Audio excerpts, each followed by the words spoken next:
Welcome back to the Loopbet Pro Series 6. We've got our second game here of the first series, OB.Neon taking on Team SMG. Then we're asking for the Marana ban. It does get taken away. They still keep the Sand in the pool though, so it's fine. It's fine. You just that Marana. That's the key. You know, they've given themselves a shot now, but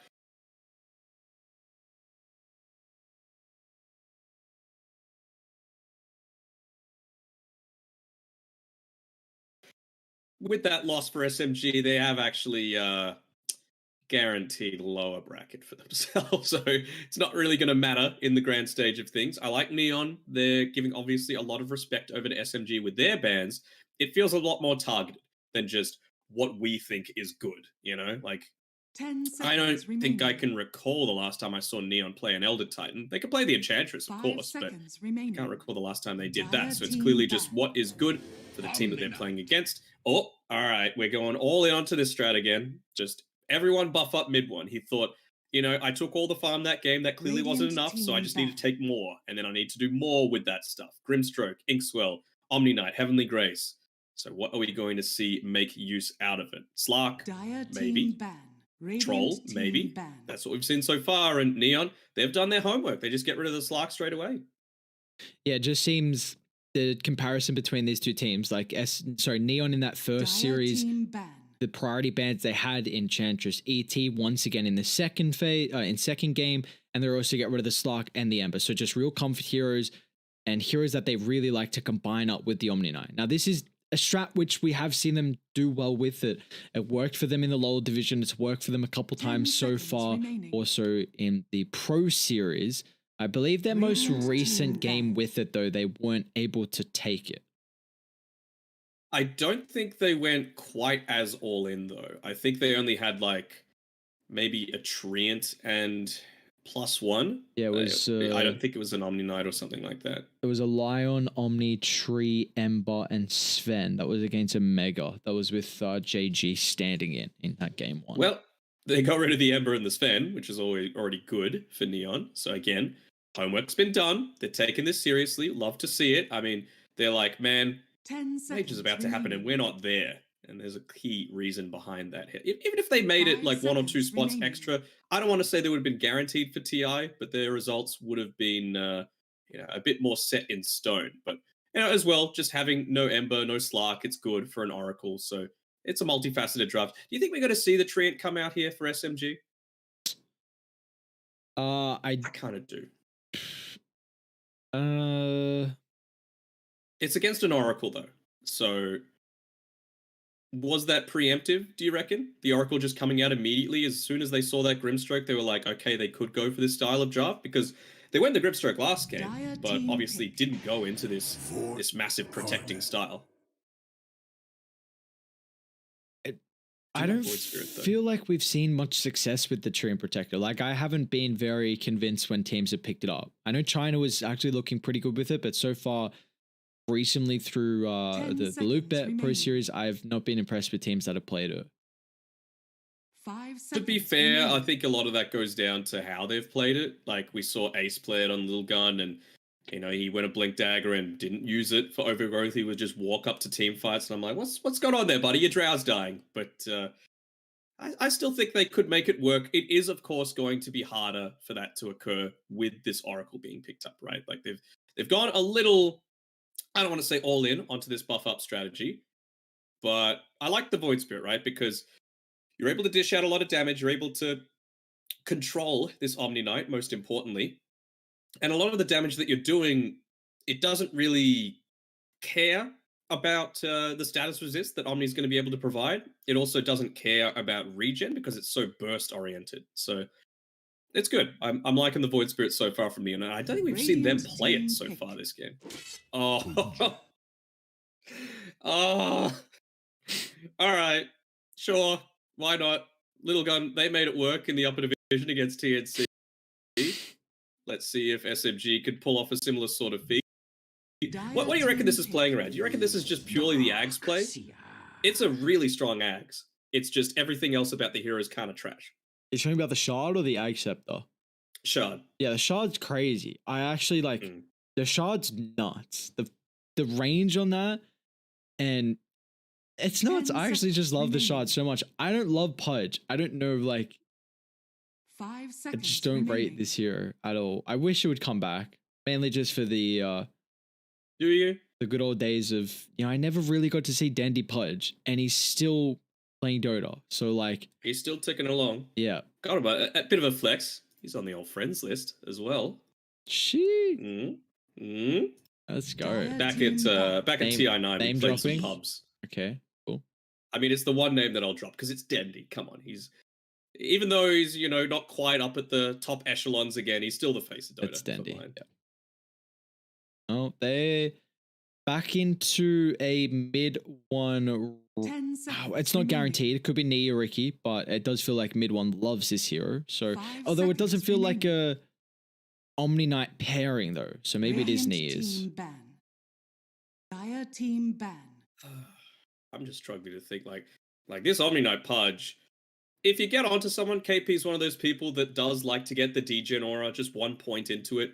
That plus the slow from the rot can be nice, but you can just go ahead and pick a hero that's got a decent amount of mobility as well. Remaining. So I suppose they're going to try and get onto the Oracle, of course, but Radiant team what could they do to prevent this from being a bit of an issue? Like one way is a stun, another way is something like a Troll Warlord that has a slow incorporated. They've already gotten rid of the Ursa. I love that TA ban, actually. This is something we saw Neon do previously. And if you put the Void Spirit in that lane, they actually were doing great because exactly what you just said. Yeah, dissimulate out. You got your win condition. They don't deal with refraction, a 24th pick. So they did a little bit of their own homework, but I feel like it's maybe nulled out with this Pudge effect. Is Lifestealer in the pool? Lifestealer, Jug are both still fine. You could spin away from all those slows, which is nice. Take up a lot of what they're trying to try and put it onto. You're against a Pudge who's very beefy, so you can do a lot of damage there. And you've got a Darkseer to enable a little bit more of your movement. Ooh, I'm hearing a pause. Never mind. Misclick from your Pudge. Can they go real greedy and think of like an anti-mage, or that just not a strong enough combo with the Omni Knight?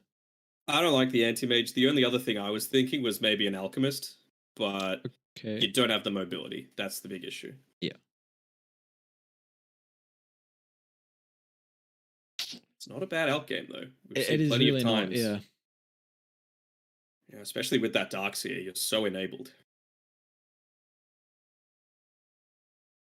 Are we saying for Neon or SMG? For Neon. I thought we were thinking about SMG. Okay. No, I think it's still okay for Neon. Yeah. Yeah, there's not a lot of but like there's no burst at all actually. See, they were thinking about a random. Faceless Void. All right. He's confident. I mean, the thing is, you're a lot more capable to jump in, right? Use that time walk aggressively because of the fact that you've got this Grimstroke for the setup stun. It's basically like having an Ags yourself. And then you've also got 10 seconds the Omni Knight to provide you with a Heavenly Grace. So a little bit more survivability. 5 seconds but where's the remaining. damage in the chrono? That's my question. We're going to get PA. Your hero. Oh, I thought they were going to raise that might have been a bit greedy. Yeah. I mean, you've got that mobility like you were saying, but it's not the greatest laner. Yeah. I'm not crazy about either of these drafts, I'll be honest. Like, it's a good response.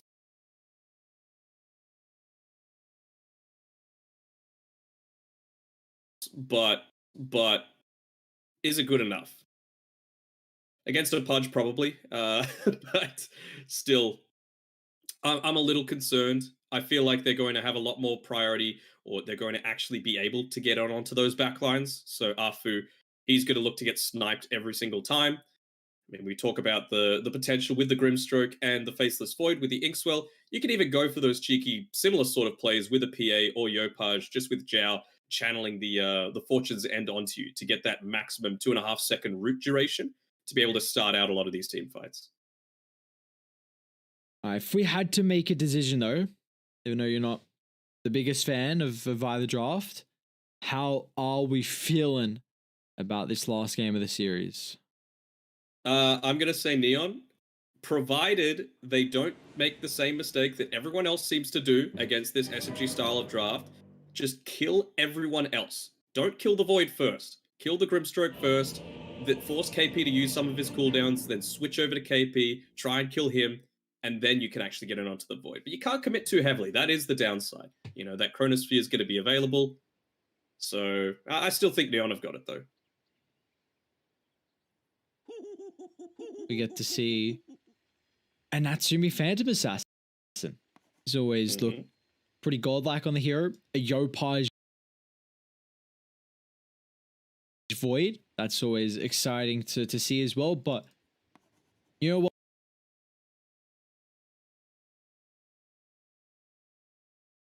You know what we're here for? We're here for the Puja. Are we? Are we here for the position 5 Pudge as well? Oh, is he 5? They might be switching it around a little bit. SMG, they have done that a bit in the past. Afu's playing the Grimstroke, so maybe just wanting that to be paired with a Faceless Void.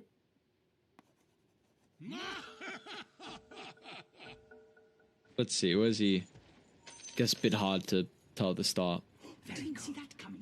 Yeah. You would have to say that it's going to be Afu playing in the off lane, right? He's got the stick, so expecting to go up against the PA. All right, Rogi. I'm expecting some banging hooks this game. He heard you. He did a little bit of a dance there under the cover of smoke. Got a pretty cool Pudge there. There's some really, really cool Pudge sets. Do you feel like that's one of the few heroes that just... I've got so many, you don't even know what to do with all of them? I mean, yeah, there's some heroes that barely have any, and they're like, you know what? We need another Pudge set. It's not being picked enough. I just want to see what he's able to do with the Ag Shard if it eventually does get to that point. Last game was GG in 24 minutes, so you're going to get at least 4 minutes use out of it if the game goes around the same level, but it's going to be pretty dependent on these hooks. Rogi.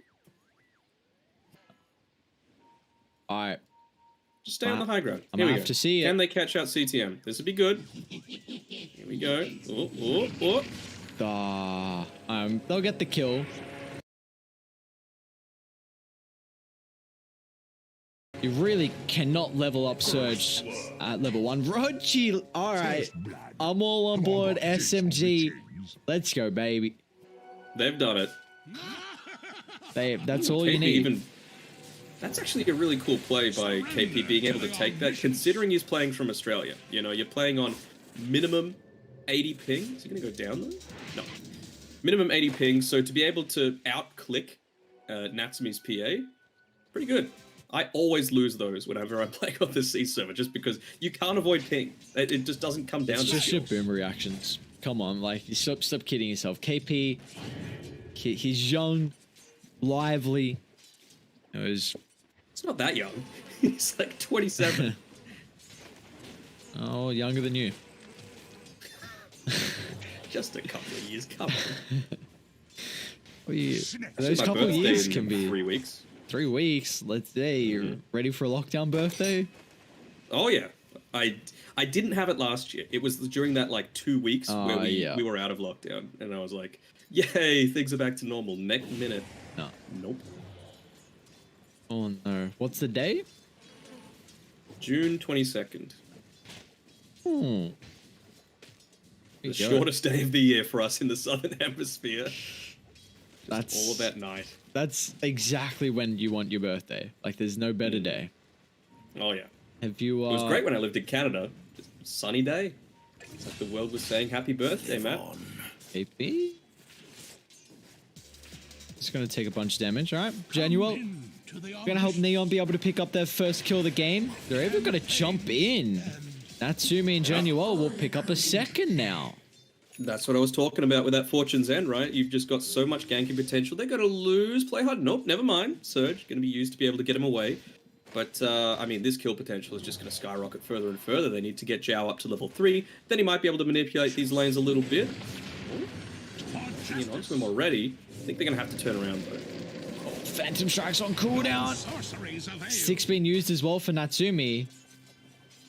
Get back to safety. Still got a bunch of tangos here for the Phantom Assassin, so Natsumi will be okay as we have that timing now of the water runes. Both the mid laners looks like they're going to be able to pick them up evenly, and it also looks like it's a pretty even mid lane at the moment. Yep, Nia's doing a good job. We saw there was that period where like Yopaj was able to get double the net worth than what he had in a 3-minute period, and I was like, how the hell did that happen? I know there was a couple of stacks going on for Yopaj's Morphling in game number 1, but still, Nia, hopefully he goes a build that's a bit more capable of scaling and flash farming this time around. Well, the first hook, I love the instant tip. First hook is, yep, it's off the mark, so yeah, it's just, it really does feel like a Pudge is very, like, you got to be confident. It's just a confidence game from him. You start missing a lot of these hooks, then you're not in that groove, and feels like you can really have a hard time from there. Is the stun going to be enough? Mid one? Okay, gets a time walk out. They're going to continue to be really aggressive here on Neon's side, just going with that first item into the band of Elven Skin, wanting that burst potential against the Omni Knight. And now that you're level 3 on this this Oracle, they're just going to continue doing it. It's kind of a similar game to, oh, here we go, they've caught out Afu. Very nice. Kill for them. Down bot, we also see the Grimstroke will fall. So a couple kills across the map for Neon. Another very good start for them, at least so far in the lanes. And it was Neon that played that game with the Crystal Maiden, right? Where they just got super aggressive from the level 2 mark onwards. And they're just going to do the exact same thing again. Zhao, he's not worried about having the boots super early on. He just wants a ton of regen at all stages of the game. He's had 2 clarities ferried out to him. He's had used 2 mangoes now already. He's still got 1 at spare. He buys another clarity for himself. And he's going to send the courier back out again. And they're just going to keep the harass going. It looks like Roger hit a hook this time. So that's, he's on the board. Gets mid one a kill. Mid one's thank you, brother. I'll take that kill. No. Still intrigued. Is it the Ricky mid is still plays very much around his diffuser blade timing, right? And not going to get as active as someone like a Void Spirit? Yeah, I would say so. You do have a higher spike, though, I would say, considering the Void Spirit. Like, you've got the mobility super early on, you've got a lot of burst damage, but it's going to be about the 15, 14-minute mark at best that you're able to have your first key item, whether that be a Yules, which it looks like he's going to this game. We've seen occasionally the Ags Rush come out, which is pretty damn good this game, but honestly, I might even prefer him going the Ags against the Omni Knight, you know, being able to get multiple heroes silenced up at once, having the extra charge for the additional burst, but not going to happen this game. Rogers is a very deep Darkseer. He got hooked under tower, tried to surge away, but I knew they could continue chasing with the time dilation. Dash. And mid one, hook back. Roger. Mid one's like, Roger, what are you doing? That's not the plan. You're supposed to give me all the kills. No, that's the plan. That's always the plan as the Pudge. Well, he's one of those supports that you just feed every kill to. You use the term support very liberally. What would we say a Pudge is then? A 4th core. It doesn't matter if you're role queuing and you got that hard support selected. It's going to be the case. Of our former self. Dire's middle tower Just is play under Pudge attack. and have your team mold at you for the entirety of the game. Radiant are Although scanning. maybe not right now. Like, honestly, Roger's Radiant's been a middle part of all the tower is kills. under attack. Done a very good job so far. He's got that shot already queued up as Yopaj's going to TP down bot, and KP looks like he's going to get caught out. He's got the Heavenly Grace, a little bit of status resistance, a little bit of regen as well, but Yopaj's damage early on in this game, and you see that, like, Ricky offers no rotation threat at the moment, so a great TP down from Yopaj to the bottom lane. Yeah, maybe when you get that Orb of Corrosion, you might be able to have something happening in your lane, but I mean, even just with these movements coming out from Roger, he's had, like we've been saying, a good start to the game, been part of all of SMG's kills so far, but he made that Invis Rune movement when he didn't have mana for a single hook, and he had the clarities available, so he could have popped those before he made the rotation. And instead, Neon, they just use the time spent where Pudge isn't showing in the lane to try and make something happen. They get another kill onto this bot lane. Most of it's going to Zhao. Gonna catch KP again, looks like it. Poor KP. It's not a life you want to live. Januel will find it. Rogi's really got to think twice if he wants to stick around. He just wanted the CS on the creep. Actually, they're going to go in. Again. They will. Natsumi's Natsumi's got crit. Mass TPs from Dire. They're going to Delta split. Yopaj to the northern side, the rest of the team to the southern side. With the Inkswell stun, Yopaj out of escape mechanics, and he will get brought down. Ni is going to pick that kill up here, so does waste a little bit of time as no one's farming mid and also no one's farming top.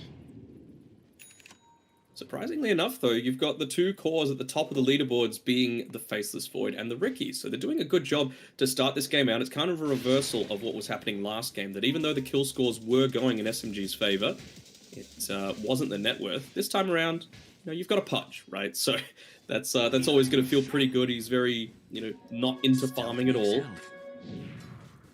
But with that Faceless Void, I wonder if we'll see a different itemization start to come out for him.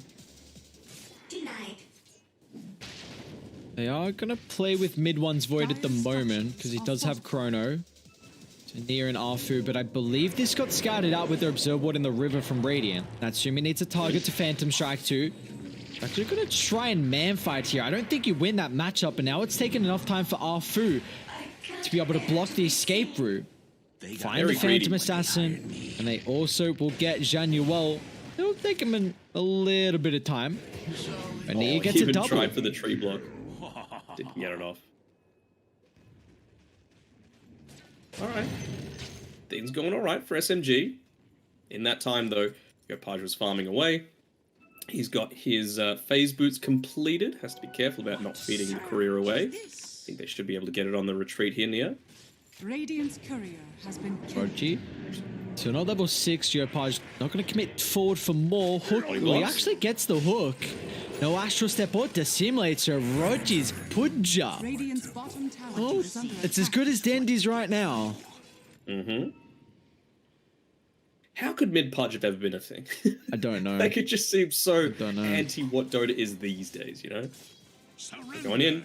Again, CTM.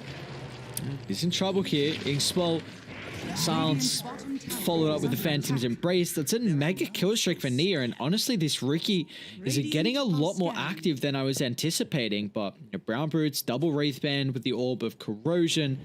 I believe this is going to be the upgraded boots coming up, but they've got a sentry. They'll scout him. Instant Impale, hook. Not going to be able to bring the Ricky back to safety, but Rogi actually ran away. With that, he loses the treads too. Down for a minute 50. I'll try and chase down Arfu. Yopaj doesn't have another round of the Astral Step, but Playhard is already level 6. Oh, no. Hook.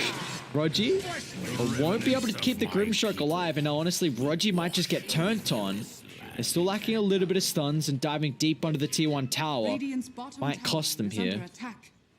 Will he go for another hook? Cheeky one underneath the tower. I think now you know that Yopaj is going to have some more of those cooldowns. He just wanted to deny the creep away from Void. That's what the hook was for. Alright. Game not going quite as bad as I thought it might have for SMG. On the back of some nice hooks coming through from Rogi, who's got his level 6 available as well. Go for a smoke, but did the range creep catch that? It's sitting in the Radiant River. They might be able to make something happen here, but Yopaj, yeah, they know something's happening. And KP. They should know exactly where they are, actually. It's very far away. KP's taking a while to bring down just yet. But Neon have all 5 if this teamfight breaks out. Hook, drag back, Yopaj.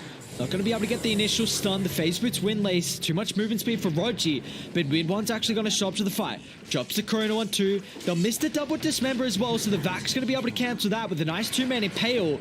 But looks like the Iron Shell damage isn't enough. Yopaj is still going to commit on forward. He's got the backup of CTM with the Surge. He'll get some space. So a 3 for 3. And there's that Ion Shell damage coming into the equation. Even when you're in that Dissimulate, it's still ticking away. Just slowly losing their life, and well, it's a maxed out Ion Shell as well, so very high amounts of damage coming out from Neon. They knew exactly where that rotation was coming through. With the smoke, Yopaj had pulled this Satyr Mindstealer that's standing in the Tri-Camp area away. he wouldn't have heard the stack sound coming through. So that shows that, well, either they've got that warded or they're coming to try and gank me. Mid one. He's going to go back in. Dilation up. He's already got Maelstrom completed. First hit bash, stops the Impale. He'll still get it afterwards. And mid one's going to fall. Hook, Rogi finds the Void Spirit. He's got the Astral Step, and Yopaj once again getting away. Rogi not getting any assistance with all the hooks that he's been on point with so far. Just needing that extra little bit of damage. And Radiant, it still looks like they're in fighting condition. I see that. Purification rips apart the Nyx Assassin, and our Radiant just crumble. Natsumi has to try and attempt to get the Phantom Strike away, but a great use of the silence. The smoke cloud is there. They've even got the Stroke of Fate as well. It's a classic Southeast Asian game with 30 kills at 13 minutes in.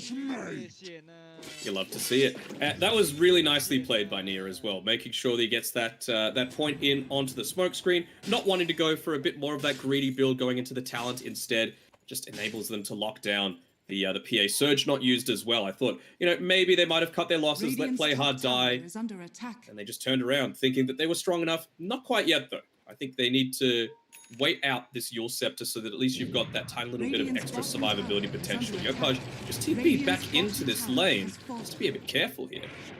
Yo, it's a lot of damage. Are you a fan that Radiant, unslowing this down and that PA's getting involved in these fights? Because this is not going to be the fastest Battle Fury timing, and mid one already has this Maelstrom and some change. Yeah, I mean, it'd be a big turnaround if they're able to catch out mid one here. It's going to need the chain lockdown, though. With the Vendetta, they'll have a good way to start it.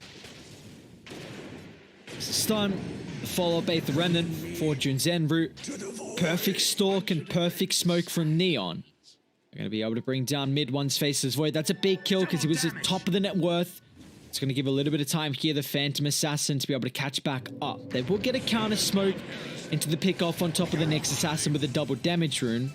But again, that's not really a worthwhile trade. Maybe they get another if they find Zhao. Yeah.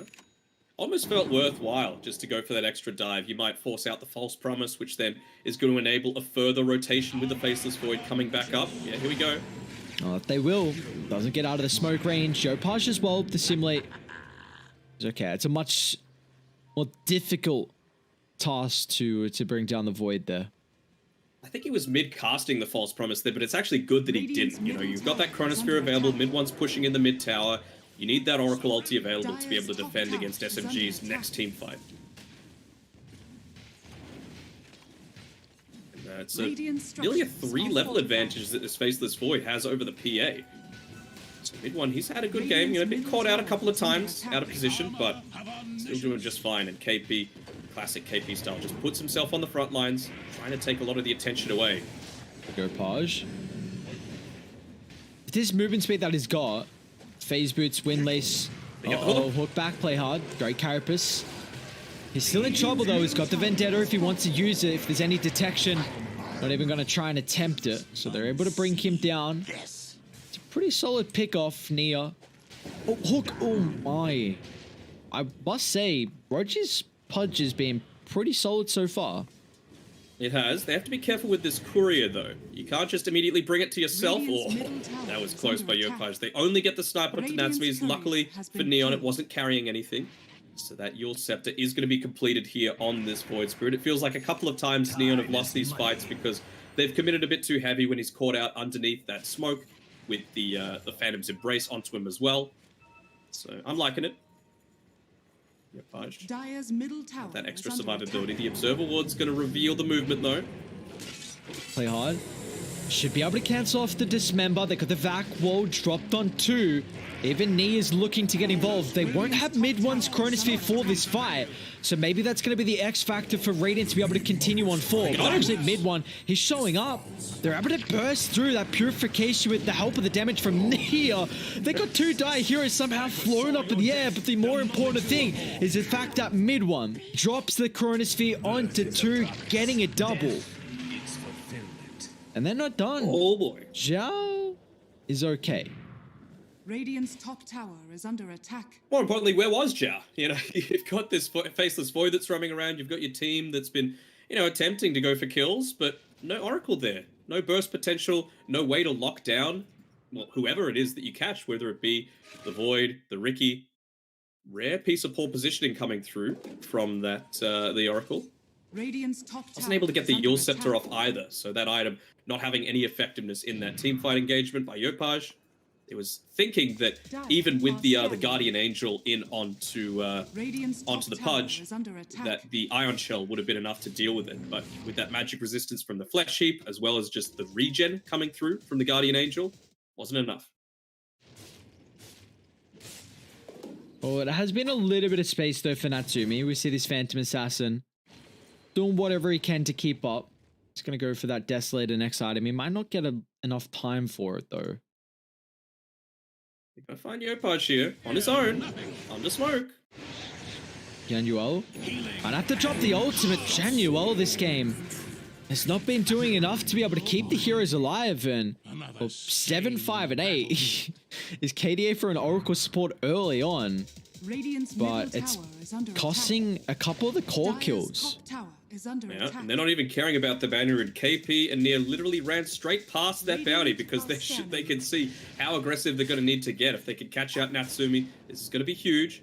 He's got on the Battle Fury, but he's going to TP away in time. Play hard, probably going to end up giving up his life, but you can't be too sad about that. 4-man rotation. He'll even get the Phantom's Embrace Gold Bounty, extra 10. Easy bait. Yeah. There we go. They even get the D-Ward off here. Honestly, pretty happy with that. They might lose the bottom tier 2 though, because the Void does have Chrono up in 20, and they've got a lot of wards nearby. So probably see Dire look to try and put a little bit of pressure on that tower. They're well aware that Natsumi is not in fighting shape right now. Again, now Yopaj is going into the Aghanim Scepter. I would have felt so much more confident if he went that as his first item. Natsumi's, and I can actually see Rogi not going to throw the hook. Chrono? Oh, Yopaj? Sans he's going to have the follow-up. Yules. He's going to be able to get rid of it, but everything's on cooldown for the Void Spirit. He'd attempt the solo kill, but unfortunately, he's not going to be able to pick that one up. They're even getting another kill as well on the Oracle. Nia is the thorn in the side for them this game. Monster kill streak 13, 1, and 10. An incredible performance. A bit of redemption for him as well, because it was not the best Ember game from him in that game 1. No, for sure. I feel like Neon, though, they're biding their time. You know, you need this Ag still. It's a long way away for the Void Spirit. But now you're only 500 gold away from the one on CTM. It's going to allow them to be a lot more survivable.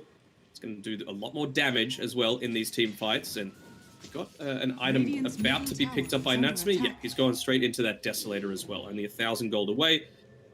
His job is just try and evade SMG as much as possible. He's TPing back and forth between this top and bottom sides of the river, trying to bait out a lot of these movements. But with that double damage, they're going to go for a Roche attempt here. They're not going to be able to have Natsumi. I mean, he just TP'd. Probably not expecting this either, to be honest. It should be pretty free for them. They're actually just going to be able to bring it down without a thought in the world of Radiant coming over. Roshan has fallen to the Dire. You love to see it. That is now...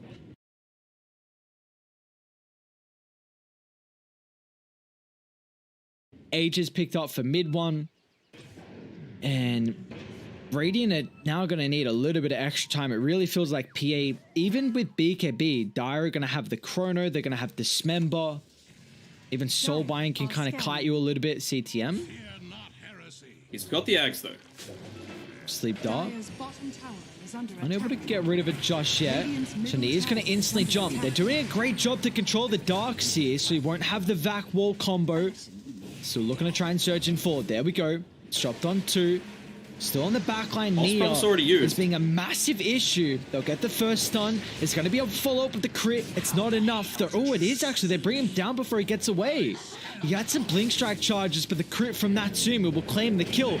And now SMG, they've already lost a couple here, and still with the Chronosphere on cooldown, mid 1, he's just getting kited. They don't have the stuns right now, so mid 1's got a time walk away. They'll surge up forward. Natsumi, Phantom Strike coming up pretty shortly here. They've got to be careful how deep you want to dive because KP's still in the backline. Instantly, Yopaj recognizing the importance of the Omni Knight. Trying to lock onto him and find that target, but he's unable to do so just yet. Mid one's also completely out of mana, so unable to drop this Chronosphere. Gets a bash. Natsumi, Phantom Strike still on cooldown, and they actually bring him down. Nice use of the Purification Burst. Mid one still pushing on forward for more. They're going to be careful about going deep now underneath the tier 2 tower, but Rogi catches out play hard, turn, Carapace stun onto 2. Such a long drawn out fight, really messy of a fight as well. Are we done just yet? Looks like we are. Able to just get away. I mean, some good spell usage from both sides. That's the big advantage of playing this Faceless Void into the PA before the BKB starts to come online. That time dilation heavily limits your maneuverability in a lot of these team fights. Same sort of thing with a Void Spirit. You know, the time dilation, probably the most valuable spell this game for SMG. Sleep Dart, hook setup. It's quite the combo. They do not have the false promise. This is actually kind of cool here. I don't mind the combo. Radiant's middle tower. I've seen the Sleep Dart into the skewer a few times. Well, yeah. Pudge, it's the way of the future. He's even got the Ag shot already. Rogi also very close to blink all of a sudden, so much more. SMG looking to hit back in this second game. 5,000 net worth lead. They still got ages for another 2 minutes 20 as well on mid one. Looking to take away the outpost as well. Radiant's I mean, if I'm SMG, I give this bottom farm. Well, it's all gone now because of the tower, but you got to get this Pudge available with the Blink Dagger. You know, it kind of feels like, I don't know, a Tusk Snowball, essentially. Just being able to toss them inside of you, get all of that extra health coming through, allows mid one, as well as the Riki, to play that aggressive style that they've used so far. Actually, just, why not? Farming between a tier 2 and a tier 3 tower. He has the Aegis on mid one, so he's going to feel just fine about that. Going into the MKB as well, so responding to the PA. Riki might pop this. Oh, great positioning from Nia. Smoke pop, Sleep Dart's there.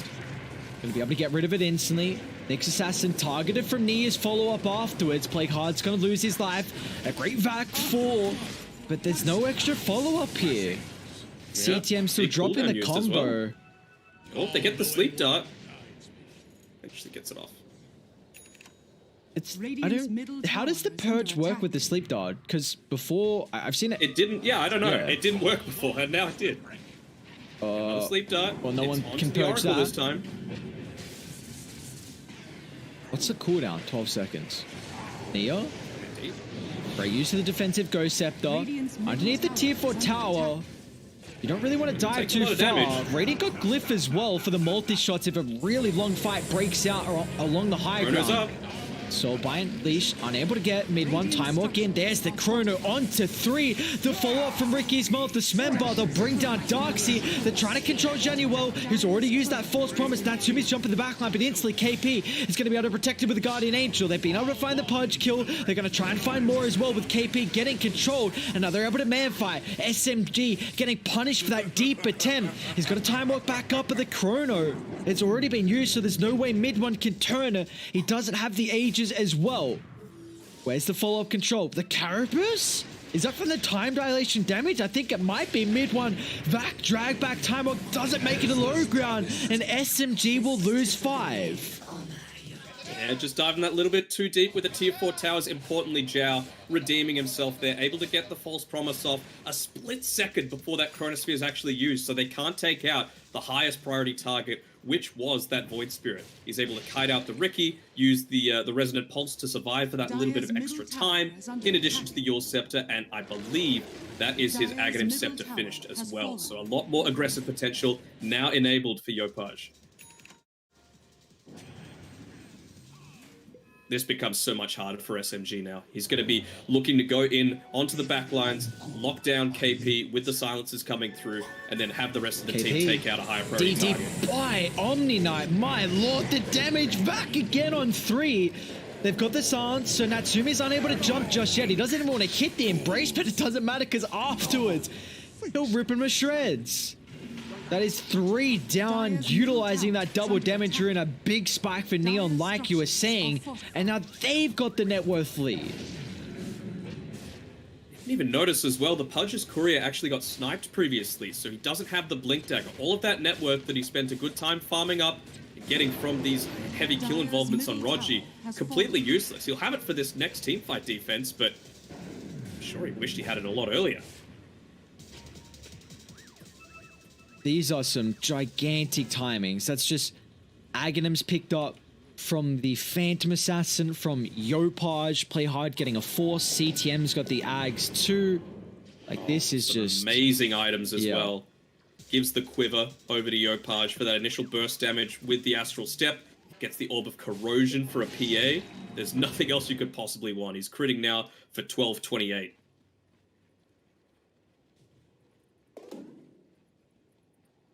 a real scary prospect here for SMG, and with the lead they have, they've given now. Look at the swing, like that is, oh my lord, like a 9,000 swing, maybe just under. He's considering about holding on to the Elven Tunic here on Natsumi, but I think once that the MKB is completely revealed by mid one, he's not going to care too much about it. It's all just going to be about the burst damage coming through with that Orb of Destruction. And seeing a smoke here. Zhao's got 3. You could opt to use it if you wanted to, but not wanting to. All ultimates available this game. SMG have the high ground. Yeah. They're going to go for one. Prime position to maybe pop this. They see Rogi at the moment. They're all grouped up. They've got to be careful because the Vac Wall combo is still ready and waiting. On to 3. They've already bursted through mid one though. Now, but the Heavenly Grace just way too late to tip mid fight as well from CTM. Natsubi's able to move on forward. Rogi has got the blink. He'll get back to safety. KP unable to follow up with him. So they'll get a TP out on the Pudge, but KP, I don't think he's going to make it out of this one. Radiant will find a third Jules to cancel. What a target to bring down to start the fight. Just avoid. There was no defensive factor. The Pudge couldn't jump in. No, he wasn't in position to do it. That's the other advantage of having this Void Spirit, right? As soon as he sees that Pudge, he's just going to silence him every single time. Make sure he can't get the animation off for that. What's it even called? I guess it's still using the Dismember, right? But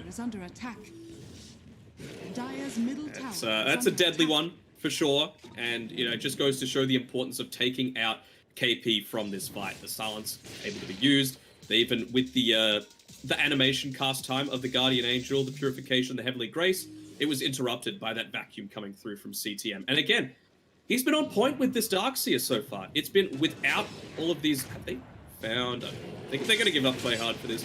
It's been without a Blink Dagger now on CTM, and he's only 200 gold away, so it's only going to get easier from here. Plus level 20 coming up for him soon as well, so that Ion Shell damage is going to be 150. Pretty nuts to be able to just toss that in onto your Void Spirit. Yeah, now even the Phantom Assassin is... Just looking what the Lotus Orb can do this game. It's mainly Dismember, it looks like. Dismember, Soulbind. That's about it. Sleep Dart. Yep. Turn it back onto the Ricky. Radiant are scanning. No you. No me? Is this what we're doing again? Sure. Let's go with that. Alright. MKB's at least finished up now. But you can see how much of an impact a neutral item can have, right? I don't think they get that kill. Oh, Triple silence Remnant, vacuum back, wall drop once again. Impale. What a combo! All the abilities used onto multiple heroes. Mid one drops the Chrono, but he's out of mana, and almost out of health as well. He's going to try and get the solo kill, which he will be able to, but it still costs him his life. They can chase down Nia, but the dust is off the mark. CTM... So the gem is on the deck too. Natsumi picks that up. Another great use of the combos from Neon here. They are just hitting multi-hero abilities time and time again. Yeah. The thing is, like, you have a response if you don't have the Orb of Destruction, if you don't have the Enchanted Quiver, but it just does so much burst damage that KP, like, you can't fault him that much. He has caught out this Ricky. Oh my god, he's holding on to the gem. Why not, Natsumi?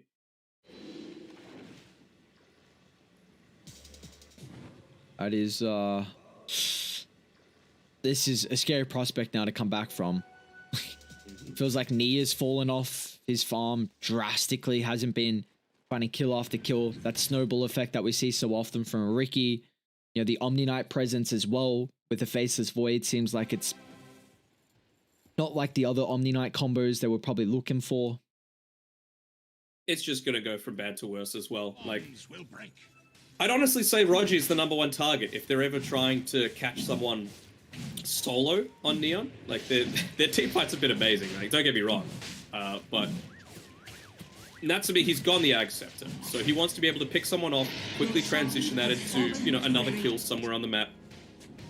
And right now, the Pudge has very little in terms of armor, just sitting on 6. So that Desolator plus Orb of Destruction is going to bring him down to -4. They're going to get a counter smoke here, but it's actually going to be into this Natsumi. Blink forward, instant KP. Trying to bring down.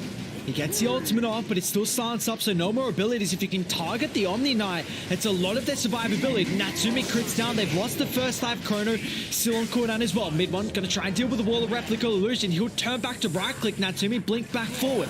Mid one, he's just doing all the damage right now, but he's got no extra backup, and it's going to cost him. Nia, too late to rejoin them. 5 down, and only 2 have buyback. It's getting pretty close to that GG timing again, and that was without the item that I thought was really going to completely enable this Neon lineup. They have the Nullifier now, only 300 gold away for Natsumi. So, you know, that's why I was saying the Pudge. He doesn't have anything in the forms of defense. At least the Grimstroke has the Ghost Scepter. Well, that's not going to matter that much anymore. Same sort of thing with all of these Omni Knight spells. They're going to be removed with the use of that Nullifier. You can go on any target that you want. Dire's middle tower has fallen. Dire's middle Void, barracks are under attack. no buyback. Up in 35 here. A full set mid. Dire's Luckily middle enough, they still got barracks some has tier 2 fallen. towers. Looks like top is going to be that next attempt, or they might just get a pick off. Why not? Bye-bye KP. Unless the hook's on point, it's not. Nullify is such a great way to counter out the Omni Knight. They even got the Yours control as well, so Natsumi's able to go back in. Crits down 1, might even crit down a 2nd. Dire's top I was tower about to is ask, under have we attack. seen a single use of this Pudge Axe Shard? And we just tried to there, but it just meant that he gave up his own life as well. Level Yeah. 25 on the PA. Triple Stifling Dagger available. They're just going to end it. Salt in the On front wound. lines. Yeah. That Oracle voice line as well. Probably how they're All in feeling here. right now. At least you got your 3 cores. Instantly jumping, mid one, Heavenly Grace on cooldown. Back wall once again onto 3. Mid one's going to be able to drop the ultimate, but the Yours Scepter completely counters a majority of the damage from the Faceless Void throughout the ultimate. And they kill off the Void, and they cut off the head of SMG. A 2-0 victory here for OB.Neon. What a performance from them. Radiant has victory. Yeah, unfortunately, all that net worth that you had going your way. A couple of key career snipes. You know, no Blink Dagger on the Pudge when they were going for that super deep dive at the tier 3 towers. They do a lot of damage, turns out, tier 3s and tier 4s. I think they even used the Glyph defensively to get that turnaround happening on Neon. And you know, even super early on, with the power treads being sniped away from the Ricky, meant that he wasn't able to continue the insane amount of early game pressure that he was able to put out. Like, Nia was what? I think it was 13, 1, and 11 at one point, and he finishes up at 15, 6, and 13. So just goes to show how quickly a game can turn around when you allow something like a PA to snowball, and that Void Spirit gets the all-important Ag Scepter. Yeah, we saw about a 9,000 net worth swing in such a short space of time there, and Neon just, the combos were coming out, the prioritization as well with the heroes they were able to bring down, and just overall, you know, they don't need the Mirana. Turns out they're still able to win. Didn't you say they'd lost every single game they didn't have Mirana? Was that the start? One time they won. Okay. One time they won. So now it's 2. Now it's 2. Now it shows, yeah, we can still win without it, and that they do here. It was looking shaky though. It was looking a lot shakier. I think that was just on the back of SMG performing well though in the early game. Like, have a look at the win probability graph, right? Like, even 27 minutes, it's looking very nice for SMG still. But just a couple of those key pickoffs, key engagements, and that's all that Neon need. You give them an inch, they take a mile. Indeed, as Neon, they'll take our first series of the night We are still going to be seeing more of SMG though. Their next matchup is going to be up against Motivate.Trust. We will have about a 20-minute break in between our first and second series, so we'll see you all then.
people had finally given up hope.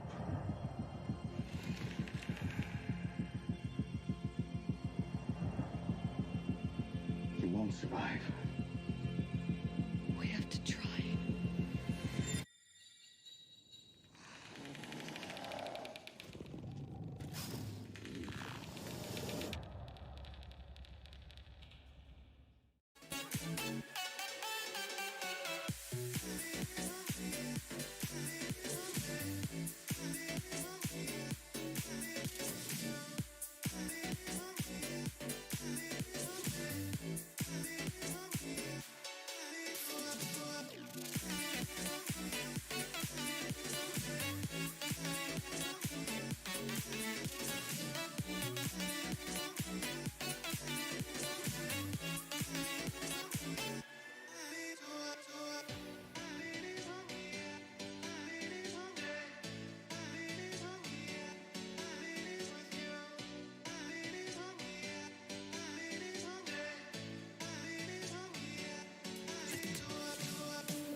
10 seconds remaining.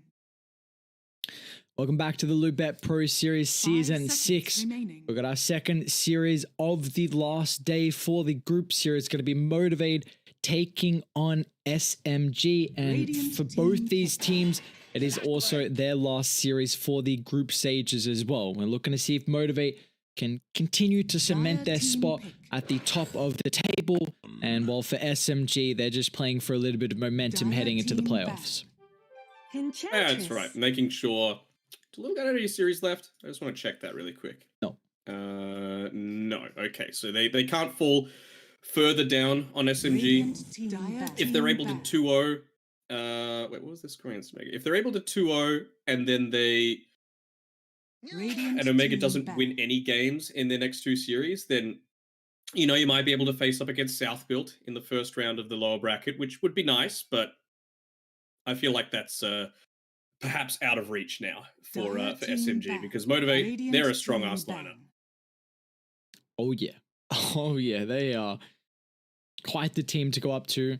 Looks like Motivate have a little bit different priority with their bans instead of other teams that we've seen so far. They got rid of the Omni Knight and the Elder Titan. We've been seeing previously it's a lot of the ET and Enchantress ban, but they're like, you know what?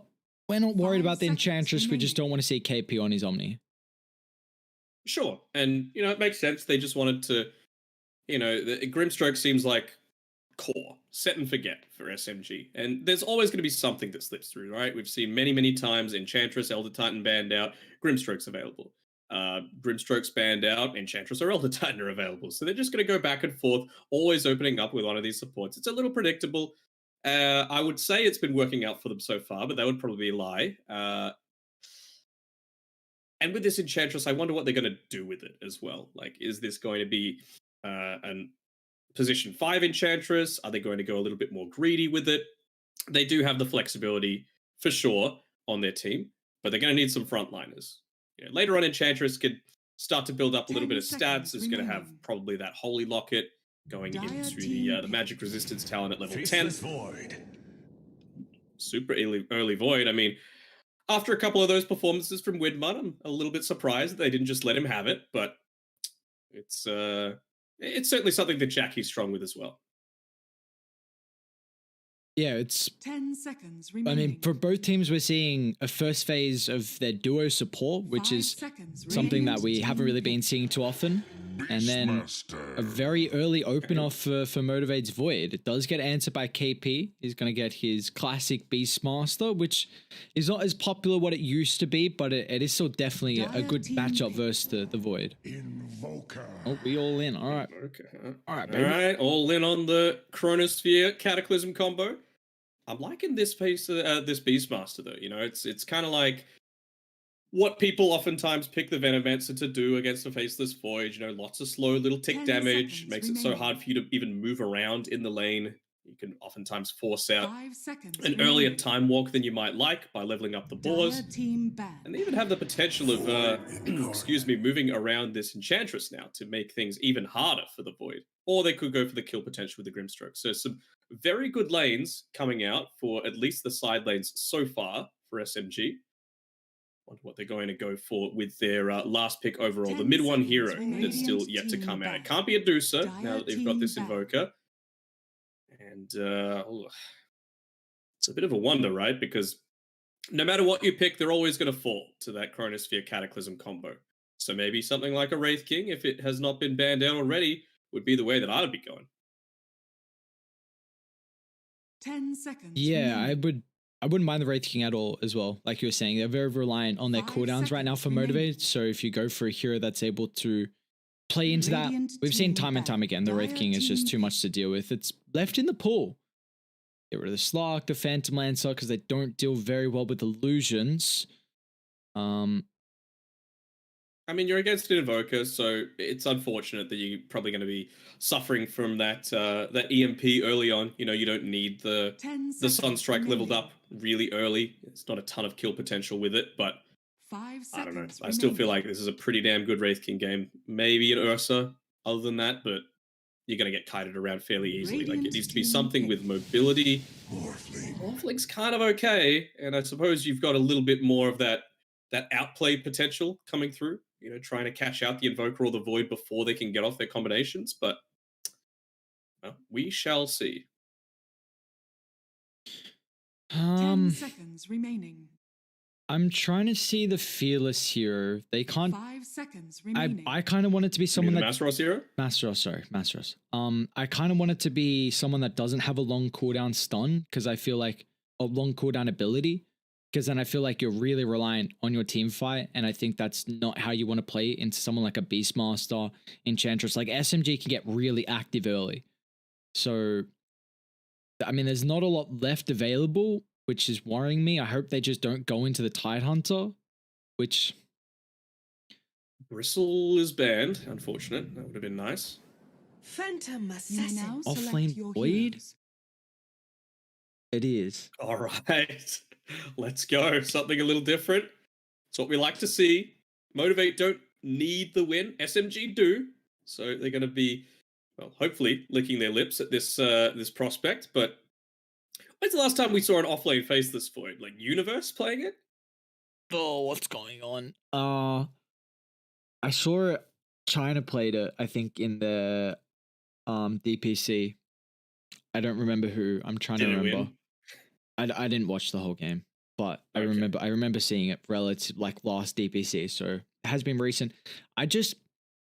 What is the reasoning for them wanting this last pick Phantom Assassin when you've got a Faceless Void? Like unless you catch him on the outskirts, yes, you can chuck the dagger, but it feels like you could have gone for maybe a better position one to be dealing damage in Chrono. And I feel like also the lane versus the Beastmaster, I thought they might have had a better matchup if you were going for your last pick. I would have gone for a Troll Warlord. I'm not sure if it was banned out or not, but you know, you can dish out damage inside the Chronosphere. You can use your abilities to more quickly clear out those boars. You're actually a ranged hero or with potential for range. Whereas it feels like Jackie, he's going to have to toss out the daggers onto the boars to make sure he's not getting crushed in the lane. But that means there's no harass coming through the other way as well. So opens up some decent kill threat. They should win the regen battle on SMG in that side lane. So I don't know. Like it's kind of all in onto this this Cataclysm combo. I suppose it's nice to be able to just go into a bit more. Like a little unfortunate the Ags doesn't reduce the cooldown on Chronosphere anymore. What if you just went like Refresher Rush or something like that? I don't know. I'm trying to remember the build that he went. I think it was Mask and Madness into like Ags? BKB Blink or something like that. Yeah. I don't like me. Find the Ags against it, right? Like I feel like they need Shard some sort or of the way. Scepter. Both. Because yeah, increases the cast rate. Wait. I feel like you want the Scepter over the Ags, right? I want both. But he's gonna do no damage. But you're an offlane, right?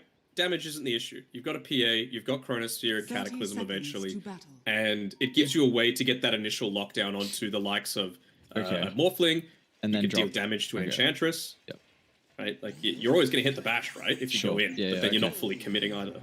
Yeah, and sometimes when you time walk in and drop Chrono, like it's got a bit of a cast animation, so you actually get that initial stun. Okay. I guess, like if Lion's unable to fulfill that role, depends how farmed they are on. The battle begins. Should be another old neutral 2 for 2, as you do the old Shrapperoo. Masteros just picking out the bounty, saying, "Wait, where'd this go? Get back here, my boy."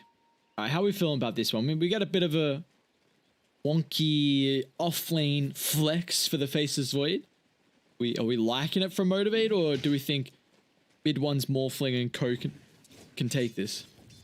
I think it depends on what his item build is. Like, I really feel strongly about this Ags and Ags Shard. We can already see he's got a Ring of Health queued up, so This one was wanting to be able to withstand a lot of early magic burst, you would assume. He's going to maybe build into a hood just for that initial survivability against the burst coming through from... Because they're lacking a little bit in stuns right now on SMG. You know, the setup from the Raw is going to be so important, and I mean, there's so many targets that are important to be able to lock down, right? The PA, to be able to burst it down before she gets her mobility off. Same sort of thing with the Faceless Void.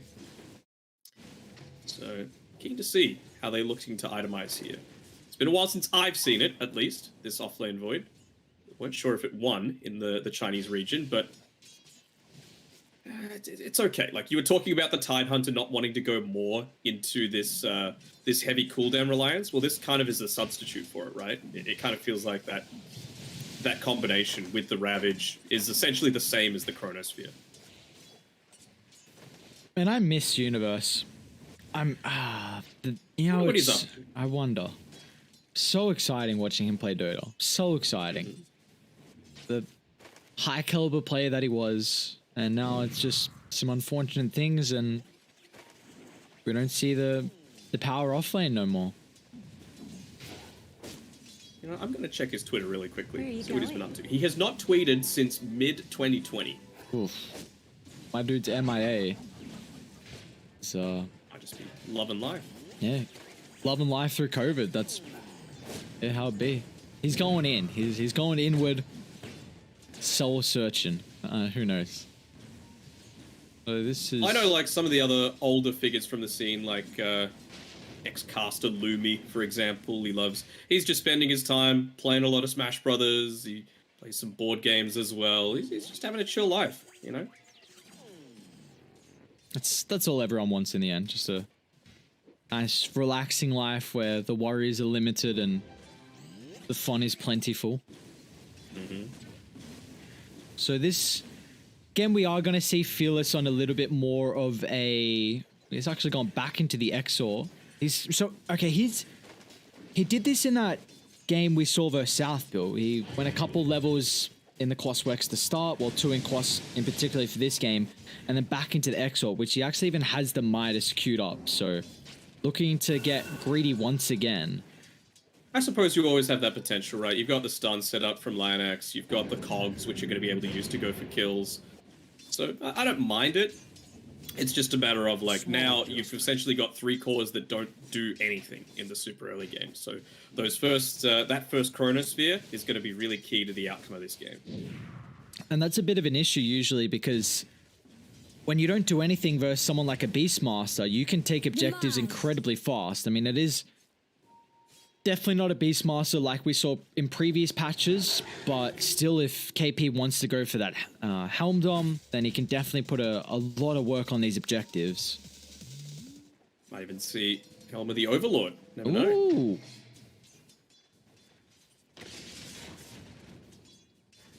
Afu. Just taking up some right-click damage. Lion got a little bit of advantage. Feels like trading-wise as well. 2 points Earth Spike, and also with those extra damage with the good old right clicks. So overall though, where do we feel like we're potentially going to see our first blood in this game 1? Might be a bit of an issue towards the top side. I'm sure that's where SMG are looking to put a lot more of their attention, because Roger's aggression, he's doing a fantastic job at zoning out this Faceless Void. He's had to buy multiple sets of tangos already, and even just used his TP back to the tier 1 tower. So he went for the bounty snipe at level 1, Rogi. Tried to go for it again. The movement from Pew's going to be able to block that, but they're just getting nothing out of this top side. And if Void does go back into lane, that's a pretty easy way to get the kill.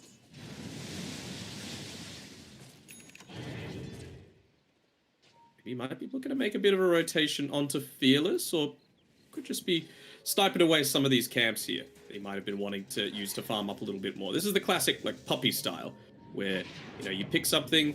Oh, he's be extra cheeky, trying to go for a deep kill here. Level 6 picked up by Nia. No, they're going to get bot first. Afu. It's Jackie that's able to pick that one up. So very nice rotation from Q's Clockwork coming down, and see Roger and Nia trying to use this catapult for a potential dive, because Nia does have this big level spike in the 6 compared to what Invoker usually gets. But nice awareness from Fearless. He's even going to drag the creep wave away, so this should allow the tower to finally get rid of the catapult. In the last hit there was Q. Strike. It's on the mark. Cold snap follow-up. Arfu, they need to try and tank up the battery assault here. Roger will do so, but they still end up losing Arfu. Trader 1-for-1 in the supports. Fearless, no real more mana. Right click, not enough. Oh my, that was close. Able to just sproink away was Roger. But, you know, some nice early rotations around this mid lane. I think Motivate are going to be totally cool with this. They're actually going to make a play here. He's sitting on low mana, so I'm not sure if he's going to have enough for any kind of escape. Oh, he sidestepped. Oh, that's quite the play, Fearless. It's trying to give him some mana. Cold snaps up. You wouldn't just predict the Sunstrike, would you? I don't think it's enough anyway. Not against a haste. Nah, come on. If you make that play, then it's getting clipped. That's what Fearless, he's going for that. You want that baller play. That's true. He is hungry for the power of clout. It's a powerful thing. Coming straight back to the mid lane is Roger, wanting to keep the harass up onto Fearless. You know, he's having a decent start. You know, sitting towards the bottom end of the net worth charts. Masros is the one that's really been suffering quite heavily. Where are you going? Sunstrike setup. This is what we saw in their previous game with the Invoker, but it does leave Fearless a little bit vulnerable for a dive. Flying Axe tipping forward. Fearless got another round of the abilities. Cold Snap controlling up Nia. Gets some protection of the Resonant Pulse. He's actually even going to commit on forward because he still has another use of the actual set. In and out constantly. Nia's Void Spirit popping off in this game on 3-0, and we see so often, and it's just the pressure. Like, this is really showing the greediness of the Motivate lineup. Like, Jackie's going to TP in. I was literally just going to say, like, you can't have a position one that's going to try and TP to the mid lane. You've got an off lane Void. Like, what's that going to do?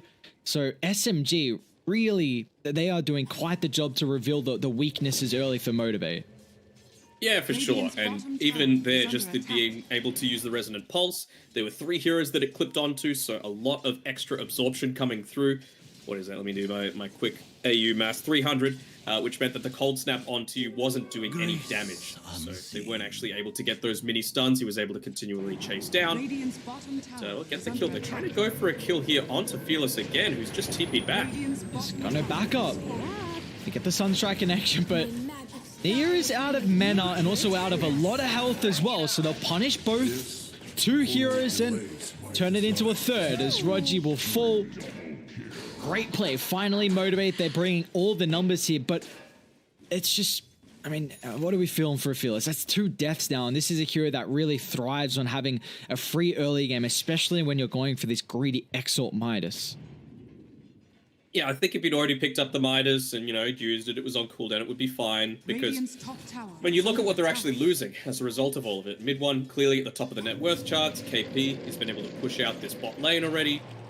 It's such a weird place for Masros to be farming. I mean, this is what we were worried about might happen in the laning stage, but even with this off-lane Void, you're going to continue to have trouble getting anything out of a Beastmaster lane.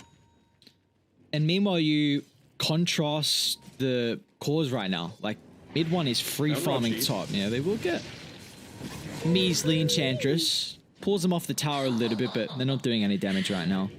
So what do we got? We got Chrono. Where's the damage? It's 4 points Exort if my R's aren't playing up, and boy, I'd hope they're not at such an early age. It's going to be about that 300 pure damage though, so it depends who you can catch. Mid one, he's in full agi form right now. He's really committed. Far double use of the ultimate. They'll miss the stun. Mid one's going to commit on forward. Great Chronosphere onto 2 with the Sunstrike. Just gets the clip on the Void Spirit, and that's all the damage they needed to bring down Nia. Mid one's going to be careful as well because he showed up for the fight. The 2-man tornado. They try and target down the Grimstroke, knowing that mid one, he committed forward with the waveform, and it's going to be very difficult for him to get back to safety. Even KP showed up. Fortunately, the Cogs not going to push mid one back. Raw solo on the clockwork with the balls is plenty of damage. Mid one, don't go back in the Sunstrike. Oh, so close. It's still slowed down the waveform dilation, allowing them to continue chasing further and further into the river. But Nia's respawn and Nia's going to punish. That was so close. Mid one was getting greedy. He wanted to use the adaptive strike to secure that last hit onto the clockwork. Nearly ends up costing him his life. With that just missing with the Sunstrike there. And, well, this is what happens. We were talking about it. The Beastmaster draft. You've got that Inner Beast Aura. You've got the Siege Creep alongside you. All of these units that you don't do a good job of clearing out, at least until that PA's got the Battle Fury. believe she's... No, doesn't actually have it coming out to her yet. The full broadsword away.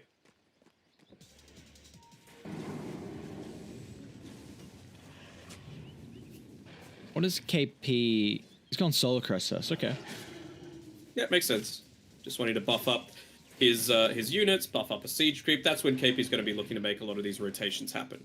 And it also feels like it gives them a very early Roche potential. They didn't really have it beforehand with any minus armor because Radiant are very much reliant on their cooldowns and can't fight early because of the greediness.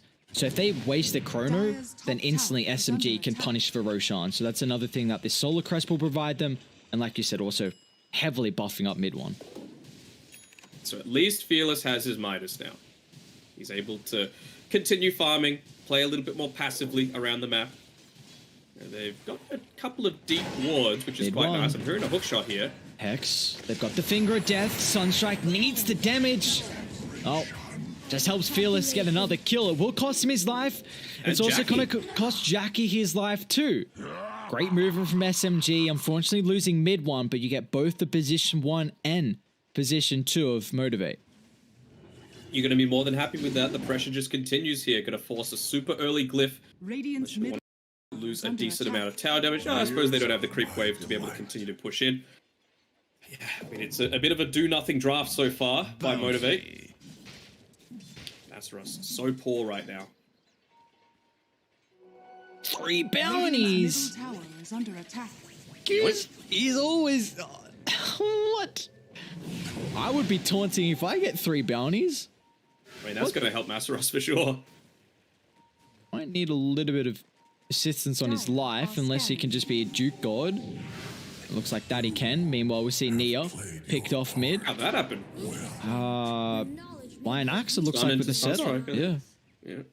Are they going to be able to find KP too? Jackie just gives the information. KP on the top side of the map here. Looks like he was trying to put a little bit of pressure on the T1 tower and start to infiltrate the jungle, but he's going to get punished. A part of a lot of these early rotations, making a ton of stuff happen. He's been part of 10 out of the 12 kills, even though still the net worth lead is in SMG's favor. Not looking nearly as bad now that you're able to get that pick off. It feels like as long as they don't have Nia, you're doing just fine. Yeah, Nia is a lot of their damage early on, and a lot of their playmaking as well. Radiant's bottom tower Is he- under attack. I have never seen He's not doing an what I Echo think he... Saber. Are fortified. Nia, oh, should get the kill on Fearless. He's not going Echo Saber, right? Like, this is just a awkward build up into, oh crap, I need a bit, like, I Echo? Bot lane? Astros is okay. They don't have the control for Nia, although he did heavily commit forward with all his ulti charges. KP charging forward. Alright, Denog. This is, again, why they pay you the big bucks. You might not get a chance right now, Mastros.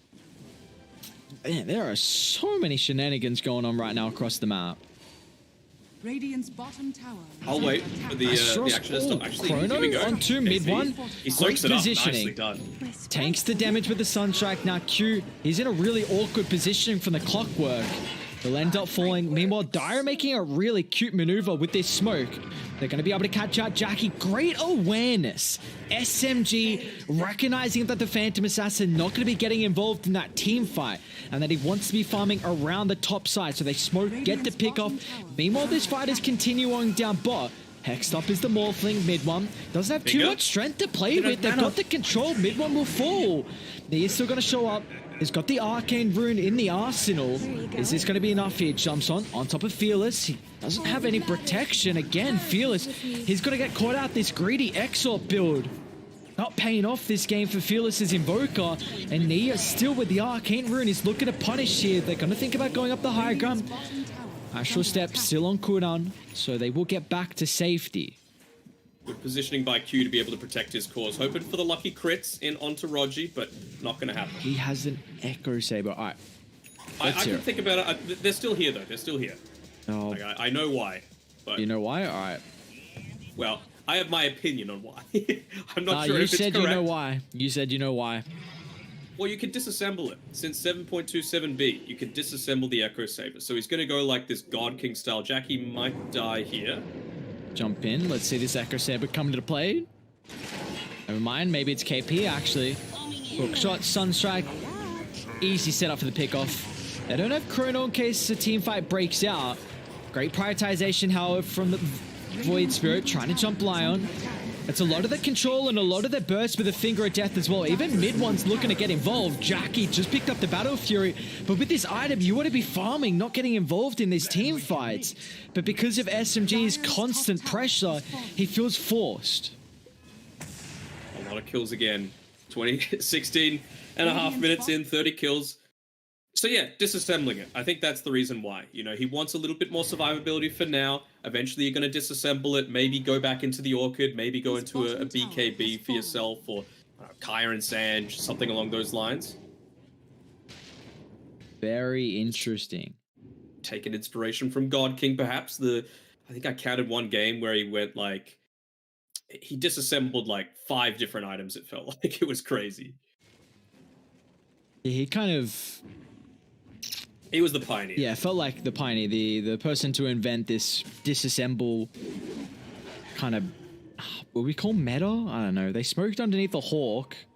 It's just a playstyle, not a meta. Be able to catch that Lionax. Echo Saber, go to work. Got him. Bang, bang. You haven't failed. Right, well, the year is definitely popping off. 10, 3, and 4. Deso's the next item of choice here for your Void Spirit. What does the Invoker got? Dire are Is scanning. scan correct? 2 components left until the axe. Why, this is going to be on cooldown. You don't think he's gonna die? I think he should be okay. Yeah, but it's still on cooldown. It doesn't matter. He TP spot. He's good. No, it's the efficiency what matters. Fearless. You gotta use it. What's that, 7 seconds? Trash. God He's damn got it. Exort maxed out now. Ooh, deities. Quite nice to be able to take Roshan. All of that extra attack speed, that Solar Crest as well, come into effect. And the Alpha Wolf, if you don't mind. They are... Buff up this damage further. Imagine Clockwork, and they're gonna throw it in, but it's gonna be too late. if they tried to attempt that and Invoker had Aghanims and Radiant were aware, then that could have been a disaster of a zone to fight in. But get the Aegis, Morphling, able to pick that one up, a very early Roshan kill for them. And he is... They had the nice deep port though, Yeah. right? So, what's gonna happen? And KP as well had the Hawk available. So, SMG, they felt comfortable to be able to take it. But it just keeps ticking further and further. You can see Masteros, Fearless, they're playing around each other, wanting to provide a little bit of extra protection. Missing on the Earth Spike. I don't know if you can continue to do this. Well, they're going to hook back on KP. Even Chrono committed. Rogi actually doesn't get stuck in the Chrono. Now that's on cooldown along with the Cataclysm. So Dire, they're going to think about fighting, knowing that the big abilities are all wasted here just for the kill on KP. I'll get both the supports. Radiant. More space for Jackie, though. He's trying to farm up that BKB. I don't know if they're going to be able to give him a whole lot of time as Masteros. Should get away. Run, little man. Yep, so you can see here, Ag Shard, what he's going into next. Up in 20 seconds. So probably just going to walk on back to base, perhaps. Get his mana back. Purchase it up. I suppose mid needs defending.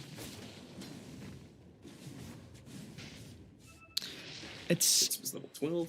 It's a game where we haven't seen Motivate get as many pickoffs as what they did versus South Built when they had this Invoker. It was a bit different over an offlaner. They had that Liege in that game, so it's slightly easier. But even with the Clockwork and a Lion, it's still, you have the capability. But I feel like it just comes down to the gameplay of SMG. Like they're the one that is up in the Invoker's face, and it makes it very difficult for Motivate to set up on the map for these pickoffs. That, plus the lanes were kind of trash. So, you know, you're always going to have a hard time dealing with that.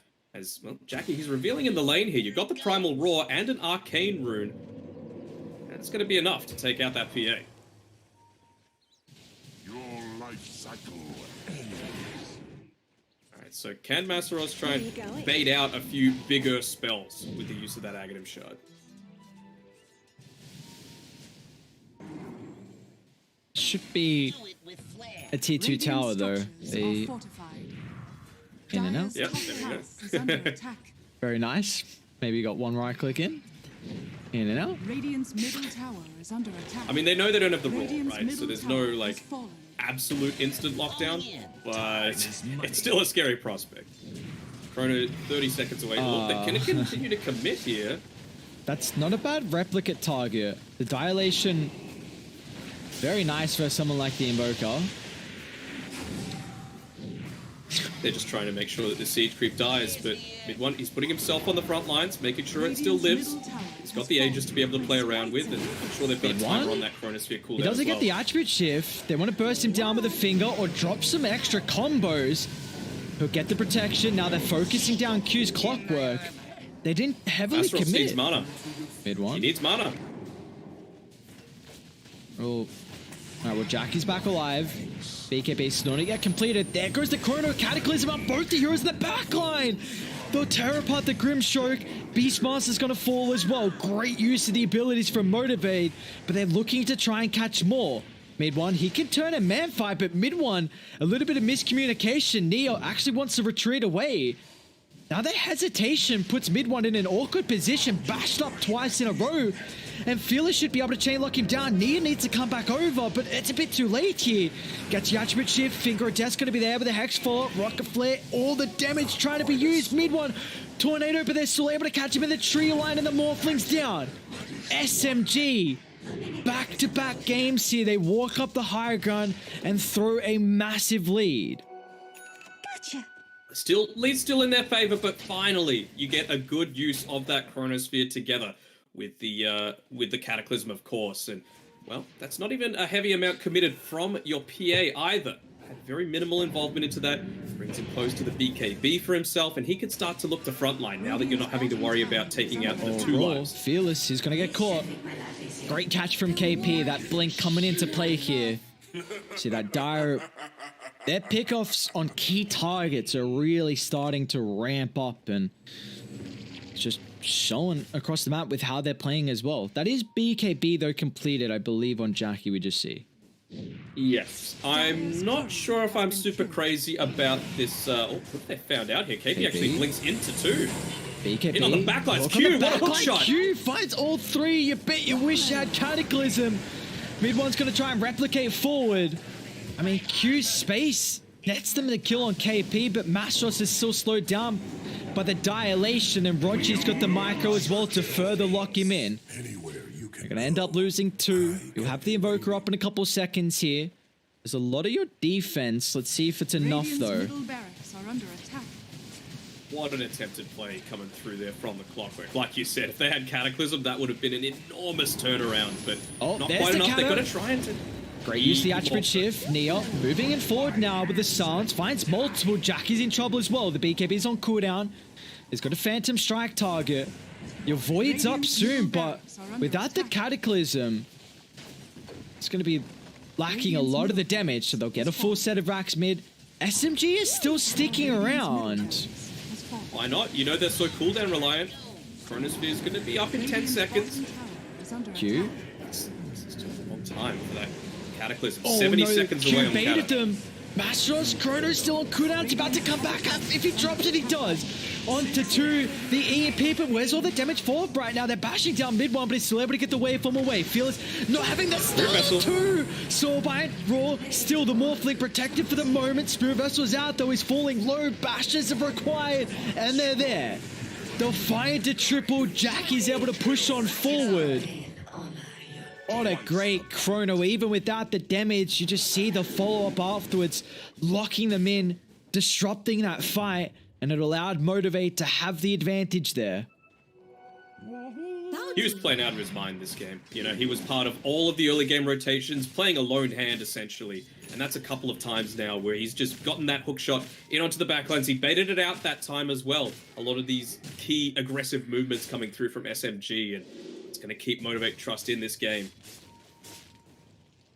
And that's just with the Vessel. Like, he has nothing else. other than a vessel. He's going to eventually be able to go into that 4-star. Going to be really nice to be able to get away from, you know, some of these primal roars, these lockdowns. Void Spirit wants to try and get onto them as well. And of course, being able to snap that Grimstroke ulti, very handy as well. Provide a lot more mobility to Masaros as well as Jackie.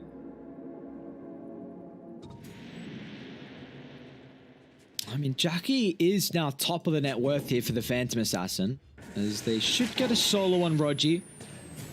Okay, 4-star. Never mind. Great use from Rogi's force, and now they're actually going to have to TP out. AP went for the bullwhip, blink forward into the roar. Not going to commit. I don't know how I feel about the Ags on KP. Dyer's top tower Arcane Blink, perhaps, might be a good way to go about it. Yeah, he's not going to go Ags anymore. Just Ghost Step to make sure he's not getting taken down by this PA, because it feels like perhaps he's retreating a little bit early from a few of these team fights, not wanting to put himself at risk of dying, but that means no Solar Crest, no Inner Beast Aura. You're not quite as capable of turning around in man fights. Top tower is under attack.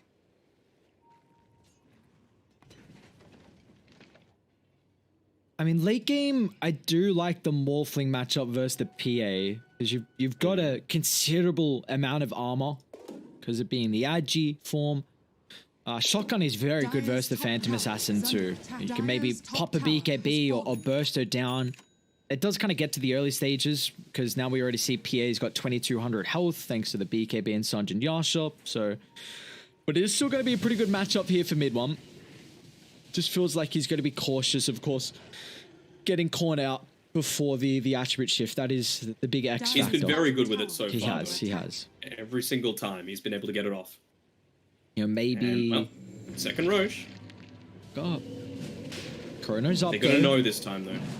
Yep, hook shot, available, smoke, up, rocket flare, reveals. A great positioning, though, from Rogi. And they're actually going to make the long maneuver around. They should get there in time. They've got a great Observe Ward on the back line as well. Will Q get there in time? They're going to see the positioning, though. Observer Sentry, so Dire scout this out. Jackie instantly jumping on Rogi. They're trying to get out of it. With the Chrono! It's on to 2 with a Deafening Blast combination with the Cataclysm. They're going to be able to bring down both of them. Morphling controlled. He's got the Manta if he wants to get out of the Spoon Vessel, but he's still going to get brought down. No! Waveform away mid one. Back to safety. Tornado's going to end up clipping him. Soulbind, it's not enough. He'll fall, but he's got to buy back to rejoin the fight with the Tier 1 tower. Cogs put back. Back is coming through from Masaros. Look at the chain lockdown. The target prioritization, SMG will turn. They'll deal with the Invoker if he wants to try and rejoin the fight as well, but it's a heavy commitment from SMG. With the buyback from mid one, they've been able to catch him out. Hex, figure it out. Mid one's in trouble. He needs help, but he needs it now. Cogs pushed away, but mid one back down. Waveform once again trying to deal with the supports. He'll be able to do so, but it costs you your backline as well. And now mid one, he's got no escape. He's got nowhere to run, nowhere to hide. Waveform tornado clips onto both. Fearless, a clutch buyback, giving them the control. It's an ultra for Jackie. Give him the rampage. Close the distance. It's there. A rampage for Jackie's Phantom Assassin.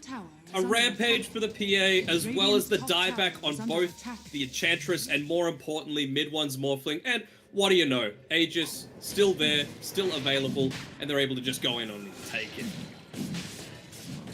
Woo. Midas is on cooldown, so come on, Fearless, step it up.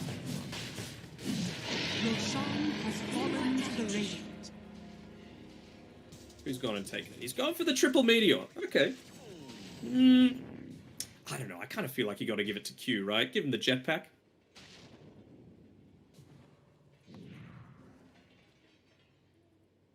Look at how much that's affected the net worth as well.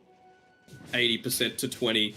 Huge net worth swing happening in Motivate's favor. Almost all of it going over to Jackie as well. Of course, that buyback's so expensive for the Morphling. Cost him 1,300 gold to be able to do so.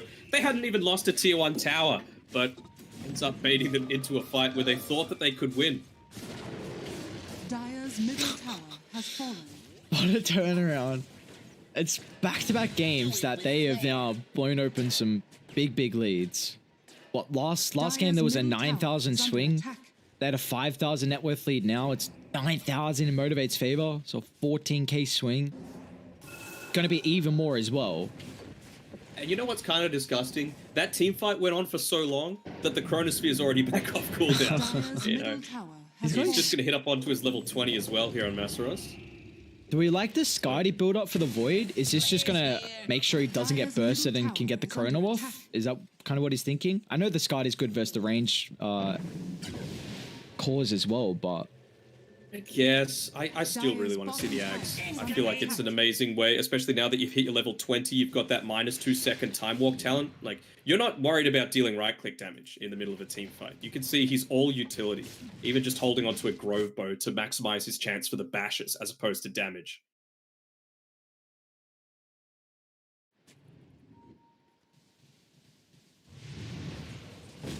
That Meatball is a very wide range. How do you... That's going to be really wonky. Will it actually work in Chrono? It feels like you might not one of them's going to hit. The middle one will hit. One, yeah. I thought maybe a second might. I didn't know the range was that wide. I mean, it might guarantee that... Jackie, you're a little far forward here. Oof. Actually getting the denial. Revealing their position. Oh, the crit. Rips through Enchantress. Mastros, Chrono's going to be there once again. Cataclysm follow-up. Morphling, he's been able to get the attribute shift. You've got to keep in mind, mid one doesn't have a buyback as well, so they need to bring him down if they can target him. He'll be able to get the Phantom Strike away thanks to the replica, but Jackie is well and truly online. Bash codes, it's there! Q's clockwork the entire game has been so on point.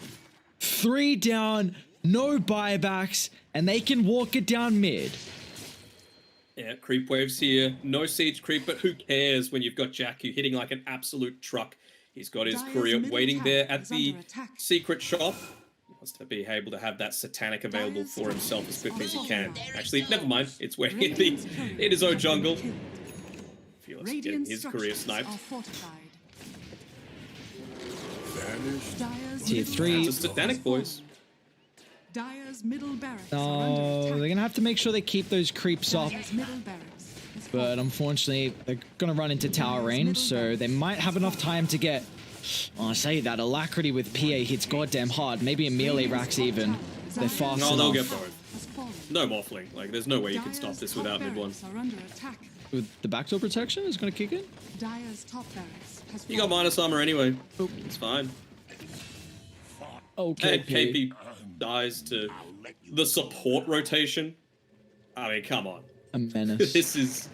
It's getting to that stage where it's like, if the supports are able to kill a Beastmaster that's pretty decently farmed, it's looking quite rough. Look at Q's net worth. He is doing so much this game. He's nearly got his Ag Scepter. Oh no. Mid one, they are starting to set up on you. Oh. Forcing out the abilities. Actually, no, he doesn't. Control. He's still in Agi form. Phantom Cataclysm, they've locked him out. He's low health as well. The Cataclysm's not enough. Phantom Strike back to safety with Rogi. Needs the waveform away, and he will. Great use of the positioning from Rogi. Keeps your carry alive. Now it's time to get these lanes shoved out in a respectable position. It feels so bad when you go something like this Enchantress, go this hard-to-kill build with the Holy Locket, with the 4-staff, with the Nature's Attendants and the Magic Resistance talent, and then Jackie just comes in and crits you down to basically nothing in one hit. Speaking of Jackie, gonna hit level 25 with this neutral camp. Loses the Aegis, but doesn't really matter, because he already had the BKB available, just sitting on in his backpack, so he's doing just fine in terms of the farm.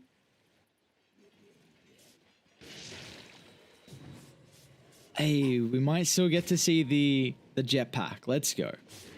That's what we're here for. Yeah. The double jetpack as well, overclock. Could come through. Uh-oh, they're underneath an observer ward. Oh no, the triple as well, no bashes. Dagger, figure of death. They don't need no bashes when you got that amount of damage. KP will fall. And Mastros is still looking to sweep on the back. Mid one is really far outside the base. They get the bash first hit. Mastros has got to set up in the Chronosphere as well. They're going to make sure they don't group up here. Mastros is actually going to try and blink on the high ground.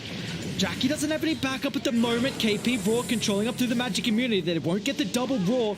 A little bit too late on the use of the Soul Bind, but they've done a great job to kite that first use of the BKB. Nia getting rid of the supports as well. The Chrono Spirit's a whiff from Nasol. In fact, it controls up the clockwork, so mid one freely right-clicking down Q. They'll lose the life of the support. Now it's a 3v2, but is it going to be enough for Bash? Nasol, can he control him up? He can't. They'll get the cataclysm, but it's barely any damage.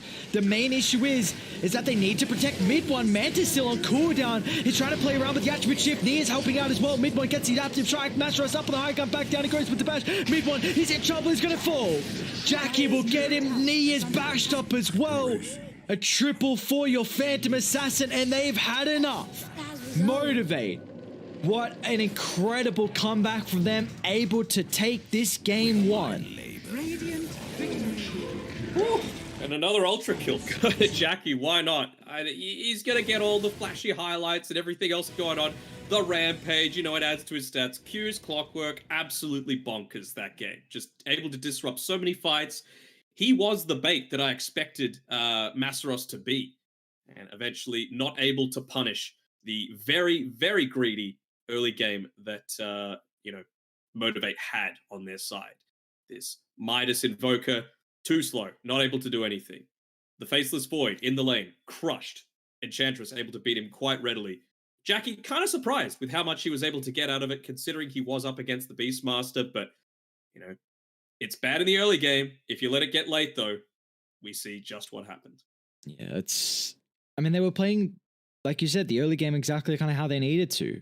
Getting up in the face, making sure Motivate with this greedy lineup weren't able to get the space and farm and mainly get the pickoffs as well, because that's how that lineup really thrived. But that's back-to-back games now. SMG throwing a lead when you're ahead, that high ground push, and it's going to cost them here. And, you know, maybe they've got a little bit of PTSD now.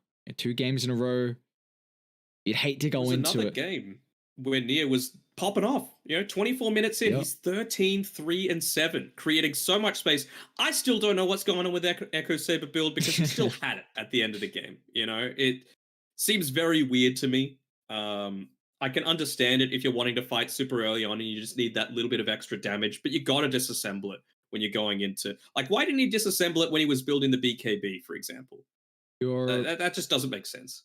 Your guess is my best one. I've got... I'm not sure, but in the end, Motivate, quite the incredible performance from them. They're going to be able to come back in this game one off the backs of some incredible team fights, being able to take it head-to-head versus SMG in the mid to late game, and now they have a game advantage in both these teams' last series for the round robin. We'll see if SMG can go out on a high note, or if Motivate are going to be able to continue their dominant performance. We'll see you guys back after a short break.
seconds remaining. We're back with the Loop Bet Pro Five Series seconds. Season Team 6. We got our second game here between Team SMG and the boys on MG.Trust. And Danog, do we feel like this is a game where we might see another throw potentially come out? Because we got back-to-back throws here. It does at least lead for exciting 10 Dota, seconds but remaining. I'm sure the team that makes the throws, it's Dire team pick. different story for them. Yeah, it's weird, right? Because they've been in a position every single time to be able to take out the game. But it just feels like that high ground push. It's the sign of an inexperienced team that they're not able to fully coordinate, understand the 10 limitations that they seconds have. remaining. And it feels like they're just not all on the same page. 5 seconds remaining. Oh. The Enchantress and the Elder Titan were not a pair that was let through, and Motivate, they're actually going to go back into the old standard Lion Axe ET, something that we haven't seen for quite a while because they've been having some good success on a lot of these Dire other team heroes. ban. Luna. Oh, I like it.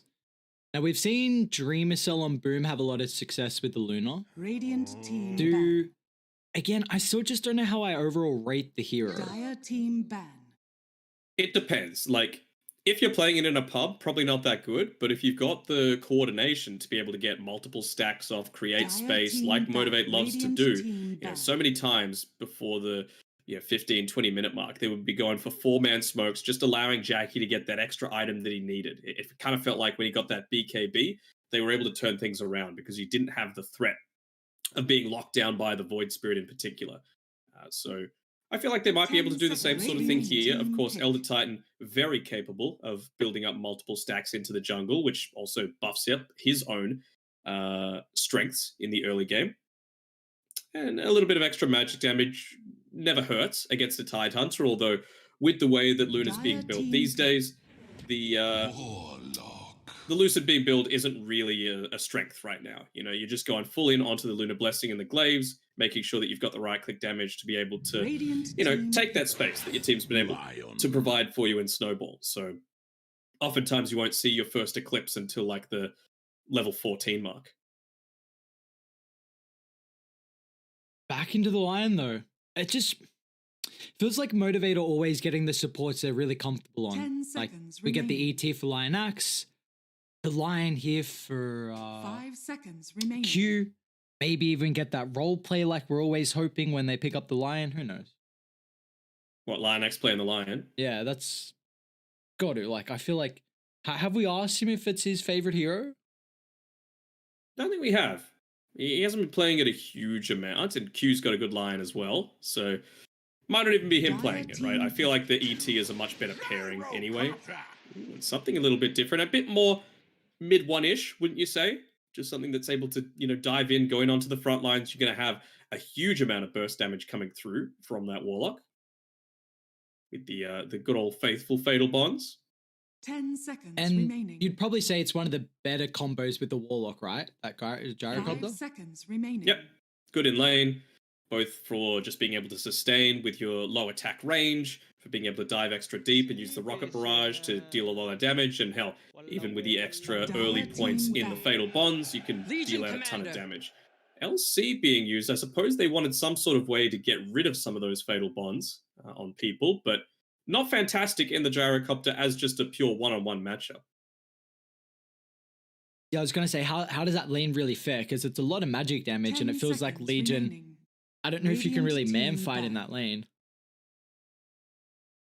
Yeah, no, it's a bit rough, but I suppose they just want to play for a little bit more of the late game. They've got some solid pick-off potential together with this Lion once the Duel and Finger of Death becomes available, and I'm sure they're going to be looking to get a nice active mid as well that's able to exploit a lot of that. Invoker's not banned, but I feel like it was one that got away from SMG that time around. They did not 10 have a good seconds early game on remaining. Motivate. This time around, at least they've got the LC, but 5 I seconds feel like remaining. you might still be getting somewhat greedy if you were going to go into something like the Invoker again. Setup wise, it still does look pretty decent. Radiant team Yeah. ban. And as the game goes on, Alacrity on Luna is always pretty scary.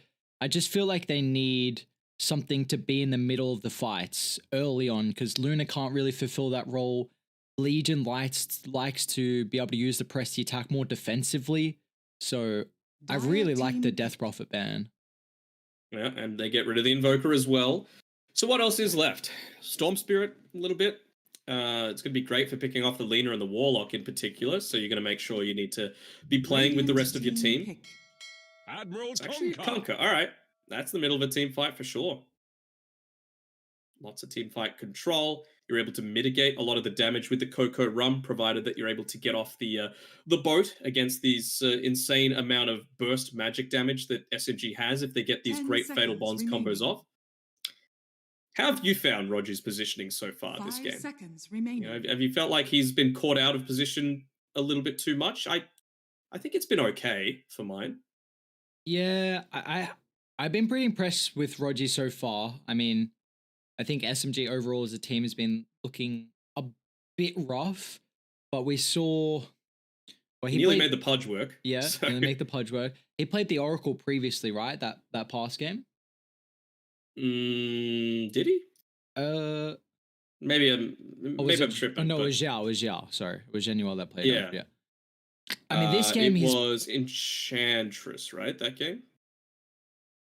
This game he's going to have to be pretty on point with his positioning. Otherwise, it's a lot of the damage. And you take a look at the AoE synergy they have. They really need to land that Fatals. They really need the Rock as well. SMG have great turn potential, but starting fights is very, very difficult. So I think they need to go something like the Tidehunter's decent at it. They've got a good amount of burst, though, to be able to lock down this Tidehunter. And of course, with the duel, that's one of the few things that you can't just shrug off with that Kraken Shell and be able to run away.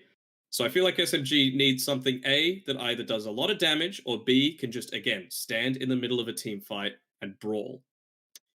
But it's against a Kunkka. So what are they going to be thinking against that? Could they go something like a Razor? Could they go something like a Viper, perhaps? I mean, you can't stand your ground and fight as a Viper, but against the Kunkka, you're doing all right. I'm kind of feeling the Razor a little bit. Choose your hero. Going back for the Echo Saber build. Oh, it's actually a Nia Gyrocopter. See, this is what, when they were on their losing streak before, remember what SMG did? They were like, you know what, let's give mid one a more mid one style hero and let Nia try and carry the game. And you know what? He did. He did just that. He had a good early game. And since he was given a bit more of the farm priority, he had the items to be able to drag it through to the late game. I kind of want to see in the playoff stage mid one playing mid again. Like, it just still feels like so much of his style of meta where he needs to be playing these flashy heroes and, you know, give Nia the opportunity to play a bit more of that carry role. We haven't really seen Nia play carry in too many of his teams, so that's the only issue. Like, how much experience is he going to have, and is he comfortable in that? But you're right. They definitely overall looked very solid when he was playing that carry from the mid. And I think the matchup as well, like, you've got an incredible amount of magical bursts. You know, we've seen a couple of these position twos on the gyro. I feel like Yopaj comes to mind, even Mac as well has absolutely torn games apart. So, you know, potentially against someone like the Conqueror, you've got that capability, but it's definitely like, this is completely feels like switched up for SMG. It's a very fast paced lineup. Yeah, for sure. I mean, a little cooldown reliant, of course, with the Golem and the Ravage, but other than that, they're going to be able to go at most stages of the game. As well, one of the big things that we talk about whenever we see the Kunkka going up against any kind of enemy mid laner, if you got that armor advantageous matchup, you're going to be in a good spot. This time around, Gyrocopter, he's got a healthy amount of armor. I believe it's 6 at level 1. 7, actually. I think that might just be rounding, but still looking pretty good. Prepare for battle. Well, how are we feeling about this draft here? Are we believer in the SMG draft, or are we a fan of a potential 2-0 for Motivate? Going to be on the back of Rogi. If he gets caught out, then it should be a pretty easy win for Motivate, but just the insane amount of burst potential that they do have on SMG, provided that they're able to get the initial stun onto Masaros so that he can't use the press the attack to remove that Fatal Bonds, might be enough to be able to turn it around for them. I'm hoping that we see a bit of a different build come out here from mid one. I don't want to see no Echo Saber. You need that Ag Scepter ASAP. No, what do you mean? I want to see the 30 Echo. seconds to battle. No. Get it out. Oh, that's a shame. It's a cool item. It is. Not an Avoid Spirit. What's with that net worth graph right now? Where there's a bunch of stairs? What do you mean? Well, if you take a look at the net worth, there's stairs. Stairs? Yeah, the graph. I don't know what's going The on. battle begins. Don't ask me. Do you mean Lena and Warlock having less? Is that what you meant? Or because I can't see stairs. Are you looking at the team net worth graph? Oh, the team net worth graph. Well, now it's going back up as a bounty, but like... I thought you meant in the top left corner. Nope. I got nothing. God damn it. God damn it. Alright, well, bounty room wise was a 2 for 2. So even in that regard, do we feel like it's going to be, because you were saying Nia is more than likely going to fulfill that carry role this game. Do we believe it's going to be a physical build then? Because we do see often that if the gyro is mid, he'll go for like that magic orientated. I think a Maelstrom is still needed, just because you want to be able to dish out a lot of AoE damage in these team fights pre-BKB, and he's going to be able to get that kind of early on. And then just go into the Aghanim Scepter, Satanic beyond that. But you need that initial little bit of burst to be able to snowball past this this laning stage. Just make sure you're coming online and actually getting the objectives before those BKBs are available. We've got a tri-lane at the top here for Motivate, and Arfu will be your first blood. We've seen previously, it was Boom, I believe, that played this Lunar. It was in an aggressive tri-lane. This time for Motivate, they're holding a bit of a defensive tri-lane to start. No, you don't. Radiant's bottom tower is under attack. I've got to have a look at just Fearless's heroes. Like, how many heroes have we seen that are at least, like, platinum tier so far on him? It's kind of nuts. My guy plays a little bit too much Dota, I think. KP, he's going to die as well. So this tri-lane for Motivate is already starting incredibly well. Now they're about to hit their level 2s, and it's just going to get even more difficult. And they're able to get these kills even without an Orb of Venom on Lionax. So it's just on the nice stuns coming through from Q. He's got a decent amount of regen, so didn't opt to go for the mana drain. Just the double stun lockdown is going to be really nice. KP just TP'd back here. Oh no, not like this. Still got the Hex. Great LSA from Arfu though. It'll give KP a little bit better positioning. They still have the beam, and Jackie will pick up his second kill. Also use that beautiful emote too. I hate it. I hate it so much. It's the worst one in the game. It's great when they're winning. Oh, It's never great. But how do you lane here? You're gonna die a fourth time. Ooh, okay. Oh, never mind. One more right click, Lionax. Finally. Finally. They'll bring up You've Roger, lost 4 kills. You have to walk back to the lane again. He might die if someone gets hit. No, Shadow Word expired. Never mind. I wonder if they're going to try and make something happen. You know, wait for the TP to come through from the Lena, wherever he is. Yeah, Arfu comes to the top side. They spot it out. Do they now rotate down to try and get a kill onto mid one? Gonna get the pull off first by Q. Nicely done. Roger scouted it out though. Let's see, ET running all the way back to base. Even picking up an early infused raindrops. Nicely done. So we are not worrying too much about all the other lanes. We feel like it's all the action going to be top, no pick-off potential maybe, or I should say no solo kill potential, maybe middle bot. Radiant structures Maybe. are fortified. I just feel like you've got such strong lanes all throughout on Motivate that kills can happen anywhere right now, and we're seeing again the return of the big bracer build on Fearless this time, not an off-laner build. But you know, luckily enough for SMG, it's not the one that gives magic resist anymore. Remember how busted that was? So stupid. Everyone was just going, bracer, bracer, bracer. It's like, yes, fun. Now we're seeing that on some position 3s. Maybe it's back. Who knows? Sam H is loving it.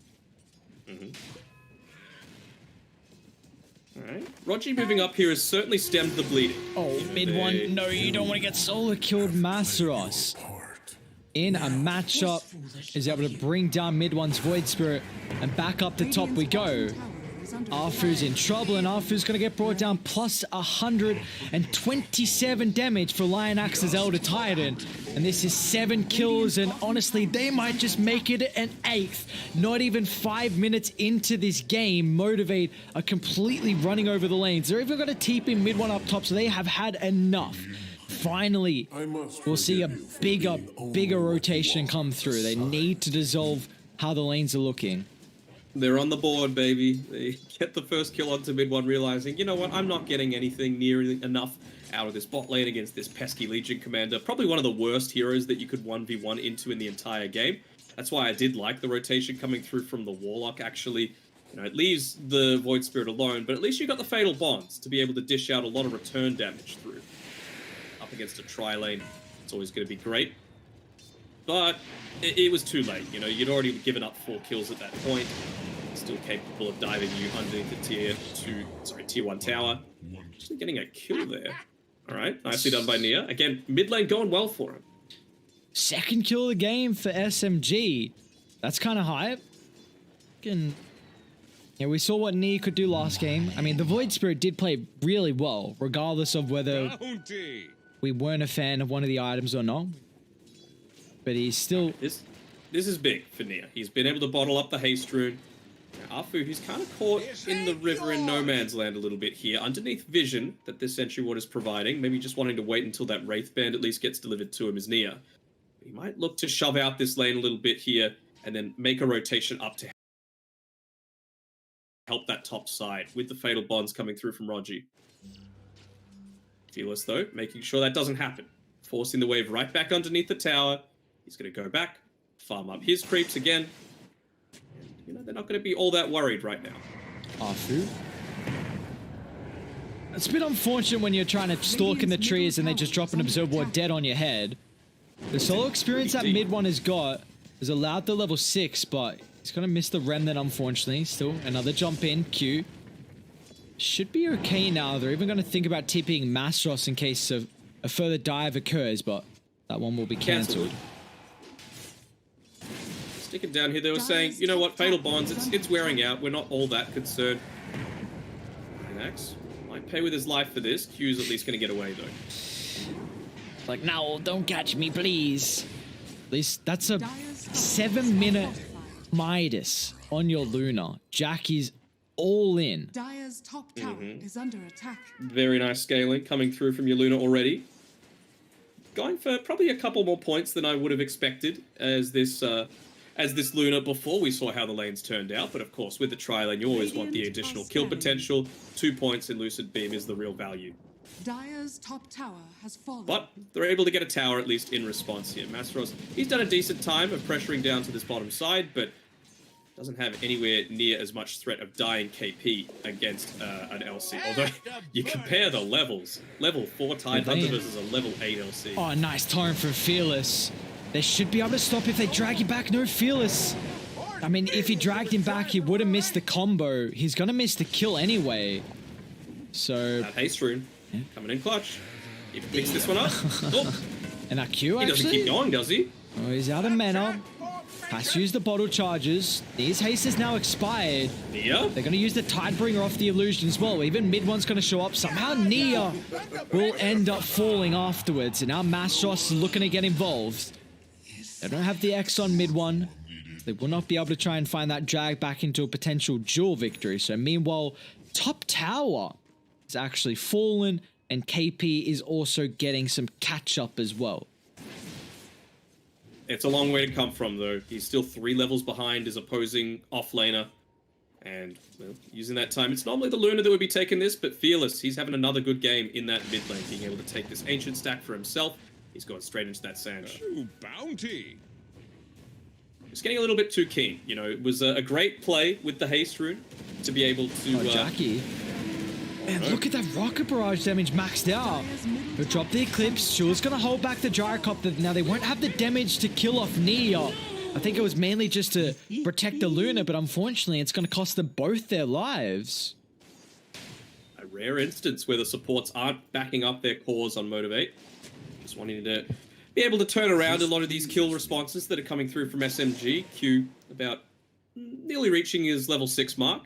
Same sort of thing with Lion Axe, soaking up in the mid lane. And I mean, when you've got this SMG roster that you know is going to want to run into you very shortly, after Roger purchases up the tome that's going to hit it around the 10-minute mark, you want that Earth Splitter to be able to turn around in response.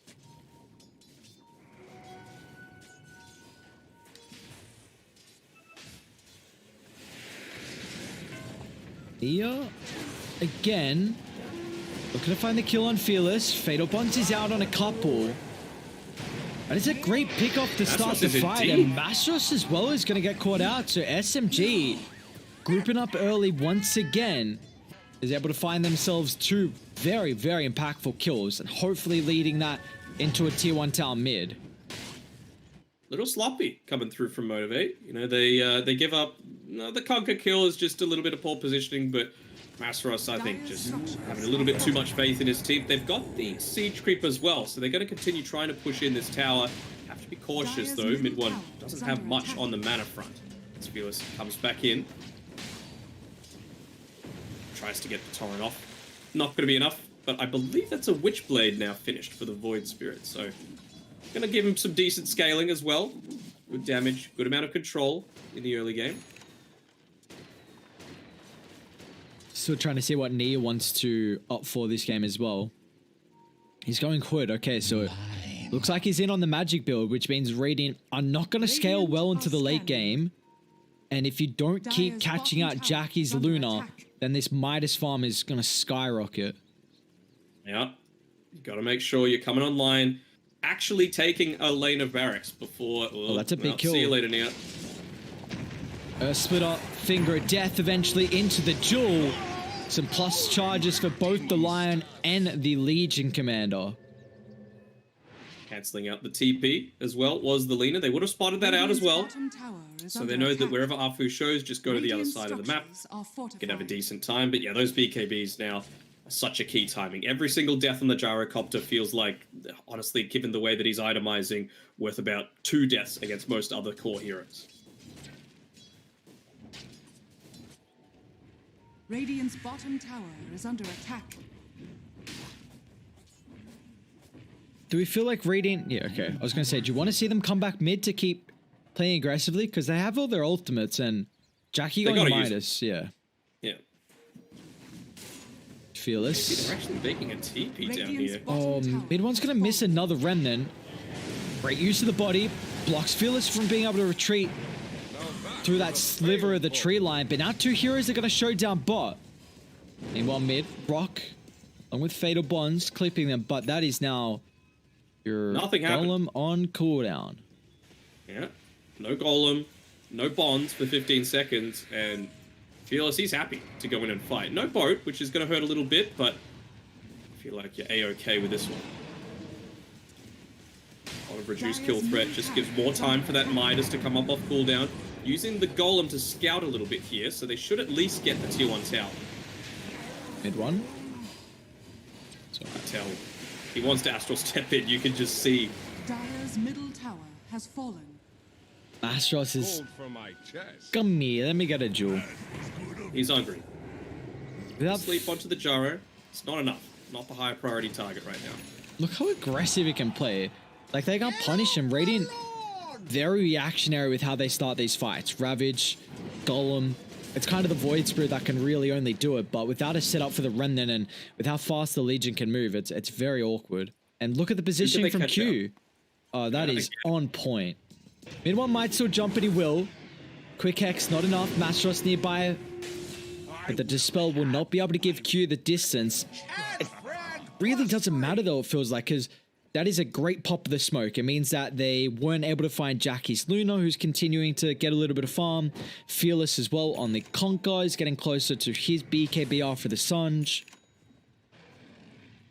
Right, it's exactly what he needs. He needs to be the one soaking up a lot of this early damage coming through. Masteros as well. He's going to be able to help the rest of his team with that pipe being built up for himself. Luna, can go a little bit more of this greedy style with the Yasha, with the farming build. Things still looking quite nice for Motivate right now with their scaling potential. Oh, this mid one, he's going into the Ags next. I like it. Neo. This time they don't get the quick start to the fight. So the rotation's going to be fast enough with the Hood of Defiance. Gyrocopter's not dead just yet. And they all group up for a 3-man Ravage. Fatal Bonds links them together as well. They'll lose Q and they will lose their secondary support there. Motivate just unable to have that perfect execution to bring down Nia's Gyrocopter. Didn't end up popping the Finger of Death either. And of course, no LC being there means that rotation potential is always going to be so much stronger. Oh, bounty! Speaking of the dual is under attack. owner, Masteros, having to force to retreat back as they were eyeing him off a little bit there. I do like the Witchblade. Like, I was thinking maybe that might have been a small reason. They were going to go in, misses it, going into the Echo Saber because it provides that little bit of an extra slow, a tiny bit more teamfight control, but I mean, Witchblade provides that so much better for a Void Spirit in my mind, and it's always going to scale because it's based off of the intelligence that you have.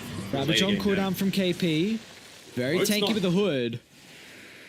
See if mid one's able to jump the supports again through a lot of their control and a lot of their burst damage is what a golem bonds. Again, Four's got to get linked.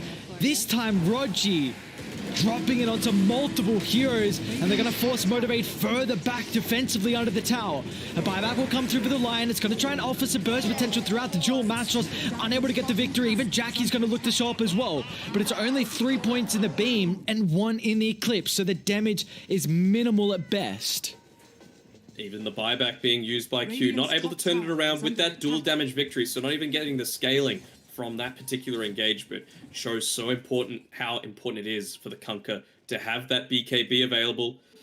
I know it's Motivate style to kind of go a bit more aggressive than other teams are expecting. They always want to make sure that they can get on the front foot, say, okay, they're not going to come into us. They don't have their timings yet, but Motivate without fear, they do it anyway.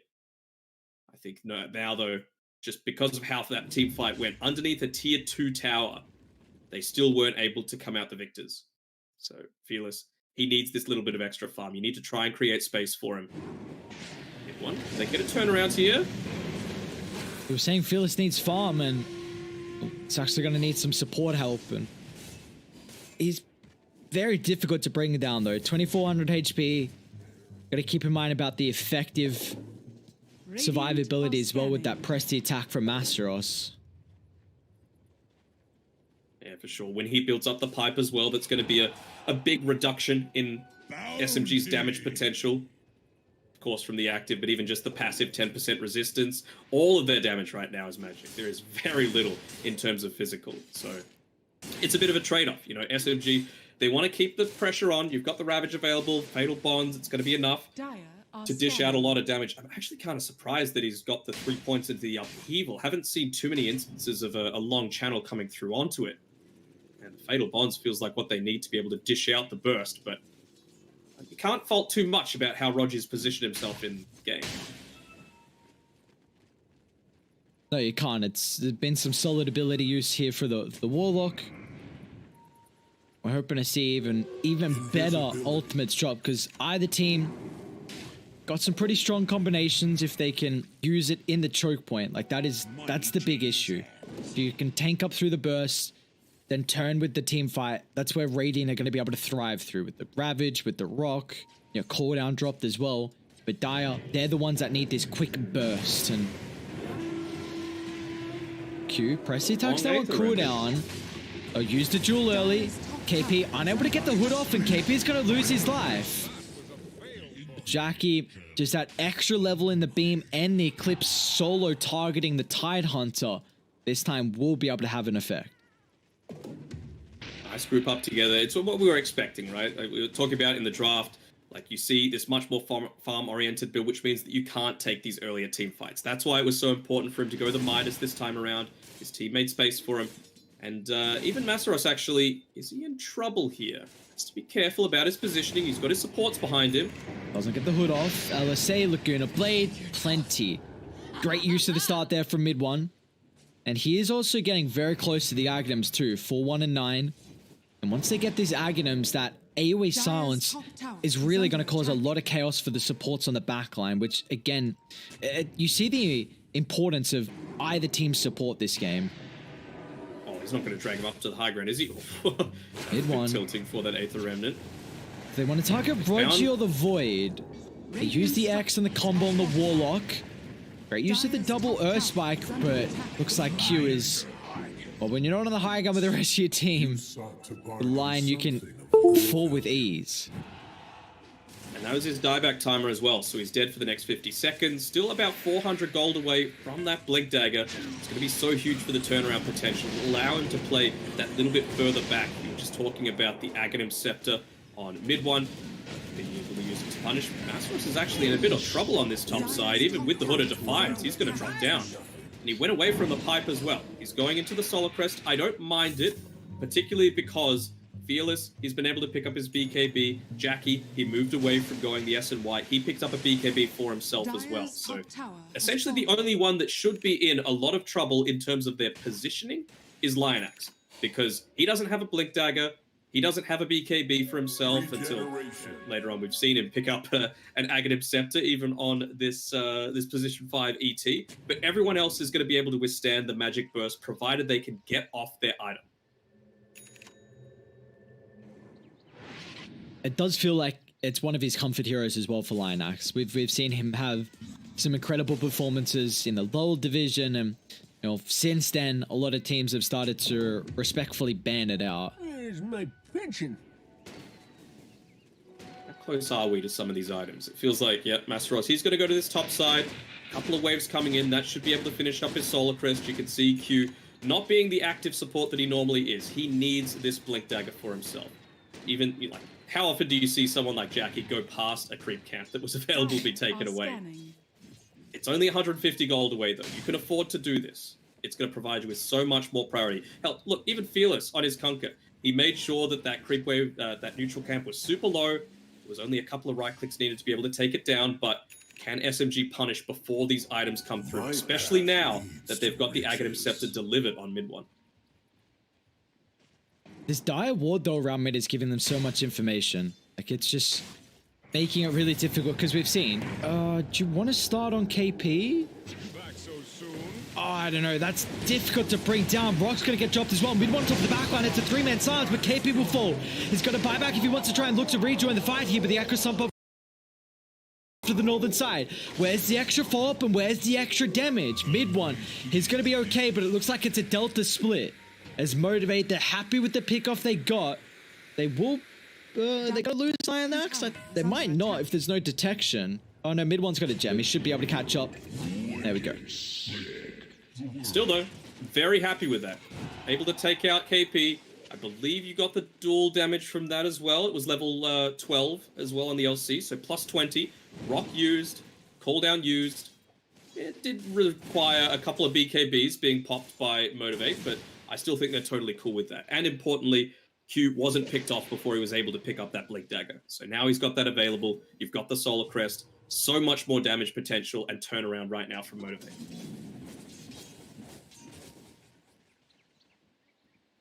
We do see it's quite the neck and neck game here for our second one of the series, but it's... Do we both feel like Motivate getting to the later stages are probably favored? Yes. So quite clearly for mine.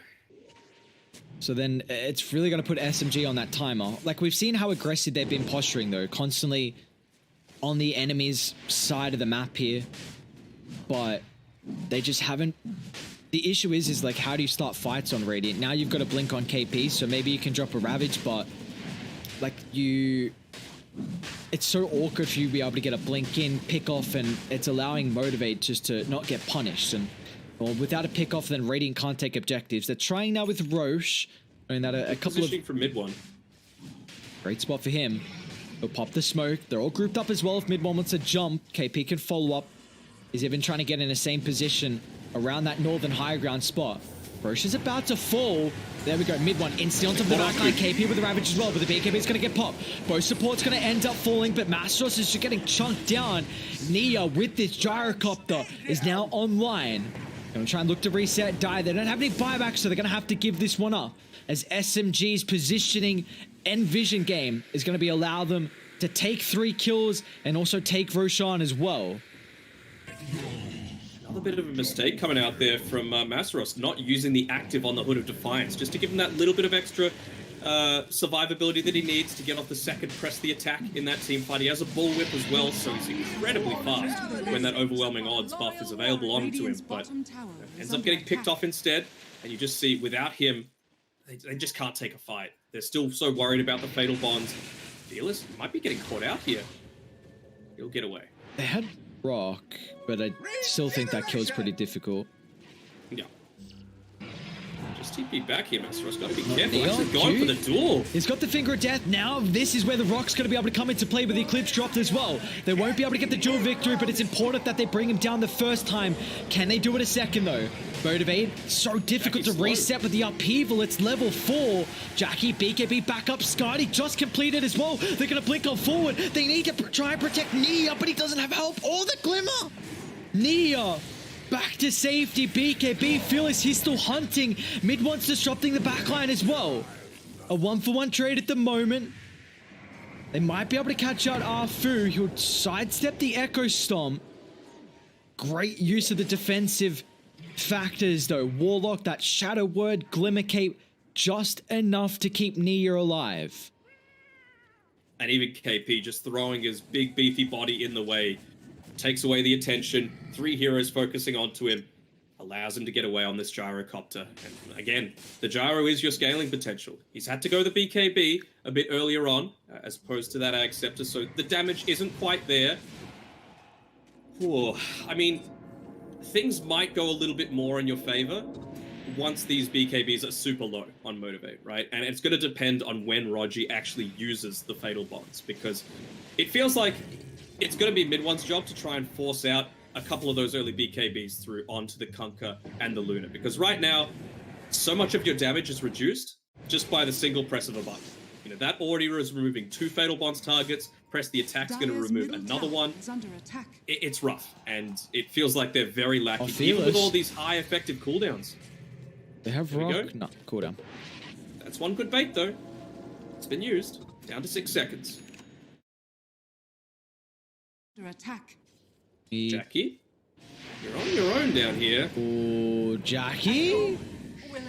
All right. That is a mistake we do not see often from Jackie.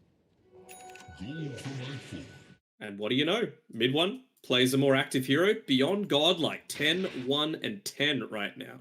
Score looks like binary. Dire's middle tower is under attack. Poor old Motivate now. They're going to keep losing some objectives without having the Luna T2 tower. Mid's going to end up falling. That should... There's that scary high ground, though. It's been the bane of their existence 3 times now, SMG, against different opponents. And well, KP, he doesn't care. He's going to be the one to throw himself in onto the backlines. He's stunned up, and this tower's doing a fair amount of damage as well. That Aghanim shot from Mastros is going to be really important here for them. Oh, yeah. Enormous. Even preemptively being able to use it onto a Void Spirit, Aether Remnant combination. Still holding this gem from Radiant. I love how early they picked it up. Like, you just saw the vision was so important for Motivate. It always felt like they had tabs on SMG as soon as they were walking outside the base. I have to wonder how wise it is trying to make a play like this. Motivate, they're very wisely sticking together. They're under their Observer Ward. It's all smoked up. Mid-One's going to pop it. They found him. Glimmer Cape protects him. KP is going to try and disrupt the backline with the Rock Drop as well. Double Ravage. They're controlling up Jackie, but the burst going to come through with the Gloom Blade. Jackie's falling low. Brutal turn. BKB Eclipse pop, but he's unable to get any more life still back as Jackie will lose his life. MG.Trust unable to get in range to be able to protect him. It's a 2-for-1, but they might make it a 3-for-1 here from SMG. Motivate still in the area. They're pretty low on mid one. They got to be careful. MG.Trust is looking to fight. Jules out. Fearless. He'll chunk him down. That extra attack speed, Solar Crest, AC, press the attack is enough to get something out of it. And MG.Trust there, it was a good job by mid one to be able to zone him out. If he is there, if he's able to get that press the attack onto Jackie, he lives. He's able to turn around and get a lot of that effectiveness in the team fight. But instead, it's still a decent trade for Motivate. Both teams, I don't want to say they're happy with how the game is going, but it's on a knife's edge at this point. How's Nia's item progression? Is this the Ags? It is, okay. It is. I was a little, that's why I was saying, like, do they want to take this team fight right now on SMG? Because he was level 19, he was about 700 gold away from finishing up that Ag Scepter, which might have been, you know, the difference from getting that kill in the end onto the Kunkka before he's able to be saved by Masaros. That increased movement speed going to do him a whole ton of work. Not needing the Rocket Barrage just yet on the Gyrocopter. Just wanting to impact his mobility in a lot of these team fights.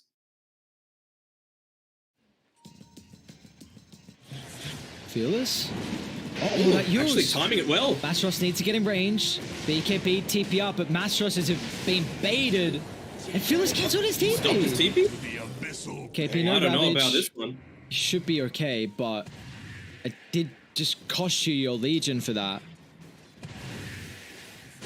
The extra Lucid Beam mini stun as well on Jackie here, realizing how important it is with, I mean, it's so stupid, 2.5 second cooldown on this. Stunning up for 1.2 seconds, dealing 400 damage. And he's even got the Lucid Beam Shard. So just going to be dealing with people in that way.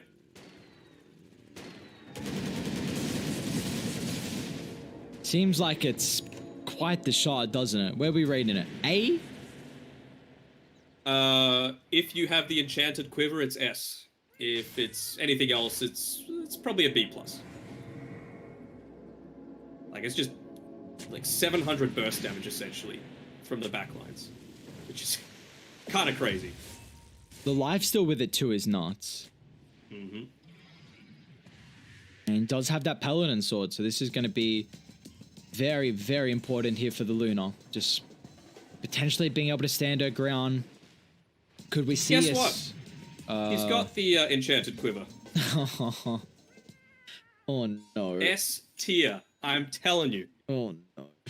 You just watch the backlines. Wherever he launches this Lucid Beam, watch how much damage the people take around it. Fearless has got to be careful how he... Yeah, okay. I say, and that X baited you into it last time.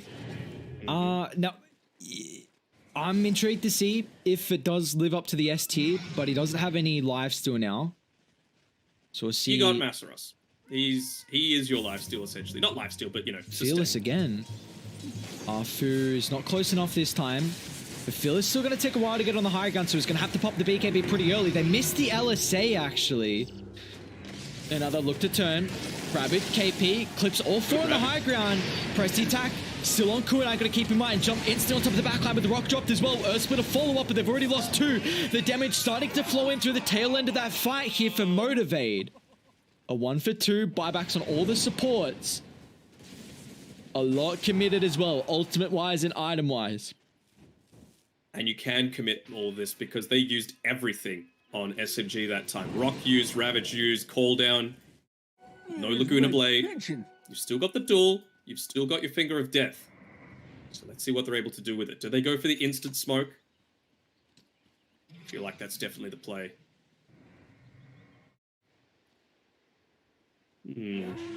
Smoke it up. Oh, Midas on cooldown. You hate to see it. You really do. Arfu? Oh, there's no blink on MG.Trust. They got the X at least. Mid one again. Nice mid one. What a silence. In and out he goes. Laguna might be able to burst down a second. They're lying for 70. They're looking to continue on forward. Arfu's level 20. Oh, the LSA, Arfu! Fearless is falling really low. They'll use the press the attack instead. The Jewel's going to lock in the Tide Hunter, but there's no damage to dish out on KP. Well, 1 for 1. You see those beams going to work here. Be careful. So much damage right now. See, he's been using it onto targets that don't actually have anything nearby, so the glaives aren't able to bounce around onto anyone. That's the difference. That's why the Enchanted Quiver isn't having quite as much impact as we've been expecting.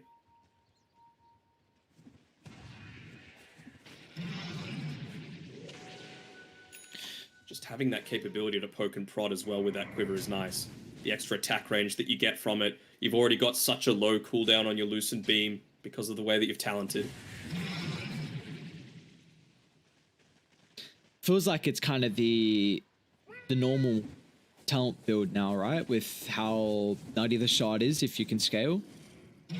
It depends. Like, I feel like a lot of the times we do see people go the 8 stats, the attack speed. I feel like Lucent Beam Mini Stun is always going to be good, just for that little bit of extra lockdown, but wisely enough as well, we have a Satanic being built up for Jackie. You were talking about before how, you know, by getting rid of that Paladin Sword, he's kind of left himself in the dust a little bit here, but he's going to start building up. Already picking up the Reaver, of course, comboing together with the S and Y is going to make that incredibly powerful. What's Fearless got coming out? Has he got the Paladin Sword? Yeah, I was a little curious as to why he didn't have that at the past fight. He was still holding on to the Elven Tunic, but with that Tide Hunter dealing out so much damage, he's going to be able to, you know, put himself back to a fairly decent amount of HP if they get the turnaround here. Scout out that Roche is up. You know where this is where the next fight needs to happen. KP will lead. Got vision on the back line. Mid one's going to get caught. What an Echo Storm. Mid one brought down. He's got a buyback. Instantly going to use it. Let's see if Motivate want to stick around for more. The gem down on the deck. KP. Blink on forward. The beacon is on Kuda. They need a protection with the pressing attack. Great timing from Astros. Jackie's going to be able to reset here. A buyback's going to follow up as well. Jackie, can he stand his ground? Laguna played out. One follow-up stun with the LSA. And Jackie, he's unable to tank through the damage. They'll find a big kill on the Luna, and he bought out. He doesn't have a buyback now. Fearless might also end up falling as well. 2 down on Motivate. They both don't have buybacks. Free Roche, easy money. That's all that SMG are needing right now. Mid one, he's not needed at that Roche pit. He's hunting for more. Just shows this insane scaling that the Witchblade's able to, provide you. That extra 150 ticking damage coming through from that. He's got the Kyron Sand, she's got the Vambrace to provide him with a little bit more, even going into the E-Blade after that. So there's going to be scenarios where you can just use the E-Blade, not kill him, and just walk away. Who got the KP's holding on to it. Dire's middle tower Gives them some siege. That is what they're lacking. Oh, did you give it to the Warlock? I like it a lot, actually. Okay, never mind. I feel like it's good on KP. Warlock is amazing as well, but Dire's middle they need tower some way to is siege, especially now that they know effectively that there's not going to be anyone buying back for this. Like the tower hits him for nothing. Minus 103 damage. Dire's middle tower is under attack. It's just a pea shooter right now. He's got Orb of Destruction as well on KP. Dire's middle barracks are under That looks like it'll be at least the melee mid one. Looking to jump and force some reactions. Dire's middle barracks. They've finally taken some racks when they go onto the high ground. All it needs is 2 cores to be dead. So they're learning. This is good. 3 games in a row, maybe? Question mark? That would be so demoralizing heading into playoffs if you just threw 3 leads in a row. Hey, you. Alright, level 25 on Nia as well. He's got those multiple charges onto the homing missile. Might force out a few not so ideal press the attacks coming through from Masaros. Regeneration. What's KP got here? Just got the casual plate mail sitting in his quick buy. Shh, what do we feel like this is more likely gonna be? Dire's bottom tower has fallen. I mean, the Lotus is going to be real nice against the lockdown that might be coming from the likes of the Lion.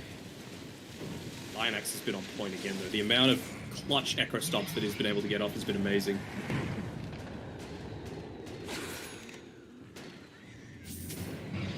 They're trying to poke and prod.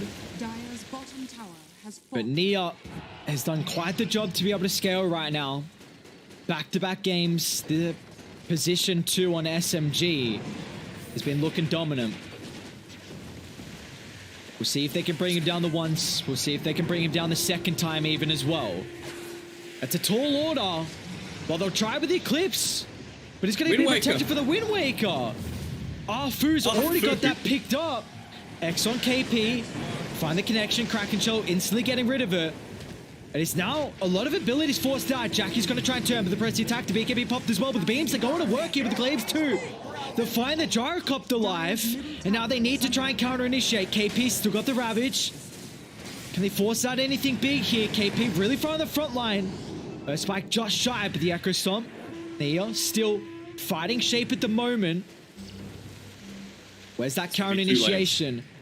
Still waiting for the Ravage, and yeah, 2 full sets of barracks now claimed. SMG, all they lose is the Ages there.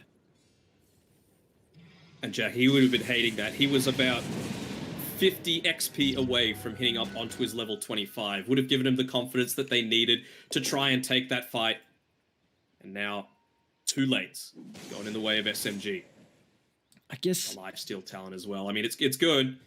It's already very good. Combined together with the SNY. Gonna have that passive lifesteal coming through. BKB's on cooldown. And Mastros is a bit away. He doesn't have Blink. Can they burst him? Mastros needs to get there. No! They've lost Jackie. They've lost Mastros too. This time, it doesn't look like SMG are going to throw their lead. 2 down. No buybacks. Make it a third. Triple for Nia. The double damage. They should rip through the buildings here. What a scaling potential on the Gyro. He turned up in this game. See what they can do. I mean, ET to delay is incredibly strong. You won't have Legion buyback for 2 minutes 50, and you're not going to have the Luna as well. BKB pop, but it doesn't matter. The G's are caught, and SMG, they're able to take their last game before the playoffs here, giving them a little bit of momentum to head into the lower bracket. Once again, they give Nia the reins. And he takes it and makes a lot happen. A lot of that credit has to be given over to mid one, though. The amount of space that he created in those team fights was insane. Earlier Ags than we saw in game number 1, constantly hitting onto 3, 4 heroes, getting that initial silence out, forcing earlier BKBs, meaning that Rogi's Fatal Bonds is able to do a lot of damage. Hell, honestly, he didn't even do that much at the end of the day. Like a Warlock with all of this AoE damage, and you've only got 10,000 damage.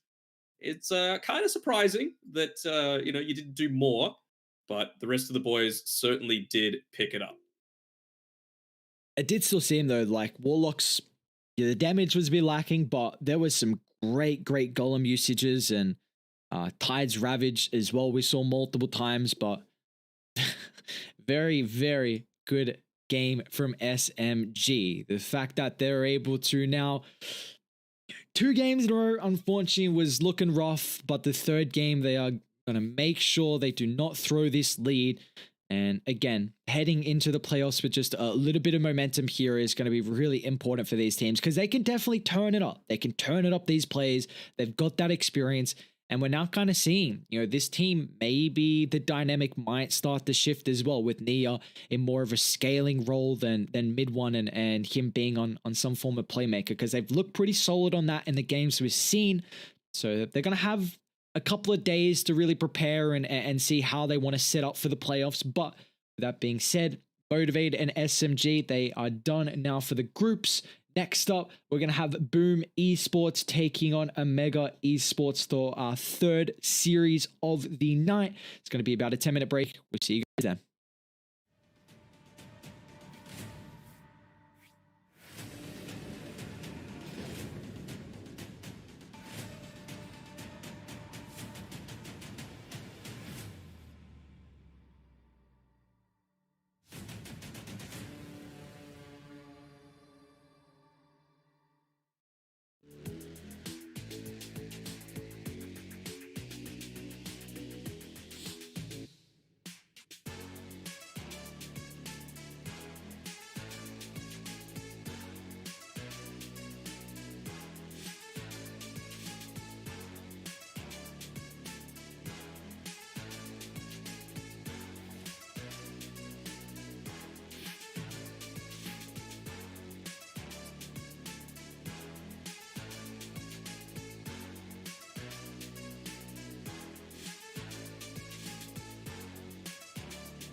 2 series remained here for the LootBet Pro Series Season 6.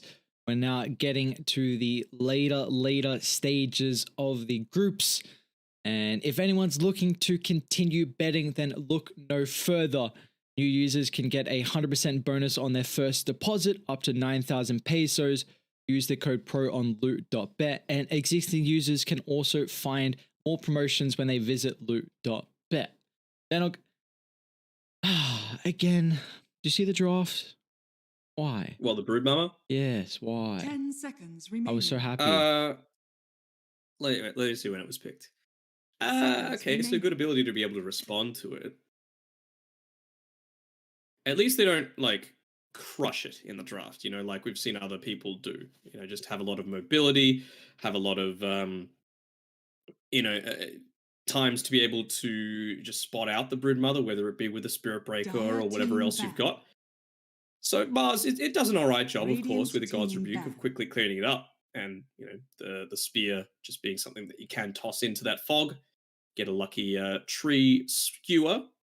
Can be nice, but I mean, it hasn't been mega counted out, though. That's the difference. So, Omega, let's see what they're going to go for. It's all about, it 10 seems, the seconds mobility remaining. for the laning stage. Getting rid of the PA wouldn't surprise 5 me to see the seconds Ricky remaining. removed from the pool as well by Omega. And what else? Do you reckon SB would be a bit greedy? Like, not greedy, but like you've already got your position 5 most likely on Boom side. Yeah, I think I don't know Dire how much team you feel ban. about having an SB AA, because I feel like if you don't get Ice Blast, then the damage is a bit lackluster. Mm. I mean, I did really, really like it when it was played versus the Broodmother, though. Like, I was a huge Yeah. fan of how they were able to play with that. But 10 seconds remaining. they might just go for more of a conventional hero that 5 can play with seconds the remaining. Mars in the lane. It's not bad. Like, it's Yeah, still it's- not bad. Team You know, ban. you can use it to be able to just go on into a Dire team team fight. It ban. means Mars doesn't need to itemize into a blink super early. You know, you can just use the SB for that level of initiation. Right now, they don't have any instant lockdown. Like, it's going to be the Grimstroke Inkswell, but you're not going to be able to get that off in time. And you could combo together with the Ice Blast to pick off almost anyone on the map. So it could be nice for them. But they're just opting to get rid of the things that will Dire clear team pick. the Broodmother spiders for now. Getting rid of the Magnus. Tidehunter's still in the pool, but they're thinking, well, Mars is here. They're probably not going to pick it, but we've seen plenty of times Makoto play Mars in the mid lane, which would leave it open for FBZ if he wanted to go Tidehunter. Yeah, this is a Radiant nice thing about team having a pick. position 2 that can kind of flex the Mars. I do like that answer a lot. We've seen teams have been really reliant on getting this quick burst with the AA, and that's something that Mars also relies on. Spear, comboed in the arena, if you're able to get the snowball, it mitigates a lot of that damage, and then you 10 can look to seconds turn remaining. afterwards. And plus, that's a pretty scary lane too. Tusk Brood, and with the 5 tag team, of course the seconds spiders remaining. aren't going to amplify it, but you know, at least they're slow. They're definitely going to be heroes that want to right click. And Shanks has been playing really well. And something else I just noticed, we got Mac playing. Yep. It is the full Omega roster as well. So no Ken, no JG. Let's see how they're able to do with all the boys together again. Yeah, because we saw it was 2 series where they had stand-ins, right? Maybe 3. Yeah, I feel like 3. it was 3. The first day they were playing with Mac, and what do you know? They won every single one of those. And then since then, they have gone 0-2, 2-4. That's it, I think, right? So 2 and 4 is, yeah. So now they've got these 2 series to end the day. They could come back into it. I mean, the first 2 wins were against Little Gun and South Built, the bottom of the table at the moment. And they are going all in onto this burst potential. 10 seconds remaining. It's another flex hero that they can play 5 with as well, seconds remaining. with the Tiny. But again, now I feel like the window of opportunity you have for a toss to get that snowball is a lot shorter now, because Tiny can have a crazy burst opportunity if he's really, really far ahead. And you know, we saw it with Neon playing it with the Tiny paired together with the Magnus, being able to skew someone back under the tower. You can toss into a spear. It's not a bad combination. So Omega is going to need to be quite vigilant about making sure that the lane is up more towards their tower in their favor. Otherwise, there could be some kills that probably shouldn't have happened that end up going pick. Boom's way. Ember spirit. Okay. We've been Trusting seeing the quick fingers, yeah. I think. We've been seeing a lot of the Ember versus the Tiny, haven't we? And the matchup seems to be doing relatively 10 well. seconds remaining. Yeah, I mean, you max out the Sleight of Fist for 5 the laning seconds stage. remaining. Tiny has 0 armor, so all the extra bonus hero damage is good. You're going to build into that Orb of Corrosion super early on, so, continue to punish him. Even if it's just stalling him by 1 level, he's kind of forced to go into the Grow as well, instead of an extra point into the Avatos combo. And even, if you've got a Remnant up already, you need to be pixel perfect with the timing of the toss in the Avatos combo to be able to get away. So I think Mac just putting a lot of faith into himself, just saying essentially, look, you can try and initiate onto me with a Mars Spear. If I've got a Remnant, I'm going to live. Same sort of thing with a Tiny. Boom have really Radiant taken team back. a lot of this reserve time away. They're going to go the Storm Spirit. Spirit. So good matchup against the Ember Spirit. It does reveal the fact that this is going to be an FBZ Mars in the offlane. So just Dreamer Cell's hero left. What do we got left in the pool for him? PA's removed, Void's removed, PL. 10 seconds remaining. Is it a Luna game? Is it a Luna 5 game? seconds remaining. It's not bad. It's not bad at all. I've been a big fan of that Luna so far, Dreamer Soul. My only query is how that lane would fare versus the Brood. Dire team back. Sure, but if you've got well, I suppose you're not really having anything bouncing around because you get the spiders at level 6 now, but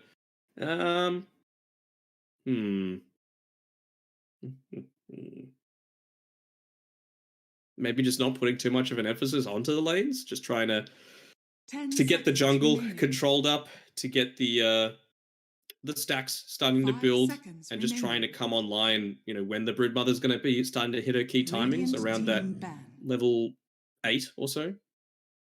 Might be the play. I like the Sven ban, actually. That would have been really nice. Stun with the AA lane, cleave for the Brood, so you can even still play there as the game goes on. 10 seconds remaining. Could they play a Ricky? 5 seconds remaining. Dreamer Cell's done it plenty of Dire times. team It's back. one of his best heroes in my eyes. It's going to be nice to be able to get away from the Broodmother when he's trying to trade with that insatiable hunger. Tusk as well, melee hero. So provided AA isn't out of position, you're not going to have a huge amount of kill threat.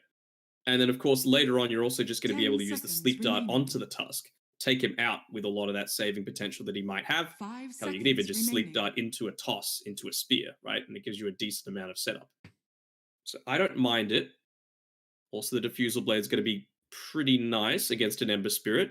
Maybe force him to go into that Yule Scepter to provide a bit more survivability, force the supports to go into a 4-staff when they might be wanting to go, Solar Crest or something along those lines.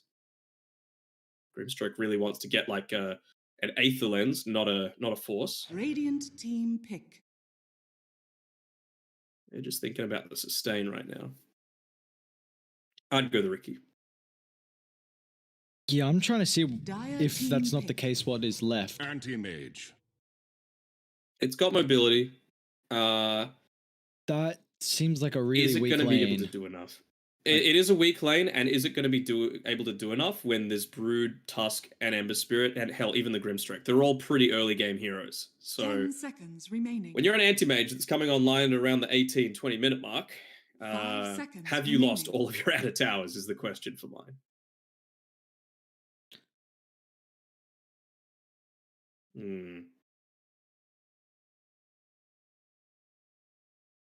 Safe lane cause, good against the anti-mage.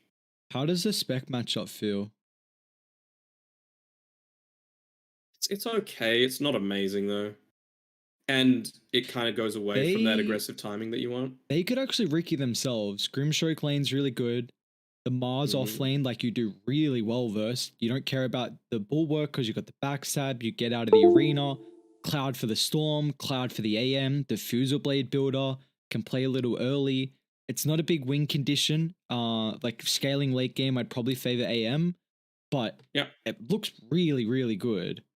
I mean, they don't want to let it get to the late game. You know, you've got a Broodmother. If the game's not done by 30 minutes, Boom should have this, but Then you are all in on your Brood hitting towers if you do go for something like a Ricky though. So yeah. they're gonna Drow. I thought about Drow, but like I there did too. are It's against so Storm. many counters. Like Mars is I've seen China a while ago didn't hate the matchup. Like Mars was always picked into the Drow, but you blink drop arena. If Drow's got BKB Hurricane Pike, then Mars just dies in a fight. Now that's 2 items and it takes you a while to get there. So arena destroys you. Tiny's gonna blink burst you. Storm's got mobility, and then an AM as well.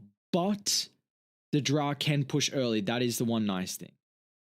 You can, and also the additional bonus to be able to give an over to something like the Broodmother as well is going to be nice. It's meaning that it's going to be a 5 Tusk as well. Obviously, that Drow Grimstroke lane would have been pretty horrible if they opted to go for that. So instead, just getting a bit more aggressive. It's a ton of slows as well, and now you've given yourself a good amount of kill potential in that lane. I still think the Broodmother probably not going to be able to get super active in the kill front. It's just more about being an anti-carry. We've seen in past patches, it's the likes of a Razor or an OD that might have been played in that position 3 role. Now it kind of feels a little bit like that Broodmother. You stop the enemy's farm, which is going to be pretty important against this anti-mage, which, like you highlighted, is very weak together with the AA. And then, you just transition that into utility, providing auras to the rest of your team, allowing the Drow to be playing under a little bit more safety, and hopefully doing a good job at taking towers as well. So I want to ask you, what do you think? Who do you think is going to be able to pull this one out? Do you have faith in the Broodmother, or do you feel like the catch potential for the Drow Ranger is way too high? I feel like they need a really good performance from Mac, and he's not in a winning matchup. And I feel like that's why I'm going to go Boom. Because I think that Omega are going to need to make a lot of space this game. And that comes from your mid lane because Sam H is like a vortex. It's really difficult for you to fight early on into pipe. Like the team you have to fight, can take engagements on the map. Whereas Boom, they've got a lot more opportunities on where they can take these fights. So I'm worried about the anti-mage lane. I think he's going to have a really rough time versus the Brood and the Grimstroke. But I think the X factor is for Dai to actually be able to enable the Drow. You're going to need a really farm Brood, which do you feel like he could go Orchid, or is this 100% an Aura build? Because I'm like 50-50. Orchid is great versus the AM and Storm, but I feel like they need to group up early from Omega, so I'm not certain. Well, they're already going to have the Gust, right? Yeah. So that's going to be nice if they ever do come into a fight. I just want to ask you another question. Yeah. Which of these safe lane cores do you hate more this game, the Drow or the Anti-Mage? Like, in terms of how effective it's actually going to be for the state of the game. Drow. Because I feel like they're kind of non-factors for mine. They both... Anti-Mage sucks in the laning stage this game, and Drow sucks when the team fights start to break out and you've got a couple of items on Boom. Look, it doesn't seem like it's the greatest AM game, does it? Like, you're not versus very many mage heroes. It's not an easy lane, which is always your weakness. Like, this hero it's not the strongest laner at all, and you take a long time to come online. When you do come online, though, you're going to have Manta, so that you get rid of Change, you get rid of the silence from the Drow. The only way they really kill him is like Soulbind, Walrus Punch, and if the Drow is really farmed. So... yeah. But then for the Drow, like, how do you play this game? You're going to have double blink. Well, you're going to have 3 blinks if you're including the anti-mage. Storm is going to have a good lane. And we've seen Makoto. Like, Makoto carries Boom. Makoto Storm. Yep. It's scary. And he's in a winning lane. And it's a good Storm game too. So I think you have to bank on Makoto Storm. You do. You know, you said just as much as you are feeling it's going to need to be the Mac Ember Spirit. Still, Makoto, like you said, winning lane, he needs to have a good game. Like, everything is in position for him to have a good game, for him to carry his lineup essentially and allow the space for Dreamer Cell to be able to come online with those first few items. So if he doesn't, if they're somehow able to shut down the Makoto Storm Spirit, you've got the rotation coming through from the CML Tusk potentially, then you're leaving the Drow alone. So it's kind of iffy in that regard, but I kind of feel like you have to make it happen. Before Makoto reaches level 6, there's going to need to be at least one, maybe two rotations towards that mid lane to try and prevent the snowballing nature of this Makoto Storm. Maybe if you're able to pull the Tiny out of that lane with FBZ, then Drak and Solo. But once FBZ hits level 6, then the kill threat starts to ramp up. So yeah, we could see Omega come through with a duo rotation in their support because Brood is also not going to be pressured in his lane, so he can kind of be left alone for a little while. So, you know, maybe you make a rotation around one of the rune timings, see if you can pick off the Storm Spirit. It's probably going to have to be the 4-minute timing there with the rune, because that's when Sam H should be okay, and that's also about 1.5 minutes away from the Mars 6 timing. So if you can do that, shut down Makoto. Do you feel like Dire can also try and infiltrate the jungle? Because that's where we really see Storm Spirit thrive.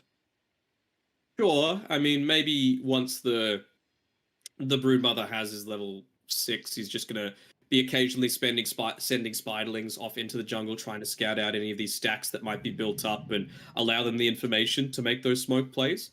One other thing that I don't think we've even touched on is, I know, you know, you talked about the arena and just being able to walk away from it eventually when you've got the BKB, but regardless, you've picked a Drow into a Mars, right? Like, just having the arena up nerfs your damage so much. Let's not talk about your survivability, but your damage is just completely ruined if you're able to, you know, cut off everyone else from the team. If you're able to catch Drow on the outside, everyone else in, you're pretty happy with that still.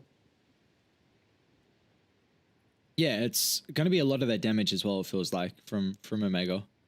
So it's really going to come into play. Like, how even do you think this draft is? I would have felt so much more confident with a Riki compared to an anti-mage. Yeah, same. But I have faith in Makoto. I think he can do it. I think the rotation potential as well from Hyde is probably a bit stronger. Like, just as much as I've been talking about having to rotate the Tusk, for example, to be able to shut down the Storm Spirit, same thing is going to be said of this Tiny. And, you know, you're the position 4. You actually can make that rotation. You can leave a Mars and feel somewhat confident. You can't leave a Drow Ranger. Like, she will die if you just leave her solo for too long. And you do have a lot of stuns early as well. Like, the 3 heroes that will get active is going to be Storm, Mars, Tiny. Yeah, maybe you can, if Ember's had a bad lane, he's going to be farming the jungle. FBZ might be able to make a maneuver. And I guess another thing is, like, this Ice Blast. How many pickoffs can Radiant get? Because if you could get some clutch pickoffs, your global potential is going to be through the roof, and that could just continue to delay the Ember's timing. But, you know, another thing is that this is finally Omega back with their full roster. You said that they went 4-0 on day 1 with Mac with the boys. That was against Southbuild and Lil Gun. You know, so far they've been looking honestly pretty solid with JG and Ken standing in, but I think it's going to be nice for them to have Mac back in the lineup. They do have 2 series, another one later tonight to outround the group stages versus Galaxy Racer. So they're able to continue with some momentum. Then we'll see how they're able to head. They're currently 6-4. So they can't. Boom is locked in to the upper bracket, I'm pretty sure. Unless I'm mistaken. Yeah, I'm pretty sure they're locked. Because yes. Yeah. Yes, no, maybe. Yeah, well, I think you might be able to get a 3-way tie, actually, for 3rd, 4th, and 5th. If Omega 2-0s Boom, and then Galaxy Racer and Omega 1-1, then it's going to be a 3-way tie.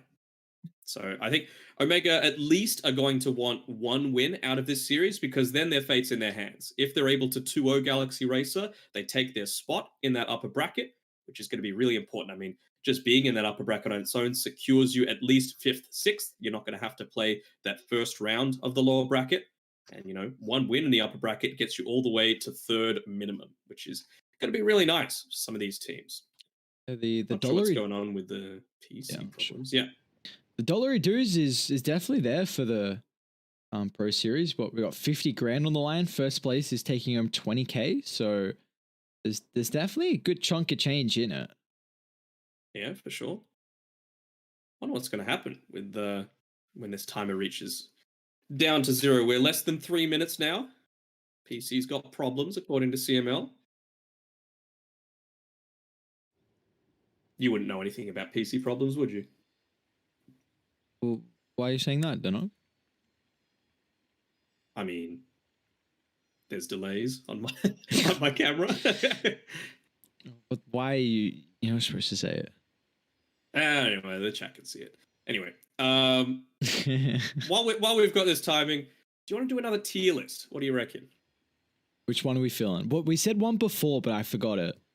We were gonna do, like we did the fruit. No, we were gonna do. We did the fruit one, and then we were saying we're like, oh, let's do that next time. But I can't remember, and this is where like all these days are blurring together for mine. They are. Oh my, they are. You can't trust me to remember any of this stuff. All right, let me have a think. I think fast food or like flavors of chips, maybe, or favorite countries to visit. Just to visit. Wait, all right, chips. Let's do chips. Chips kind of banging. What do we? Okay. We start him with S tier. Let me see if I can actually bring up a tier list. Are we doing like what brand? Does it matter? No, I'm talking just flavor. Okay. So I'll let you start things out. So and this is including like let's talk like your standard like Lay's or Thins or for us here Smiths and Samboy. Also things like let's call Cheetos, they count. Let's call Doritos, that they count.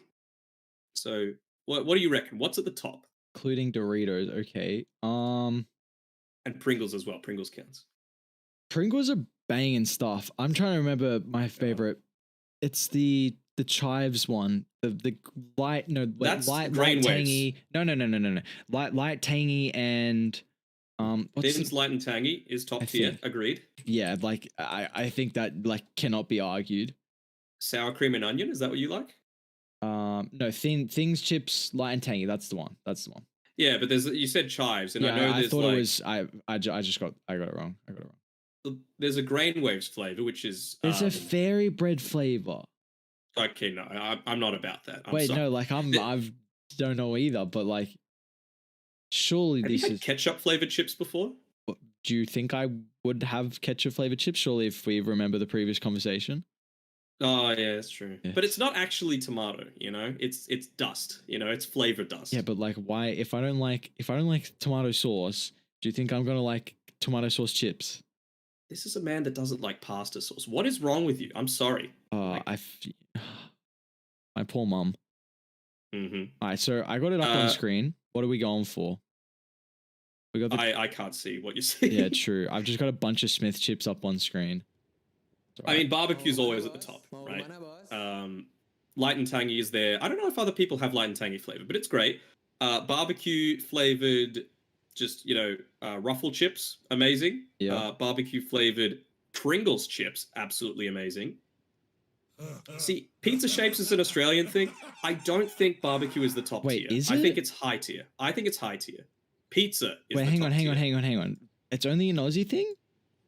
I'm pretty sure. Yeah, shapes. Wow. Wait, so what did you say? Pizza shapes is better than barbecue? Yes. Yeah. I would 100% agree. The flavoring at the bottom, oof. That's the best part. It you is. just stuff your hand into the box, then you've got all that dust at the bottom, and you eat that. It's a meal in itself. All right, so Doritos like cheese supreme. Like, what do you have a favorite? Because I know Americans, they're a fan of all of their Cool Ranch and everything like that, but I mean, we don't really have much ranch dressing here, do we? It's all about the aioli and that sort of stuff. Honestly, the spicy nacho and nacho cheese are pretty goddamn good for the Doritos. Just okay, if you have nachos though, will you get original Doritos with them, or will you go for like a little bit of flavoring on them, like nacho cheese, maybe a triple cheese, whatever the other ones are? Well, it doesn't matter to me, but I'm going to put that on to you because you say you don't like tomato flavored things, and I feel like with nachos it needs salsa. So Yeah, what's going on? well, I just have just nachos, cheese, maybe put a little bit of mince in there, do some meat with some nice like Avocado? nice kind of little barbecue Some guac? flavoring. All right, so like I feel like we're getting down to the real nitty gritty. Like I'm quite the picky man. Like avocado is How a can bit you of a be miss. Australian and not like the avocado? You know, it's no, sorry, a Melburnian and not like it Melburnian. because it's pretty risky with that. I want to put you. Where do you rank salt and vinegar flavor? I hate salt and vinegar. Like despise the smell. It You're putting yourself reeks. out there. People love salt and vinegar. I People know, would go like to war for it's salt yeah, and vinegar. I know. Like, oh my lord, but I can't do it. It's just It's not horrible to me, but I'm not as crazy about it as what other people think. Like I would put it a solid like a B tier. Oh, looks like we're gonna remake all right. because maybe one of the players can't connect. The Oh. Y comes out from height as to why we're looking to remake. Yeah, he can't reconnect. All right, well, we'll get the face cams up then for this one. Everyone can see our beautiful goddamn faces. And as well, you know what else? There is a chip flavor that I hate. Original. It's nothing. There's nothing there. There's no substance. Horrible. Yeah, I don't know why anyone would like original. It's kind of really, really low tier. And we're trying to I'm in lobby. Are we gonna talk some major stuff? Major stuff? Yeah. Sure.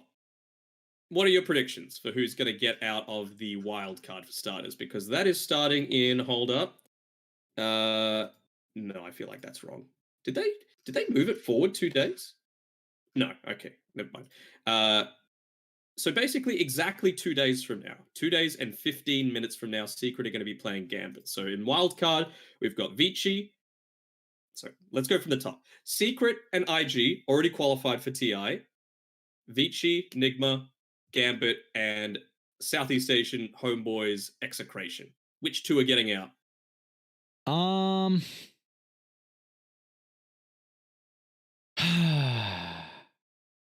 Well, we'll start with this. I don't think Gambit and Execration are getting out. I think Gambit with that roster swap's going to hurt them. And unfortunately, I'd love to dig for Southeast Asia, but Execration, the underdog story, if they can do it, they can do it. Great for them. But I think it's Nigma got something to prove. And I think China's too goddamn strong. I'm going Nigma Vici. Really? Look, not even rating Secret and the reigning major champions. I rate Secret. They are playing with Super. They're playing with their coach. So we'll see how IG fare with him. I'm not a China hater, you know, like it's the region that you and I cover along with Southeast Asia is like our specialty. But there's always a soft spot for C because that's the region we play in. That's the region that we want more of these players that we're more regularly following to get the opportunity at the big tournaments. So for purely that reason, I want Vici to bomb out. You know, I don't want them to have any chance of getting more points for TI. I want it to be Secret and IG or Execration. They're my three that I want to get out. Hey, what about excuse the one who's more than likely going to get out though? Secret and Vici, probably. I hate it, but probably more likely to happen.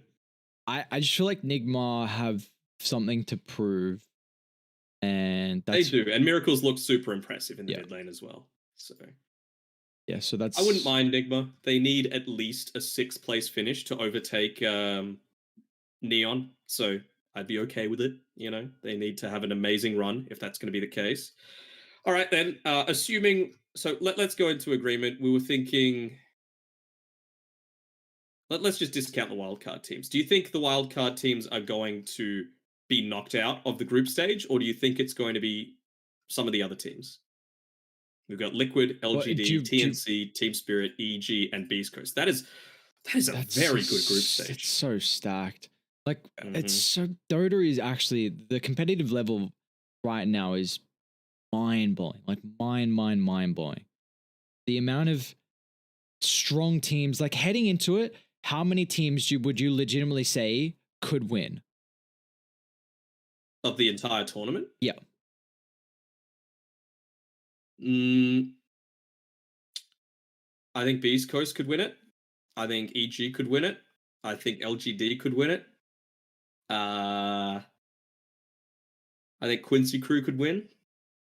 And I think Asta could win, provided that their entire team is there. But hang on, we VP? Oh yeah, VP. Sorry. And like none of the wildcard teams? Like do you not feel like if Secret or Vici make it out? It's a hard road, it's the enemy teams are going to have a lot of time to gather data on you. That's the thing that most worries me about those ones. And obviously you want to play, there's money on the line, but for Secret and IG in particular, they've already qualified. They don't need to pull out every single stop imaginable. Oh, yeah, how are we looking as well? I'm trying to get the Liquipedia up. For what? The Liquipedia. For the Did rankings? you get to see just the teams that are in the major? Did you get to see much of Team Spirit play? Because I know CIS is I love them. a little bit. I Yeah, love Team Spirit. They're one of my favorite teams in the world, especially Toronto Tokyo. That mid laner, he's something special, that's for sure. And ever since they brought in Miroslav, got rid of, I believe, So Bad was the name of their previous POS 4, but him and Collapse are very solid, and it's all centered around the solid coaching, the experience of Mapochka. So I rate their chances. I think they're top 6 potential.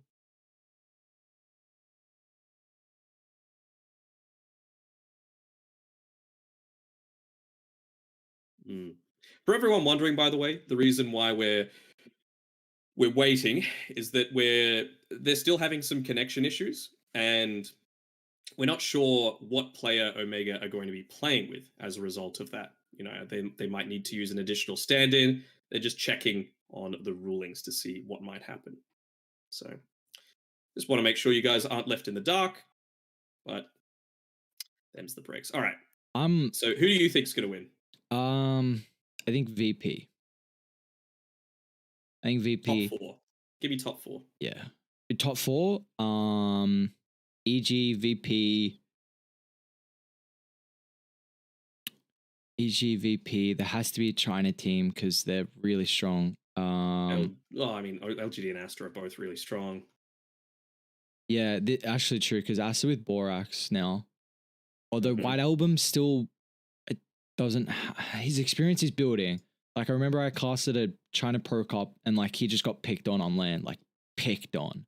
But that was about a year ago, and that's a year more of experience. I feel like that's in the Chinese region, right? Yeah. Where even though he's like rank 8 or something like that, he's like the 6th best mid laner in the region because everyone else is just all of the other mid. Crazy. Yeah. Ori, Emo, like Somnus, who's not even there at the major. How crazy is that? Nothing to say.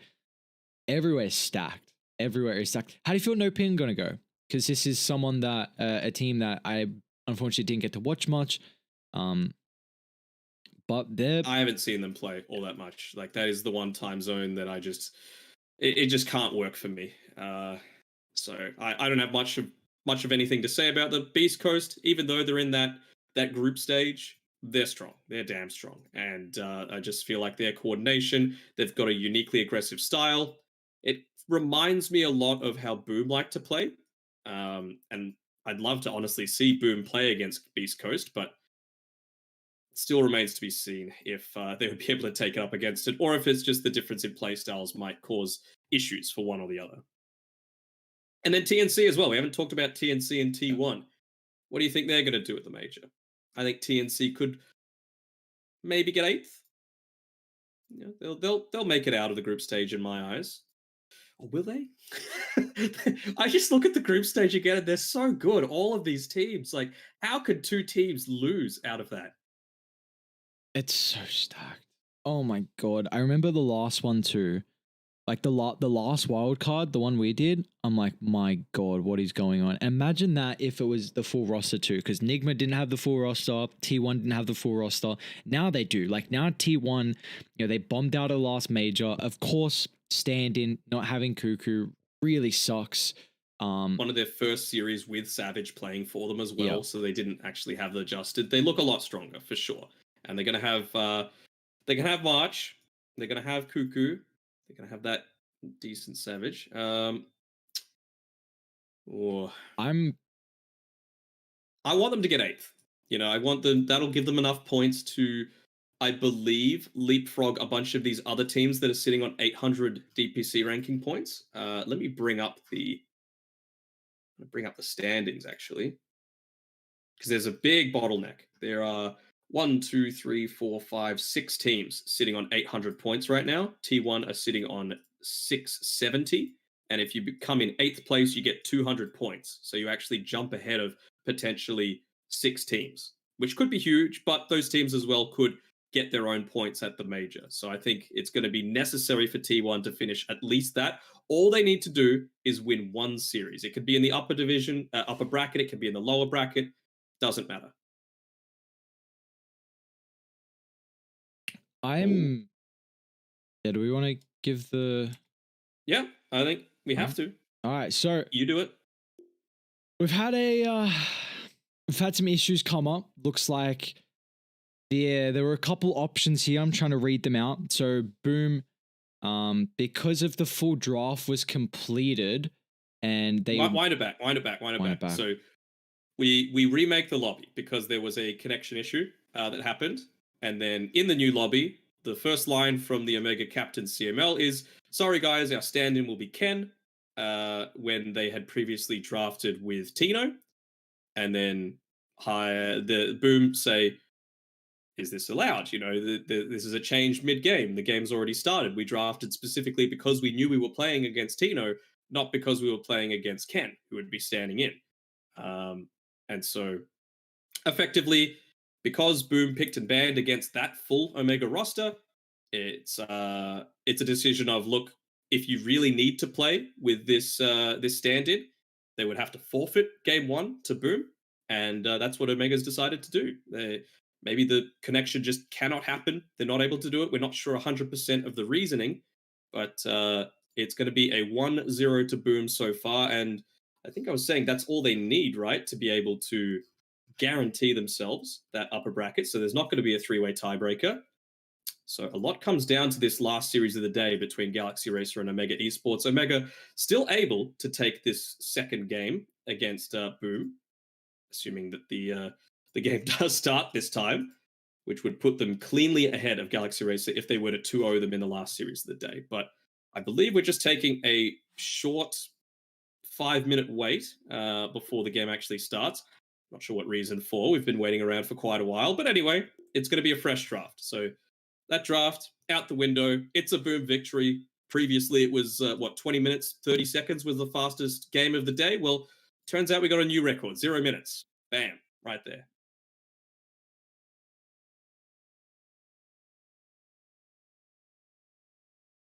So we going back to tier lists or what? Oh man, I keep having my mic unmuted. Yeah, we want to go back to tier lists, or we want to send it a break? We want to relax for a couple minutes. Up to you. You're Mr. Stream Man. I'm Mr. Stream Man. Let's do it. Let's do some tier lists. Let's pull it out. Hold on. Tino's joined now. Tino's joined the lobby. So what's going to happen? What? I'm confused. I'm going to type this. Guys, all right, we got no idea going on. I don't think they got any idea what's going on either. So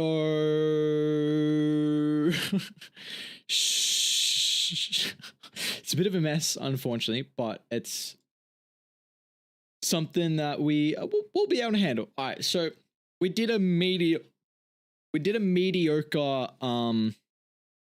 chips tier list.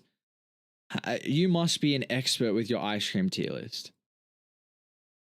let me bring up the list. This is my time. It's my time to shine. Wait, All have you got right, these so- all saved somewhere? No, I don't. I only have meme background template saved. But so even though now Omega has their full roster, Tino, Max, Sam 8, Shanks, and CML, it's still a game 1 forfeit because that decision was made. Game 2 is going to start in about 3 minutes from now. So I'm I have no words. So it seems so silly to me. It's so important that they win every single one of these games, or at least give themselves a chance to on Omega. So I don't know. Anyway, are we going like? I feel like there's so many flavors of ice cream that you can just make something up, and it'd probably be a flavor somewhere. So we want to go uber basic, or like what are we doing here? yeah, I'd say uber basic. I feel like you can't be like some pistachio peanut butter rainbow combo, Riddle. Yeah. right? So I mean, like pistachio is a nice ice cream on its own. it's not bad, yeah. I mean, chocolate's number one always for me, easily. What? Not even close. Chocolate and peanut butter, actually. Get that combo together. Bit of that salt, bit of that sweet. Chocolate and vanilla, chocolate and coconut, chocolate and just nuts in general. I love it. Hang on, are we sure we're like happy with the chocolate being one? I don't know if I'm Yes. happy with what about cookies and cream? What about No. what? It's a solid high It's tier. just solid. Oh my god. I said high tier. You'll be lucky to get that. I am the cream god, all right? And you will listen to my judgment. Cookies and cream. Oreo Bang. flavor's good. Oreo's good. Strawberry feels like it needs to be a sorbet as opposed to an ice cream, you know? Whenever I go to the Radiant local team ban. Pita Pipo here in Melbourne, banana milk, absolutely delicious. I'm normally not a favor of like, because it's like actual bananas, it's not like yellow flavored ice cream, you know? Actual bananas using the ice cream. That'd be pretty nice actually. Although like It's Red really team good. ban. interesting. All right. So after all of that hard work with analyzing draft number 1 about why we hated both of the cores, we get a do-over. And this time around, the Broodmother's gone. So we're not even going to have to worry about the Brood. All right. Boom. 1 game Wait, up.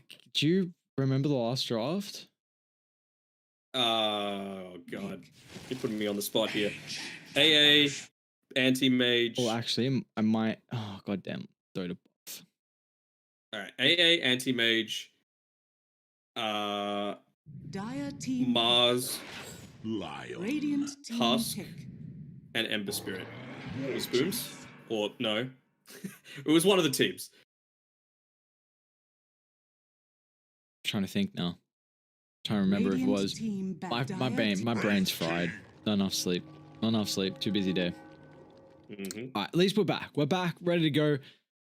Our game 2's draft, because Boom have a map 1 forfeit victory. So if anyone is unaware, it is an advantage here for the boys on Boom. And it's so wonky what's going on. But we've got the full roster battling out, so there will not be a standing coming into play. And now with the draft, let's tackle analyze another draft here. Another 10 seconds just remaining. better opener, it seems like. AA Wraith King, Lion Centaur. 5 Really seconds remaining. nothing special about this one. Just easy to execute. That's all it is. You know, if you make the enemy team panic, they can't do what they drafted for, so why not just make it a super simple way to go? There's not much you can do to talk about it. I feel like at this point we've repeated ourselves about 50 times about why these things are strong, but it's just Dire super easy team setups ban. into early ganks, which, you know, you're trying to Radiant win the team region ban. battle. It's cool that they're actually laning into each other, so it's going to come a bit more down to personal skill other than just, you know, having an insane toolkit to be able to go for early kills and harass. But yeah, we'll see how things go. Like, let's call this even. 10 One lane is seconds even remaining. so far between Wraith King AA and Lion Centaur. 5 seconds remaining. I've been very disappointed with how a lot of the Wraith King AA lanes have been looking as well. Like, I thought that lane would be a lot stronger. from these teams that have played it, but we just haven't seen many kills at all, which I've been honestly really shocked by. Yeah, it's you always want to see more kills from that regard, right? And you've got the AA. I feel like the Storm Spirit on Makoto was perfect to combo together with it. Are they going to be able to let it through again? Maybe not so much. They've already banned out the Ember Spirit for themselves, realizing that Maki is so good on the hero. What else can they use to really take advantage of this AA is the question. I really liked that combination together with the Tiny as well, right? Because it's Dire team ban. it's so much burst damage that you have, not just with the Avatos combo, you've also got the Ice Vortex for the increased magic damage. It's a very simple way to set up for an Ice Blast. Basically, anyone that you want in the game dies, and you've already got the Wraith King on your side anyway. So, you know, the enemy team's not going to be able to pick a core that's able to withstand all of that. Maybe an Ursa if you get off the Enrage before it starts, but that's about it. Do we want to see Omega still prioritize a defensive support? Because we were highlighting the toss factor against the Ancient Apparition in last game's draft and how important it is to get that defensive hero into the midst of it and kind of disjoint the quick burst potential. Yeah, but they don't have the same level of burst just yet, right? They've gotten rid of the bars. Tiny's still in the pool, sure, but it's with a Wraith King this time, where you're not quite as worried about that save potential. So I feel like Tusk is always good. Always, in my mind. And it also, again, just gives you more setup to be able to land a guaranteed Ice Blast every single time, at least until you've got a 4-star on one of the heroes that's not being caught out. But punch into the air, very simple. And they're actually going to take the Storm Spirit kind of preemptively here on Omega's side. What am I thinking? Death Prophet into this? They're not horrible. 10 seconds remaining. Stampede's a bit annoying. I feel like you're going to have to then prioritize like a Mars, but Mars is banned. Oh, Puck. Let's go Puck. Oh, it's a lion. We see the second Dark Willow, or third maybe, of the Pro Series. It's annoying as a Storm Spirit. It's annoying as a Centaur. Gives you that little bit of extra terrorize to guarantee the Ice Blast. They're going to go Earth Spirit instead, though. Okay, I don't mind that at all. I was thinking Earth Spirit or Rubik. I actually might have rather the Rubik just because the Centaur. We saw last time the Rubik against Centaur matchup. It felt like you literally stole Stampede 90% of the time. As well, if you're opting to go for that Blink Dagger, right, you can often bait it out. You just get that quick cast ready, have your cursor over the hero. They're gonna go the Puck anyway. Okay. I mean, it's not bad, but you got to be on point with your positioning. I couldn't really come up with any other mid laners that would have done the job they were needing for the Puck this game. Even though you're against the Lion, like it felt like they needed some lockdown and a lane they can even gank to. Trying to think of other twos. Not much. It's not there. Radiant team pick. Alright, well, we're looking for EpiZ's hero in the off lane. No DK, no Mars, no Doom, no Tide. There's a lot of heroes behind. Show is. What else have we got? Beastmaster set up onto a Storm Spirit isn't that bad. They don't have those defensive capabilities like we've been talking about. Now that you've got the Puck, you can't just Stampede away either. Gives you a little bit of extra push, especially around a Wraith King. He's going to make really good use out of the attack speed aura that you can get from the Inner Beast. They don't know the core that it's going into, though. That's my only concern. And as well, Snapfire might be able to go Scatterblast instead of the normal little Shredder build, just to be able to deal with the boars. Do you value Underlord as a hero? Against this, it's not bad, right? You've got a lot of good area control. It's a second thing that's going to be able to somewhat deal with the Stampede. Easy-ish lockdown for the Storm Spirit. That was my one big concern, is that, you've got an Earth Spirit for stuns. You shouldn't be getting hit by a Wraith King stun just yet. Darkseer was the other option, right? Because you've got already there's a very easy way to get Dream Coils, Dude. and then you're just going to be able to increase the damage or just snap it, right? You run to the wrong side, vacuum out of the Dream Coil. Anti-mage. You may now select. Do you not your just heroes. anti-mage here? I'm like, what's going on? This is quite the AM game. You are very susceptible early to getting ganked with a roaming Earth Spirit, with a puck that can get active. And level 6, I think, on both the supports is really, really when we're going to see Tino feel under threat. But But does look like quite the decent AM game. Does it? I don't know. I feel like I've seen Wraith King win this matchup so often now with the Shard. Like his timing is like the Radiant's timing over AM is just way too superior.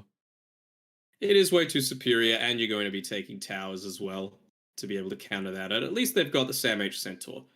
Boss looking set, by the way, on Sam H. Look at that. What even is that? I don't know. My dude is balling out though. Lots of kill potential, lots of roaming. I don't know if this is an Ion Shell, sorry, an Ags game on FBZ as well. Don't know if you need it. You've already got a lot of HP on Dreamer Cell.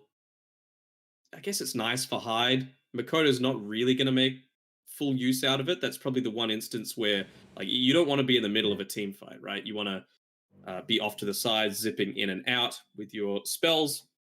If you're in there with that Iron Shell trying to do the tick damage, then you know you're in a position for Shanks, who I would say he has to have been maybe only rivaled by Jokam, but the best performed Lion so far throughout the Pro Series. It just seems like he was hitting 3-4 man Earth Spikes every single time. Prepare for I don't know battle. how.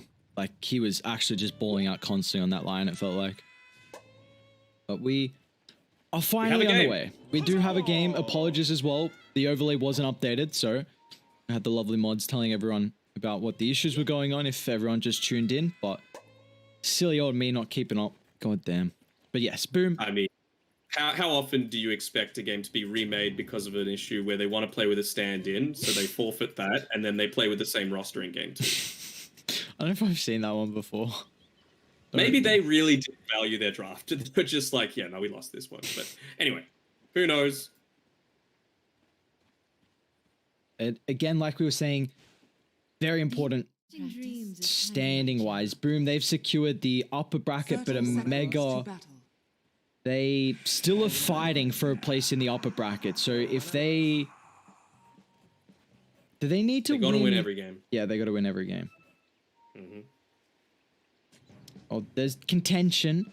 Then we could see head-to-heads, and head-to-heads they should come out on top if they beat Galaxy Racer then. So see how this is going to end up faring. Probably not going to be a contestation with the bounties, with how all the heroes are set up at the moment. So how are we feeling about this second games draft here?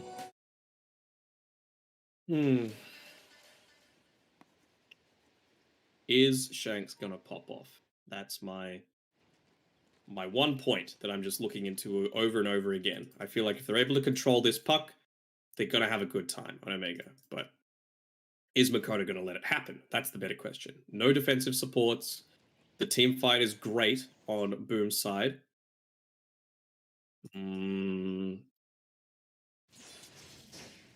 I'll go with Boom. Let's go. Boom. Am I in on Boom? Good question. Don't know. Actually, I'm wrong. With Omega, they don't need to win every game. They can actually afford to drop this one. Not that they'd want to, but it doesn't matter if they win 1 or 2 series. Sorry. They either need to win 2 series, or it doesn't. 2 games of the next series against Galaxy Racer, or it doesn't matter. If they do that, then they would win the head-to-head against Galaxy Racer. So even though they would be on the same score, I believe that would put them ahead in terms of priority. Whereas, let's say they win this one and they go 1-1 in the next series, that's still going to have Galaxy Racer slightly ahead with 1 game victory superior. So they can afford to experiment with some stuff, but just win XD. It's just easy as that. Just win XD with a Twitch emote behind it. Mm-hmm. I don't want to see any XDs in chat, by the way. I'm very disappointed. Not a fan of the XDs? No. One more XD and I'm just going to get up and leave. We outie. Have you done a tier list for Twitch emotes? I mean, Kappa has to be one, right? Dire's bottom tower is Does under it? attack. The Monk is It's been lasting for quite a while. Yes, but it's newer. I take into account standing the test of time. But yes, Pepe, we were talking about the power of memes. I rated Doge #1. Pepe's up there. Pepe is a top 3. Honestly, it might even be 1. I'll be real. It's so versatile. I'm telling you, CML top though, first blood. Back. Ooh, CML now high, they'll turn it. That is Stunned a under cute the tower play. with that cookie. Well, that's how you want to start this rematch off. And Mega loving that for them. Pick up first blood. See the other lanes right now. So the Puck Storm. Why were you feeling so much about the Puck this game? Because you did call it out as well, Mac. He's in trouble. Kick back, silence Makoto. 2 points in the orb. And that is going to be enough damage to bring down the Storm Spirit. So they'll even up the kill count now with that rotation. See, that's why. No, because you're going up against the Centaur, of course. It gives you a way to lock him in. With that Dream Coil, the Stampede's not going to be effective at all. They don't have the same level of disengage, especially if you're able to get in onto the anti-mage with that. Now, early on, he doesn't build too much in the form of stats, so you can look to burst him down with the... you got a decent amount of right-click coming through from the Puck. Makoto likes to build into the Witchblade, so it's a good amount of damage that you can put in onto that. And then as well, just the silence to follow up onto the Storm Spirit. It's always going to be nice. Again, very dependent on Shanks' positioning on this line. This time, they will get CML. They may try the life or the EpiZ. Some incredible blocks, and Tino's actually got to be careful. I love this early level vac from FBZ. The value level in it right now, 100 damage. Easy setup for the Earth Spirit roll as well. And it can also kind of help just keep that Iron Shell tick going for a little bit longer. Yeah, for sure. And, you know, we see one of the favorite sons of Southeast Asia, Ice. He's a fan of going vacuum at level 1, just because you can guarantee that 100 damage that you get from it. It's much easier to secure the range creep, for example. There's that easy combination coming through again. Cold feet into stun. Oh, they blocked him with an Iron Branch. Oh my. Oh, that's cheeky. I was trying to look, I'm like, how is he not escaping? But what a branch play. Let's see that on the front page of Reddit, huh? I'm still salty about that. Anything EU does, oh my god, it's the first time it's ever been done. No. No. Bland as hell. Radiant are scanning. Dire's middle tower is under attack. You're an EU hater, that's what you are. Really? I just think... No, I'm joking. You saw what happened at the major, right? The arrogance came back to bite. It's too soon. You'd hate. It would be so sad to see a performance like that in the major again. Nope. It'd be quiet for them. It'd just be a bit quiet. I don't mind Secret doing well. I don't mind... Who else is ahead? Alliance doing well. It's just got to be teams ahead of T1 and Neon right now. That's what I want to do well. Southeast Asia represent.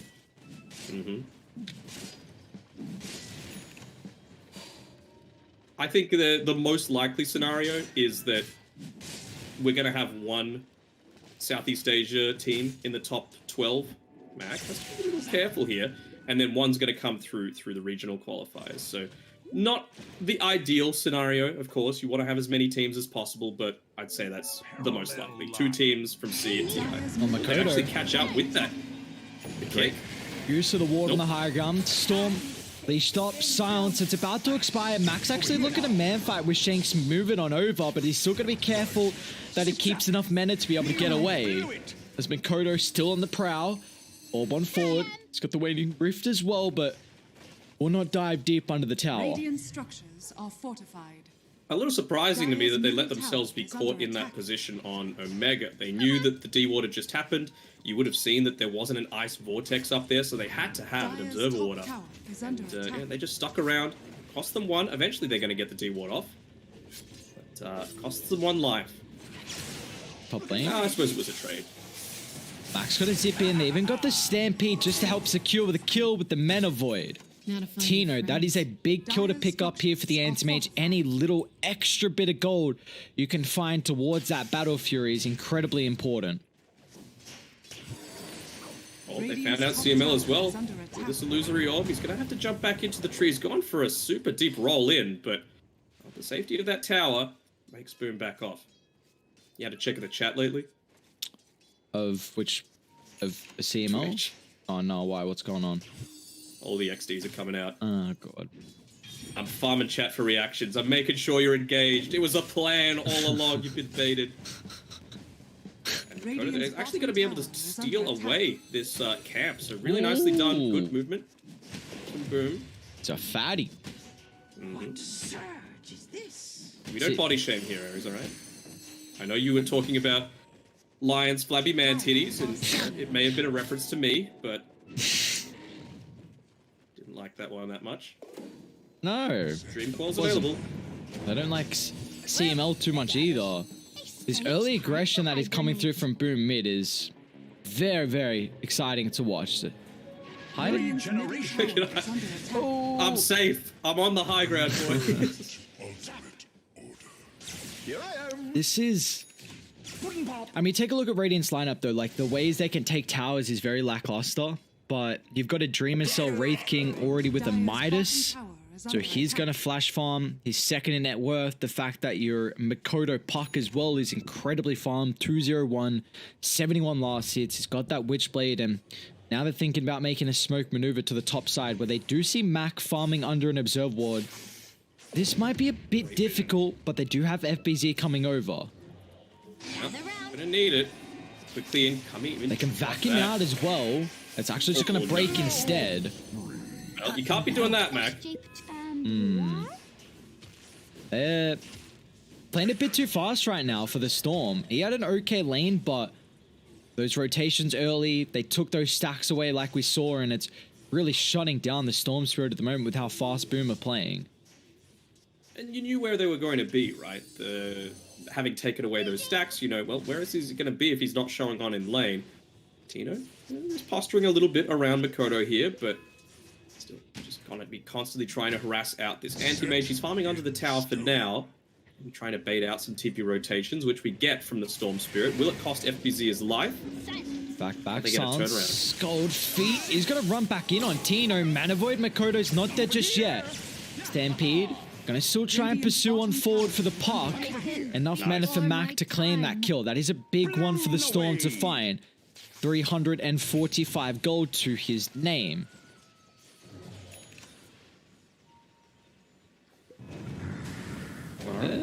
Hyde's got level 6. Silence only clips Mac. Not a long duration, and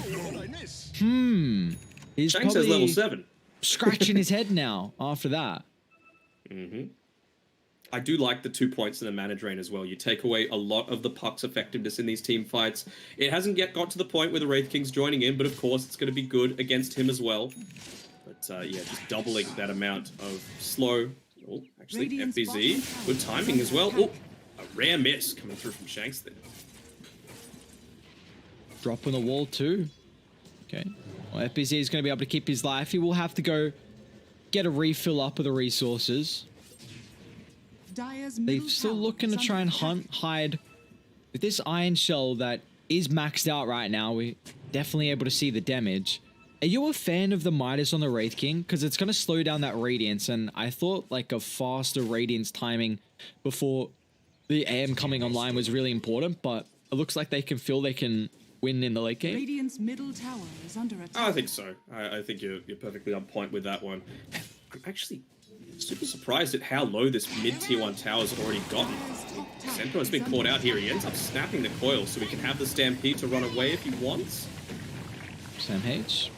I mean, already Hood Vanguard, so You see that tankiness of a Centaur coming into play very early on. And this is something that we've seen him do previously on the Centaur. Just be this bodyguard around mid, make it so difficult for them to put any pressure on. Radiant are scanning. No Dream Coil. You know Wall of Replica was used towards the top side, so smoke being used towards this bottom side of the map. He did use the one of his kisses though, so they're baiting a rotation to come through here. Nice use of the Static Remnant for a little bit of vision. Are they going to be able to cash out? It's just the AA. Now look to jump. Storm's going to be careful if he gets crowd controlled right now. Cookie, a little bit of distance. Stampede's going to allow them to close the distance on a secondary support target. But Sam H has put himself in a very peculiar spot now, committing in forward. So it's a 2-for-1, losing your Centaur for both supports on Boom. But the AM is getting farm and is also pretty close to the Battle Fury. Has he got the Void Stone on the Courier? Nope. But you'd hate to get solo killed. Whoa. Yeah. The lingering parts of that DD rune. Very nice movements coming through there. And the team letting Makoto know about it as well. With that Witchblade, of course, makes it so hard to be able to run away. I love how Makoto's playing around this line. You know, he trusts his abilities to be able to, you know, get away from any more obvious gank attempts. But when he had the DD just freshly popped, they'd, you know, made a turnaround from that team fight. He didn't go up onto these stairs just to the right of Kescute here in the mid lane because he knew they were just hanging around there. He was right in assuming they had vision with this Observer Ward. So instead, goes for the easier target, tries to catch out the AM, and succeeds.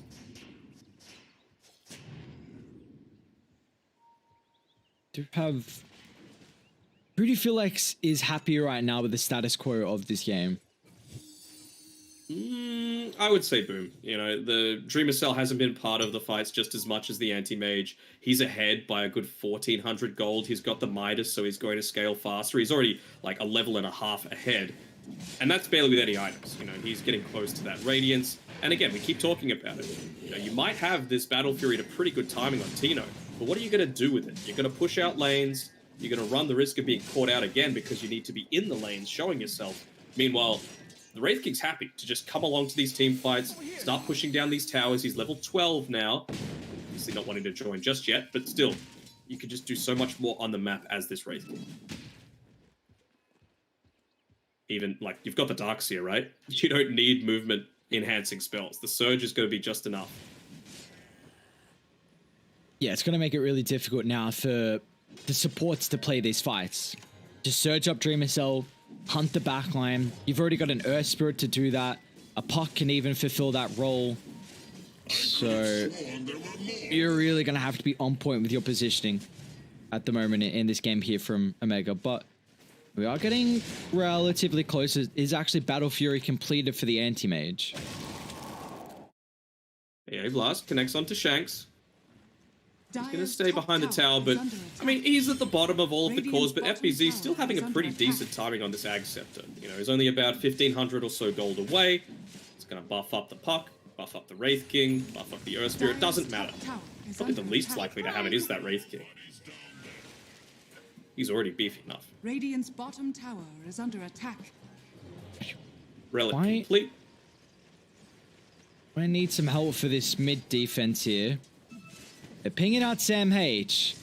Now, he's not easy to bring down, but they're going to attempt. They missed the initial roll, and with that stun off the mark, try and turn their attention to the objective, but it's now Glyph forced out, so T1 should fall nonetheless, and Centaur gets the deny. So, hey, more gold for the Anti-Mage. Yeah, that's going to be nice for him. Finished up the power treads now as well. They're pinging out FBZ. They know that they can't continue to let him get closer and closer to this Aghanim Scepter. It's going to mean that the burst that Omega have much harder to be able to bring him down with that extra 300 health that the Iron Shell can provide.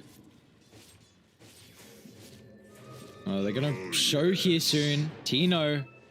The bait. Careful. Oh, Shanks blinks in 4, but the backup is here. Coil drop now, but the silence fall. Oh, savage! Earth Spike on 3. They've still got the vac control, but the Stampede now allows them to get a little bit of extra distance. Tino's actually going to try and blink on forward. Men avoid a mass amount of damage dealt with all the AoE. They're playing the Darkseer kills, slowing down Tino as well. Blinks directly on top of the Earth Spirit, and Mac wants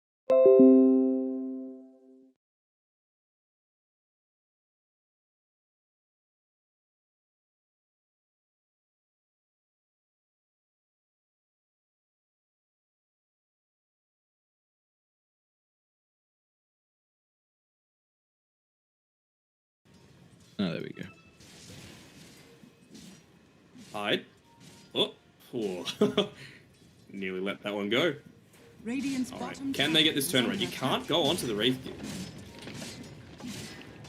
Ice Blast has been used already as well. structures are fortified. They're setting up on AM down bot with the blast. Maybe someone will TP. Sam H is Getting going to rid of the creep reveal. wave, it's fine. Just 2 creeps. Go on. Value Ice Blast. Now they're going to see the supports. Sam H blinking on 4, but the supports, they're really far away from the Guardian and the Centaur. Storm's going to get silenced as well. Ward drop, both supports gone and dusted. They got a buyback. Even Tino's going to look to get involved as well. Zip on in. They haven't found a target though from Omega. A really wonky way for them to start the fight. Finally, Mortimer Kiss has been Great instantly shot by cancelled from Hyde. Finds his target, locks in with a zip. It's still going to cost him his life with how deep he tried to go for.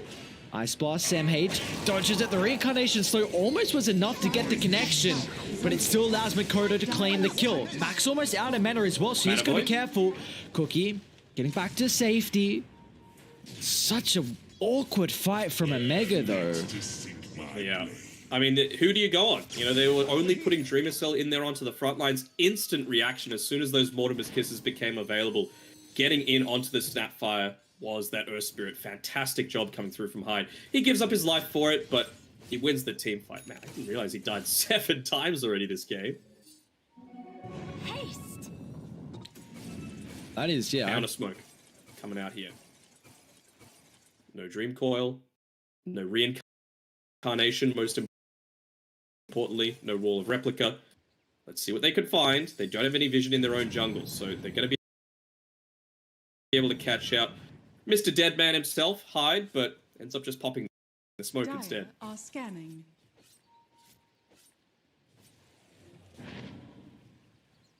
How's Tino looking right now? Is that Manta completed? Oh yeah, it is. Okay, beautiful.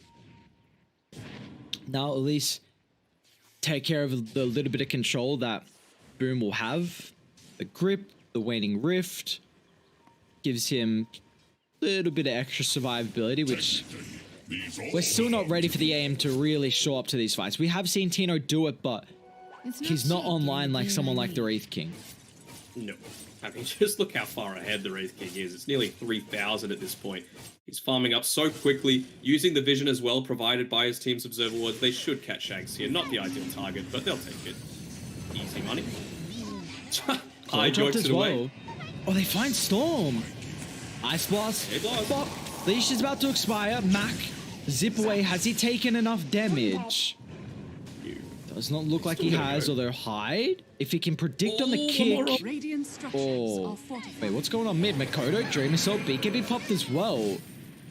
That's your 9-second BKB for the Wraith King. Also no Stampede now, though. So they can feel confident to take another team fight, perhaps. Tower is under attack.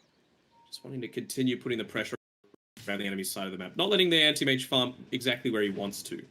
Still with that Manta style, it's something. They're going to be able to avoid getting silenced up by the Earth Spirit and the Puck, of course, but it just doesn't feel like it's going to be enough to swing the game in their Dire's favor just yet. bottom tower is under attack. And even going into that more right-click build. Little surprised, actually. I mean, you've got the spell amplification on the Puck, and then he's going into the Desolator. Kind of counterintuitive. Was he just thinking they need a little bit more right-click scaling potential? I'm not sure. Because, I mean, you're against the anti-mage who's going to have a lot of magic resistance, so it's just kind of interesting that he's gone for the start of the build and is now thinking otherwise. He's just playing for that level 28 timing, you know? Where he's got the phase shift attack. That's a... Even get to see the Dream Core rapid fire. Mm-hmm. It's a Galaxy Brain move, I'm telling you. It is. Can't go wrong with a late game Puck, Dream Core rapid fire. This could be a scary prospect. I feel like it could get a bit of a buff. Trying to go in onto Sam H here with the surge coming through. Zip on the back line. Back. Finds KezQ. No Ice Blast for this fight. And while Sam H is not really the target you want to go on, Stampede Pipe, Vanguard, he's so difficult to bring down, but Dire, they're on the opposite side of the map here. They're going to try and look to double back. If they've got a blink vision advantage, Shanks off the mark. Great use of the silence, instantly counteracting the lockdown that the Lion's going to be able to utilize for this fight. Max still BKB, zip on 4, but they've caught out the anti-mage Cookie. A little bit of space, he's still in trouble. Tino, Manta unable to get away. And now Sam H. Roll gets the clip. As Dreamer Cell's Wraith King is officially online and ready to go. We've seen they've been dodging a couple of these fights, but with the BKB, you now finally cannot kite the Wraith King. He tried to go for that cheeky Manta style play, which would end up breaking the coil without him taking the damage. Wasn't able to land it just in time. It's so hard to do it in the middle of a team fight like that. I actually really enjoyed their Storm. Be careful about going too deep. You've got those boots of travel available on Makoto. He's just constantly roaming around the map trying to pick people off. But they just ignored the Storm Spirit. You know, he was down on already like a quarter mana, and he's not the important target. You know, he's not going to have any more influence in that team fight. So they just took out everyone else, knowing that, you know, he's going to probably save enough mana to be able to get away. But game continuing to dip further in Boom's favor. 6k net worth lead. Just holding on to the Deso monies, Makoto, and he changes it up. Good. I don't like things that don't synergize, so he's going into the Lincolns instead. Makes total sense against the pot. And even just another way, if you want to put like the Wraith King on the front line to siege, once you walk up high ground, it will just give you that extra little bit of defensive factor. 1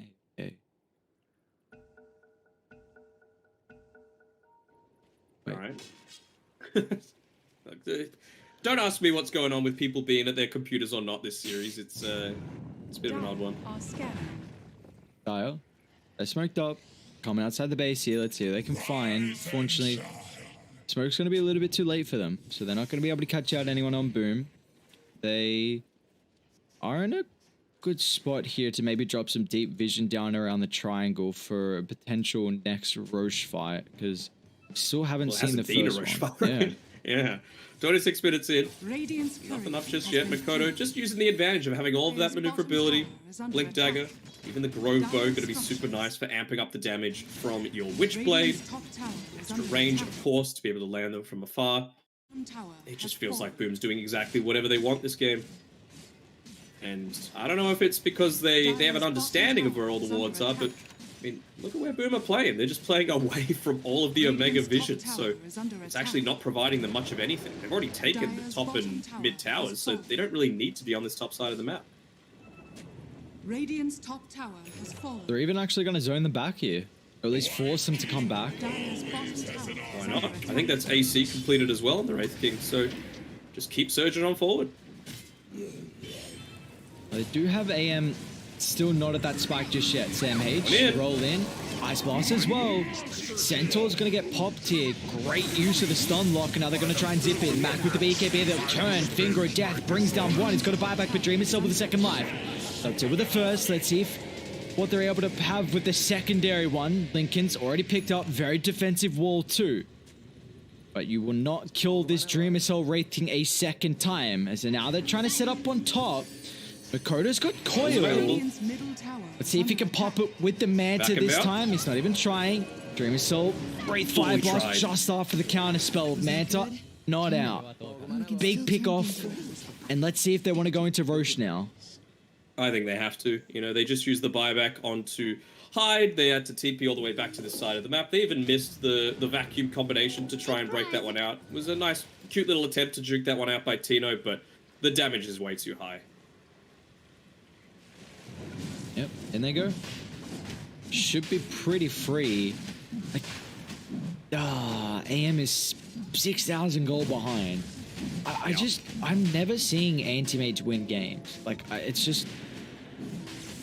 We've seen it a couple times so far. Has it actually won a game through the group stages? Don't think so. I'm glad it hasn't. I just think it's the biggest do-nothing hero that there is. And, maybe against the Deucer it might be okay, but no, even her timings are way too fast. I don't like slow heroes, I don't like inactive heroes, and I don't like boring heroes. And any mage is a boring hero. I feel like AM fulfills all those three things you just listed. Yeah. Set in stone. And that's not bueno. That's not what you want to see. Mm-hmm. I mean, like, it's a pretty good game too. Like, it's not a horrible AM game at all. And the fact that he can't play Dota. Cannot play Dota at all. And honestly, like, Radiant have relatively good pick-off potentials. Hired. Radiant are scanning. Why Idle get dieback as well. So this is going to be nice for him. little bit of gold for Tino. Even 333. I'm not sure if that was needed. Is under attack. Tino Makoto's got a coil. Will just cap the centaur with that. I mean, Stampede used within a dream coil. Yeah. Right. Okay, well, it's time for Dyer to try and shove out mid and try and shove out top, you know? Sam H is... They're just trying to make as much space as possible. So we'll see what Omega are going to be able to do with that space. You know, Outpost getting control from CML. How close to some items are we? Tino is about to have Scotty completed after the triangle area. Max almost got the... Nice. Yeah. He's level 22.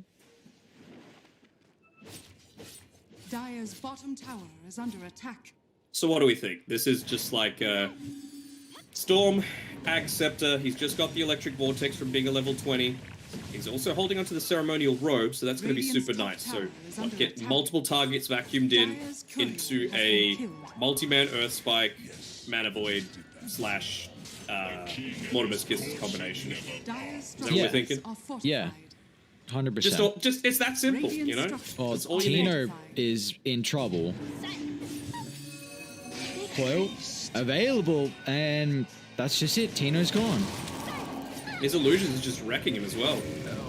Blink southern side. Yeah, they got the ice blast. It's daytime as well. You can't hide. He can't split push. He can't team fight. What do you do versus Boom? And Dreamer still doesn't even have the Argonum shot. Like, he actually, like, he doesn't He's care. never felt under pressure. Yeah. I mean, you just compare the laning stage that these two had. You know, an anti-mage, I'm never like, oh, they're going to win that lane. You know, oftentimes it's, oh, they've got an anti-mage, they can just pick an answer and they're going to lose that lane. But, you know, we talk about the strength, of course, of just the cold feet into the Red Fire Blast. But even just the regen, like Mortal Strike, being able to combine together with a Vampiric Spirit for the lifesteal in lane. Like, you have to buy regen as this anti-mage. You have to go a Ring of Health to make sure that you're staying healthy enough to hit creeps. With a Wraith King, you just have to hit creeps, and you can buy things like the Midas and the Radiance that are gonna, like, do the damage for you. Yeah. It's just, like, it's a top-tier carry right now. And anti-mage is mid to low at best. And it just continues to feel like we see relatively good AM games, but not good performances. Sam H. Try and force out some abilities. That's a great Vortex. Earthspike fall with the Mortimer Kisses. They'll do with the first life with the Wraith King. And now with the respawn coming through, it's a great start to the one-low combo. But do they have anything left in the tank? Mana Void's out. There's the second life. You've got Darkseer nearby. Vac wall. One's available. They'll drop the wall. Sam H blinking forward. He's committed now. But it looks like Radiant just going to try and get out of dodge here. But that is what you were looking for from Omega. Great Vortex into Earthspike. Mac is still hunting. You gotta go. There we go. Tino blinking forward. No Mana Void, but FBZ without any mana. Surge on cooldown as well. Great use of this reveal of the Aghanims here from Mac. Yeah, that's exactly what you needed to happen. They take out 2 Wraith King lives, unfortunately not 3, putting him off the side of the map. He TPs away. He's nearly got his Swift Blink available. Didn't even need to use the BKB that time, Dreamer Cell, to be able to survive in the end. But, you know, that was a best case scenario from Boom. Sorry, against Boom. This tanky lineup. Oh, Sam H. I don't know if Makoto's got damage. Does the Ice Blast, though? No. Nearly having that Ags, though, on the Centaur. That's going to be nice. Able to withstand... I mean, he's always going to be in a position, though, to be getting silenced up by the Puck getting vacuumed Dire into a are wall. scanning. I think it's going to be pretty rare that you can just easily get off that Stampede. The damage reduction will be nice at least for anyone controlling. Sure, but are you going to be able to cast it? Yeah. That's my question. Back? Ooh, get me a heart attack. What do you reckon Snapfire's buying? 1,700 gold. Glimmer Force already picked up. Very, very farmed for a +5. I mean, Scatterblast? I actually don't know. I'm trying to think. They don't have a solar crest if you want to go late game solar. It has to be Scatter, right? Like, it's going to give you some lockdown against Makoto, considering he's got the Lincoln Sphere. Yeah, that is true. Also, the AoE factor is nice. I just don't know if he's actually going to be in the middle of the fight for CML. Whoa, what'd I miss? I feel like if he's anywhere near Scatter Blast range, then you might not be in the position you want to be. Yeah, I suppose. Although, like, yeah, what could he go instead, though?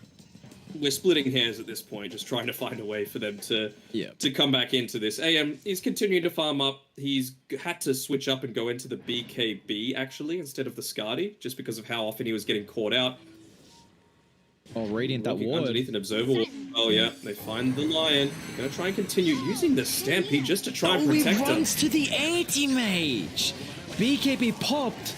Can he still blink away afterwards? The control through BKB is not there.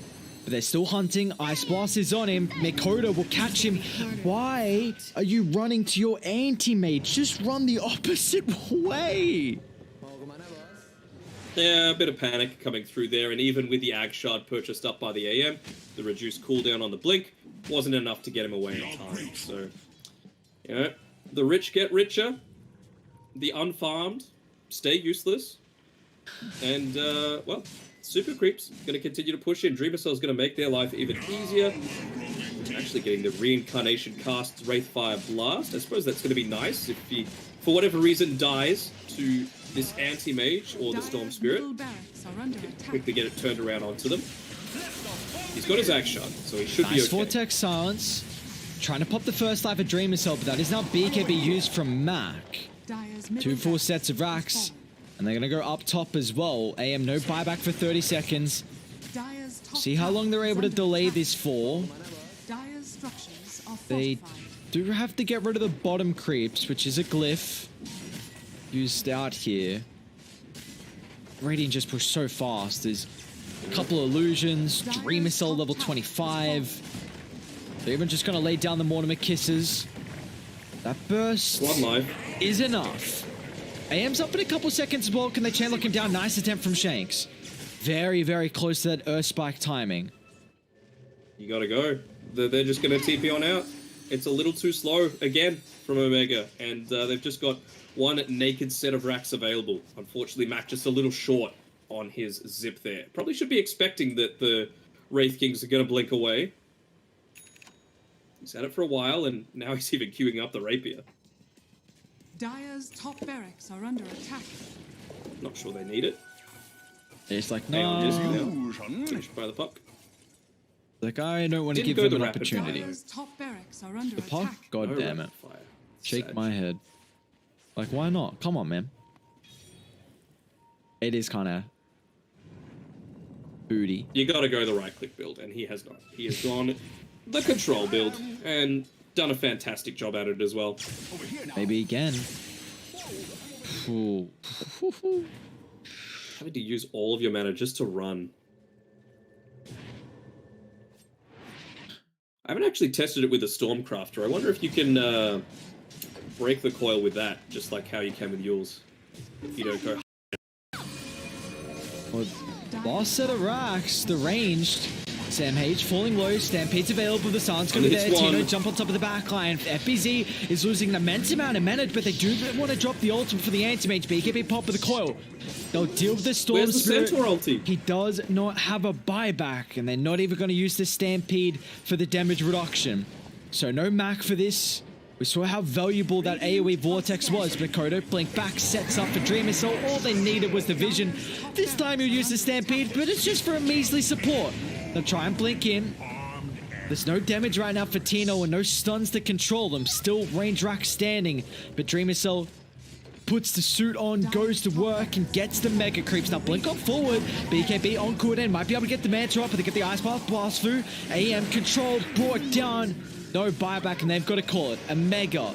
They'll lose this series 2-0. We did see a bit of unfortunate connection issues in game 1, resulting in a forfeit, but game 2 was all Boom.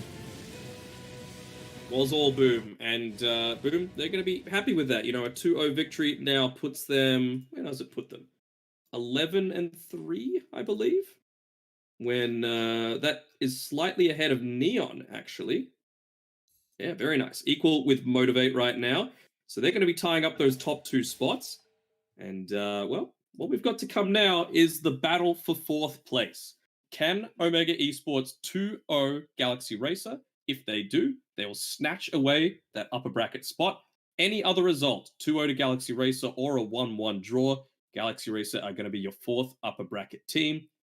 They're looking strong, Galaxy, and Omega not super connected in that game, both in terms of actually being connected, as well as their teamwork. And yeah, I'm feeling Galaxy, but we'll have to wait and see. It will be 20 minutes break, I believe, in between this series, and like we were saying, it's going to be the last one for the group stages, so it'll be able to finalize how the playoffs are looking. Just those 2 slots dependent right now, but overall, Boom, a beautiful masterclass performance from them. Just honestly, very, very clean Dota as well. The lanes kind of back and forth, but we just saw how aggressive Boom were able to play with this timing. And again, it's another anti-mage game that is unable to feel very impactful at all. And that means that Boom, they're going to be able to take the series 2-0, heading into the playoffs with some momentum. But our last and final series of the groups, it'll be Galaxy Racer versus Omega Esports. We'll see you guys back here in 20 minutes.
won't survive. We have to try.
Welcome back to the Loot Bet Pro Series Season 6. It has been a long, grueling 7 days here for the round robin. We've had 4 best of 2s every single day.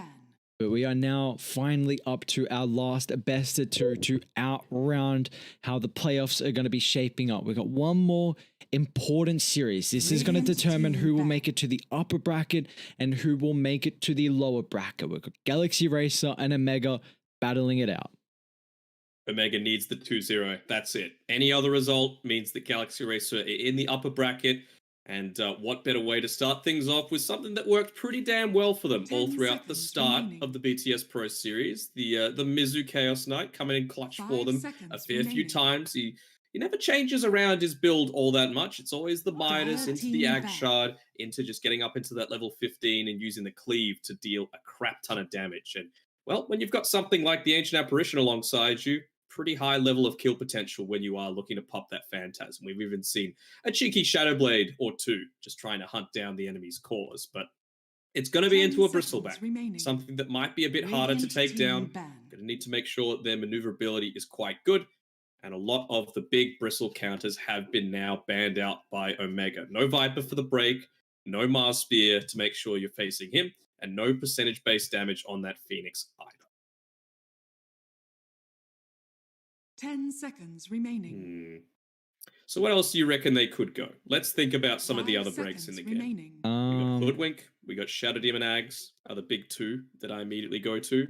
Something that's going to build a Silver Edge, which could be Mizu, you know? Yeah. He builds a Shadow Blade. That's what I was actually just going to bring up, that Mizu has shown the prowess of having a lot of priority on that Shadow Blade, and especially in a game now where you've up against a Bristleback. So would not be surprised if we do see Mizu building to it, but we have seen him go really greedy. He loves that Midas, you know, into an item that can get active. Shadow Blade, like we've seen the blink. Yeah. He even prioritizes the Aghanim Shard as well, so it wouldn't be surprised if that one ends up getting picked up, but it feels like if he goes Silver Edge, it's like probably like his 4th item. And the concern is, of course, that a Bristleback is going to run you over by that point, because an AA on its own, super early on, can't deal with it. You know, you're just going to be free food, no escape potential, not too much in the form of mobility. They're going to go a Grimstroke. I was kind of thinking maybe they might have gone the Mirana to be able to have that early combination, as well as the escape that we've been talking about. But Grimstroke, that's a lot of kill potential as well. Level 2, Reality Rift, into the Chaos Bolt, into the Inkswell with the Stroke of Fate. You're going to kill most heroes in this offlane for Galaxy Racer. So they're going to need to pick a carry. Well, it might even be Tino playing the Bristleback that is going to be able to withstand a lot of that pressure, and a support that doesn't need to get up in the face either. Do you feel like this Grimstroke also now sets up for a potential Doom getting picked up if they want to run the Chaos Knight as a 1, or more likely, I feel like if it is the case, giving the Doom to Alacrity mid? Possible. It doesn't really feel like an Alacrity hero, though, does it? You know, he's much more into the spellcasty style of heroes. And he could just change things up to try and make it work better for what works this patch. I remember watching a series after OG had won one, and they were talking to Saxa, I believe. And he's all about those spellcasting heroes. You know, the Rubik, the Shadow Demon, the Dark Willow, the Lena. Those are his bread and butter. But they're just constantly forcing him to play these bit more beefy melee heroes, Tusk, Earth Spirit, Clockwork. And well, while it might not be what's best for him, it's what's best for the team. And I was talking about the Mirana before. You got a pretty good Mirana on Shanks on Omega's side. So let's see if they're able to make something work with it. Hopefully we don't see that Mirana Pos 3 that I believe South Built tried to pull off. And it does not work as a core these days. I don't know. Not a lot of reliable lockdown on Omega. That's the big weakness that I'm seeing right now. Not a great way to deal with these illusions that Mizu is eventually going to have. And even the team fight right now. Basically everything is in favor of Galaxy Racer right now. They got good lanes, they got good team fight, they got good pickoff. Maybe not survivability on the Grimstroke and the AA, Conker's going to help with that. He's going to stand on the front lines, soak it all up, and even have the boat buff as well to be able to just be a bit of a beefy boy on the front lines. It's even easy way to be able to set up for the Ancient Apparition, Spirit Vessel Builder. If need be, if it's a really good game, then you can definitely go for it against the Bristleback.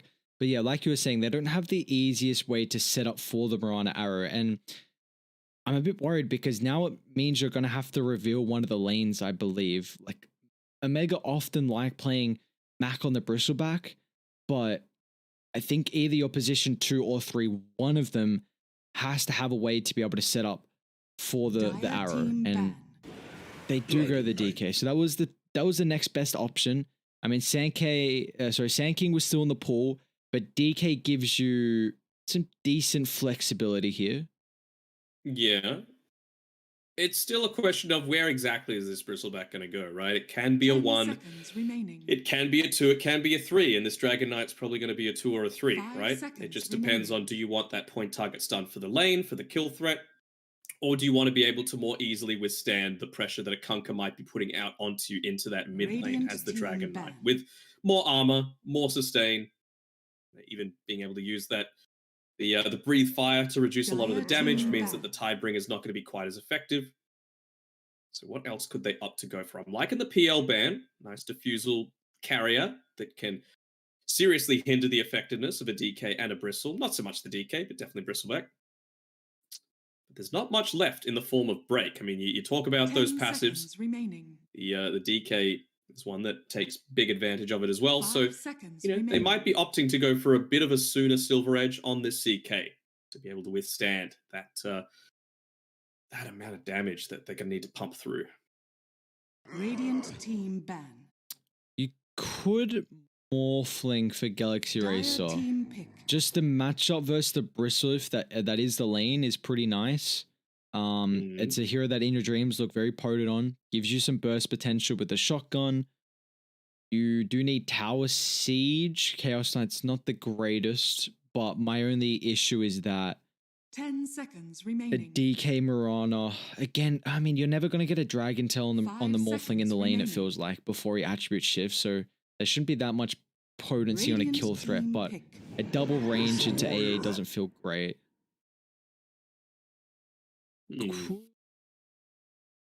Could you Drow? No, again, I don't like double ranged. AA Drow is just like that's kind of a nutty slot game. Pretty good, particularly if you're able to lock in onto the Mirana first, and it's another Silver Edge carrier, so it's going to be nice. You can man fight as well. You don't even need to go onto the Bristleback. Of course, that's the plan a lot of these times, but think about it. You fight into the Ursa as well. He can't turn around and man fight you. The Fury Swipes is going to be disabled for all of that break time. So in your dream, he's a Slark player from back in the day. He's played many, many years of it. Mizu, no reason to take him away from his favorite CK. It's a lot of physical damage this game, though, so I feel like Dragon Knight's going to have a pretty decent time. This is actually an off-lane Dragon Knight coming through, so really leaning into the kill threat that they want to have on this top side of the map, trying to catch out the AA at every opportunity. Actually, is this 5 seconds remaining. They've been changing it around a little bit, Joe Cam and Paulson, in terms of who's playing 4, who's playing 5. So, I'm feeling much more strong about it being Grimstroke Chaos Knight. Oh, am I though? Am I? Pounce into Inkswell is quite nice, and you're still going to get the lockdown from having the cold feet. Like, you just cast cold feet first, they run away, you reality rift them back in, you stun. That might be enough. I think so maybe it is a 5 Grim. I think you need the Grim in the Chaos Knight lane though, just because he's a better lane off against the Ursa. Because that doesn't look like it's going to be the greatest matchup for Mizu CK. We've seen time and time again that the Chaos Knight has been dominating lanes, left, right, and center. Like Mizu and Yokam, I've been incredibly impressed with their prowess of this duo, just getting synergy off the bat. It really feels like with this new roster here. So he hasn't really been too pressured in the lanes when he's had that Chaos Knight, and I think that Grimstroke is just going to further enable the pressure they can put on, and also someone who can man fight early on. But I'm a bit worried here for Omega's draft. I feel like Spirit Vessel, Ice Blast count as 2 of your heroes at least. Got a lot more stuns. It feels like it feels like Galaxy Racer's way to initiate fights seems a lot easier as well, whereas Dire are really relying on like a DK Blink or a Nick stun into Arrow. That's about it. Who's building the vessel though? That's the question. Like you were saying before, maybe the Conquer. Like, yeah, he's already got the urn queued up. It's such a good game. You've got DK and Bristleback. Like, you'd be crazy not to go for this game. Yeah. And again, you've got the high kill threat just with that. The Grim, the CK, the AA. So you're always going to have charges. Someone is going to be out of place to be getting picked off. And, well, seems like it's a bit of a trend today with the pauses coming through. This time around, it's Galaxy Racer. With Paulson being the one. Man, only 2 of them have their voice pack? Come on, step it up. You got to support the team. Yeah, Welcome to Tiny Airlines. Please do not fasten your seatbelt. They have some, like the Yeet too. They got some good voice lines. What's going on? That's actually disappointing. Disappointing. How are Omegas? Omegas any decent? Have they? Omega doesn't have one. Yikes. You need to step it up. Come on, boys. What would you do? Like, let's theory craft some Omega voice lines. I got no idea. What about like you've just been shanked or something like that? All right, you're like, a bit more on the creative side than I am. Like Mac Attack or something like that. I don't know. I like the Shank one. Mac Attack. Could you something do that? to do with Mac Attack? You know, like it's not as bland as I just said it. I wonder if you could do it as a spray though. Yeah. Put Mac's beautiful face there. We do love seeing the faces, you know, plastered in that mid lane especially.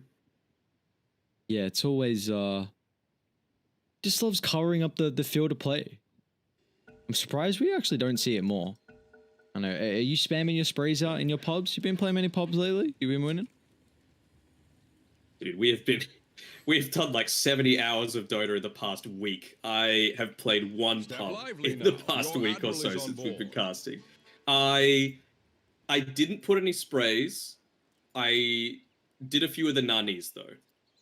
You know, I didn't want to do a you think you good because you know, like I said, kind of like the question mark, I could find that it riles up other people. So the nanny is more of a, you know, it's a bit more neutral, you know?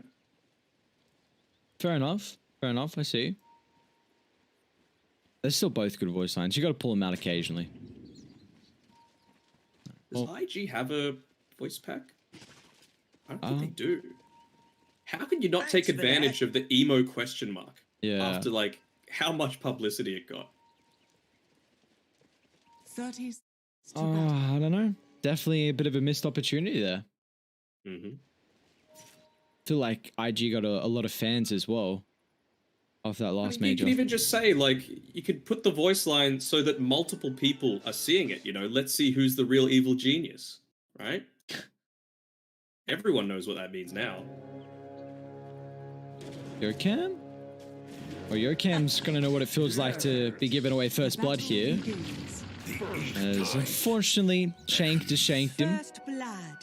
Picking up that first blood there. Tino would have loved it, but not going to be the case. So we will see how the bounty runes looking. There will be 3 bounty runes here for Omega. First blood getting picked up as well.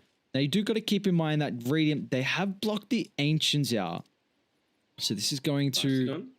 Yeah, no, they haven't. Oh, wait, Radiant have. Ah, yes. Sorry, I was looking at the one on the Dire. As Shanksy still stayed on this top side of the map. So they're going for another kill immediately onto Yocam if they can catch it. CML's on the prowl. I don't hate that at all. It is... I kind of sense that it's happening, though, with Sam H not revealing that he's got the Mirana backing him up yet. Liking this defensive positioning. Oh. And eventually the TP Okay, happens. He's actually gonna get a kill on the Ancient Apparition. Oh, what? That TP timing. My lord. 2.5 second stun at level 1. That's all I'm gonna say. Why is that a thing? You gotta land it. You gotta land it. Not hard on the It's pretty DK close. though. Close range. It's right on top.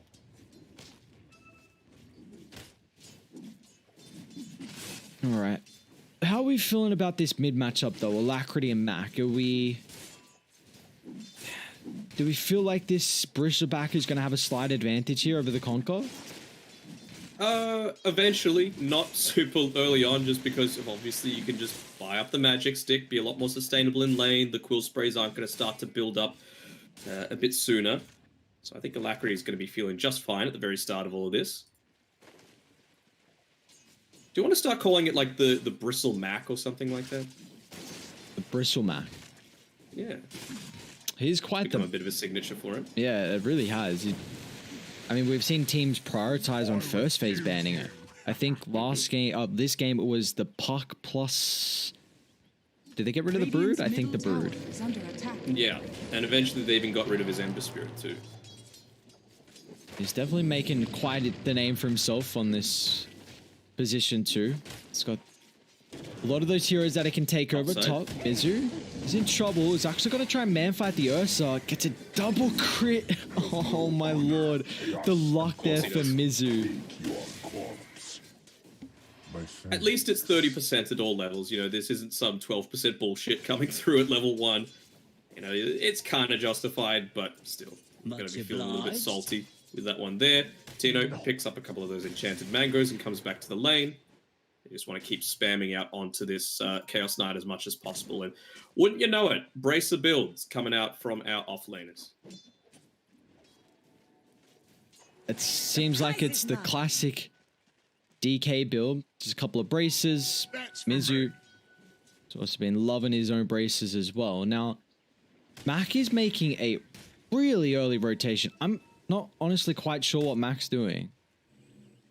Well, they've scouted it out entirely because of that. No, not scouted out, sorry. They know when they can make that rotation because of the Deep Observer Ward.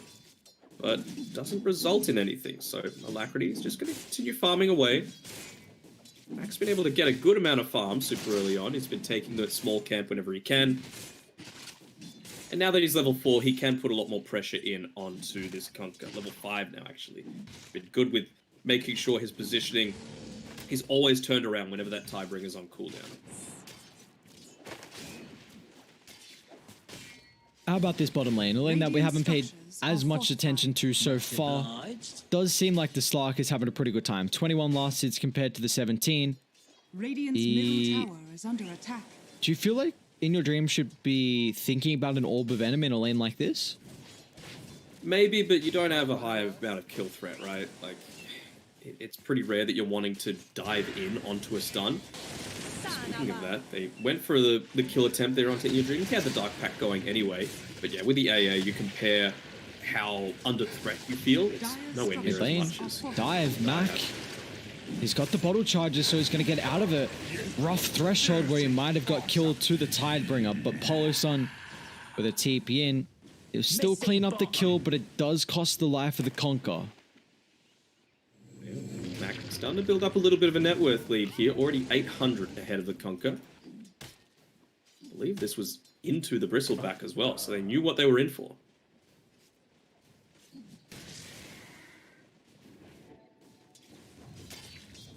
Round. Some nice stacks. They finally get the D-Ward off by Shanks onto that Ancient stack, so they know that the Bristle's going to be looking to take that one up soon. Polo's even going to scout out the triple at the hard, so some information there. Definitely could see Radiant come on over. Like, all they really need is the Conquer and Grimstroke at one stage to be able to take that hard stack, but I say that Mac's already going to think about doing so. Vanguard completed, and now his farm is going to skyrocket if they can just continue enabling your Bristleback. You see, meanwhile, as well, Shanks is just trying to soak up as much experience as he can in the mid lane. It really feels like teams have just gotten so good at min-maxing constantly across the map. You know, the support stacking, then the carriers and cores go back farm the jungle, you occupy that lane, and no, Shanks He's in trouble though. Mac with a double damage rune is going to still try and force him away from Mirana. No more leap charges, going to cost Shanks his life. So they do trade a 1-for-1. Blood in the wake. With that double damage, it was enough to quickly take out Pulse. And again, no escape potential on this AA or the Grimstroke. You're so reliant on playing around with some of your other cores. You know, you've got 2 strength and Slark, who's very mobile.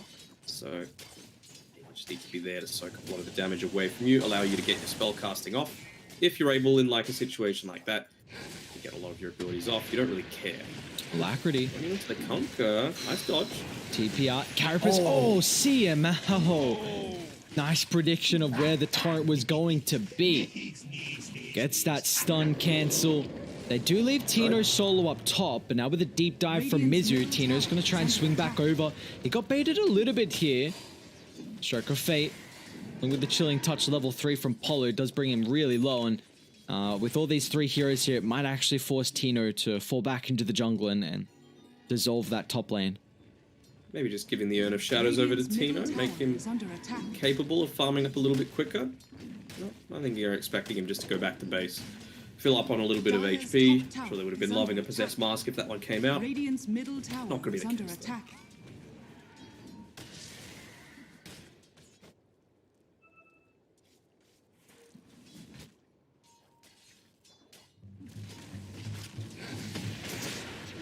Safe harbor, Dire's top tower is under attack. Radiant's middle tower has fallen. Amateur game for In Your Dream down the bottom here. You know, hasn't been able to get much done out of anything. CML. Items coming through to him. He's a little low here. Radiant's Be careful, as always, against that Dragon Tail. Dire's top tower is under attack. The fact that Dire have also already taken that mid tower is quite the objective to bring down. That was also with the help of the Dragon Eye. Now it's going to free up the map. Shanks. Count Shanks. In Your Dream doesn't have the damage just yet, unfortunately, for himself. 3 points in the Dark Pact. But Dire have gotten off to a very good start this game. 1,000 net worth lead for them. And honestly, this DK lane has gone much better than I was anticipating. Arrow, whoo, so close. Here comes the rotations though. In Your Dream survives on a slither of HP, but you got to be careful about Max Brusselback. The raid boss has already shown up 9 minutes into the game. The fact that he's this tanky and this hard to bring down, you know Alacrity TP'd into the lane. So he has no way but to do it the old-fashioned way to escape. Meanwhile, with the backline, they've dealt with a couple of the supports here, but Jukes still able to catch him out. Alacrity trying to kill off the creeps at least before he dies, but it'll cost him his life nonetheless. And so also going to cost him that tier 1 tower. Man, the Bristleback, he's starting to become a little bit more of a threat. He's actually going into a Yule Scepter as well. Very interesting. Just to try and give himself a little bit more of that mana regen, I suppose. Enable them to chase up onto something like the Slark. I guess it's also going to be nice to disjoint the Conquer combo, purge off the Spirit Vessel that he's also building into. I'd say the Spirit Vessel's the main one. Yeah. I mean, as well, after this, you're probably going to go into something like an Ags, right? So just to have the regen coming through from that Voidstone component, you're going to have a higher max mana pool, of course, from the Ags itself, but the extra stuff of Wizardry. So they're just going to continue to keep building up and keep playing this style on Omega. Just keep running at faces. Now, do we feel like Mizu has room this game to go Midas? He's always going to find the time. He's like... Is that... I mean, you're going to need... I feel like they need a bit of scaling, perhaps. It is greedy. I do agree on that, but... the question is, will it be punished? I mean, he's the highest net worth on his team so far. So he's had a good start. It's just what can you do with it? This Bristleback, that's the one that you need to be addressing right now. Yeah, it just feels like they might lose too much map control. You've already taken 2 tier 1 towers. I have very good Roshan taking potential as well. They kind of just need to get top at some stage for a little bit more control around the area. maybe even start to hold the triangle for a short duration with some observer wards placed, and then Radiant will find it very difficult to contest that. Maybe even with some ultimates on cooldown. It's too early now, of course, but you know, it's definitely not going to take them too long considering they've got a 3,000 net worth lead, and you've got all the cores farming incredibly well. Absolutely. What we got coming out here? The Yules is getting closer and closer to being finished, and then even going into a Sange afterwards. I like it. You've got a good amount of lockdown right now on the Galaxy Racer side. Eventually, you're going to be able to transition that into a Halberd if you like. That's going to be real nice against the likes of a Slark, a Chaos Knight, hell, even the Conquer, with all those big crits coming through. Radiant's middle tower is under attack. There we go. Smoke attempt. Now, still is going to be a bit of an issue with how they start the fights. Early on, you can kind of brute force run people down, but once Miz is the one though. Oh, that's a good pickup. big target. Mizu's going to get caught too far away from the team.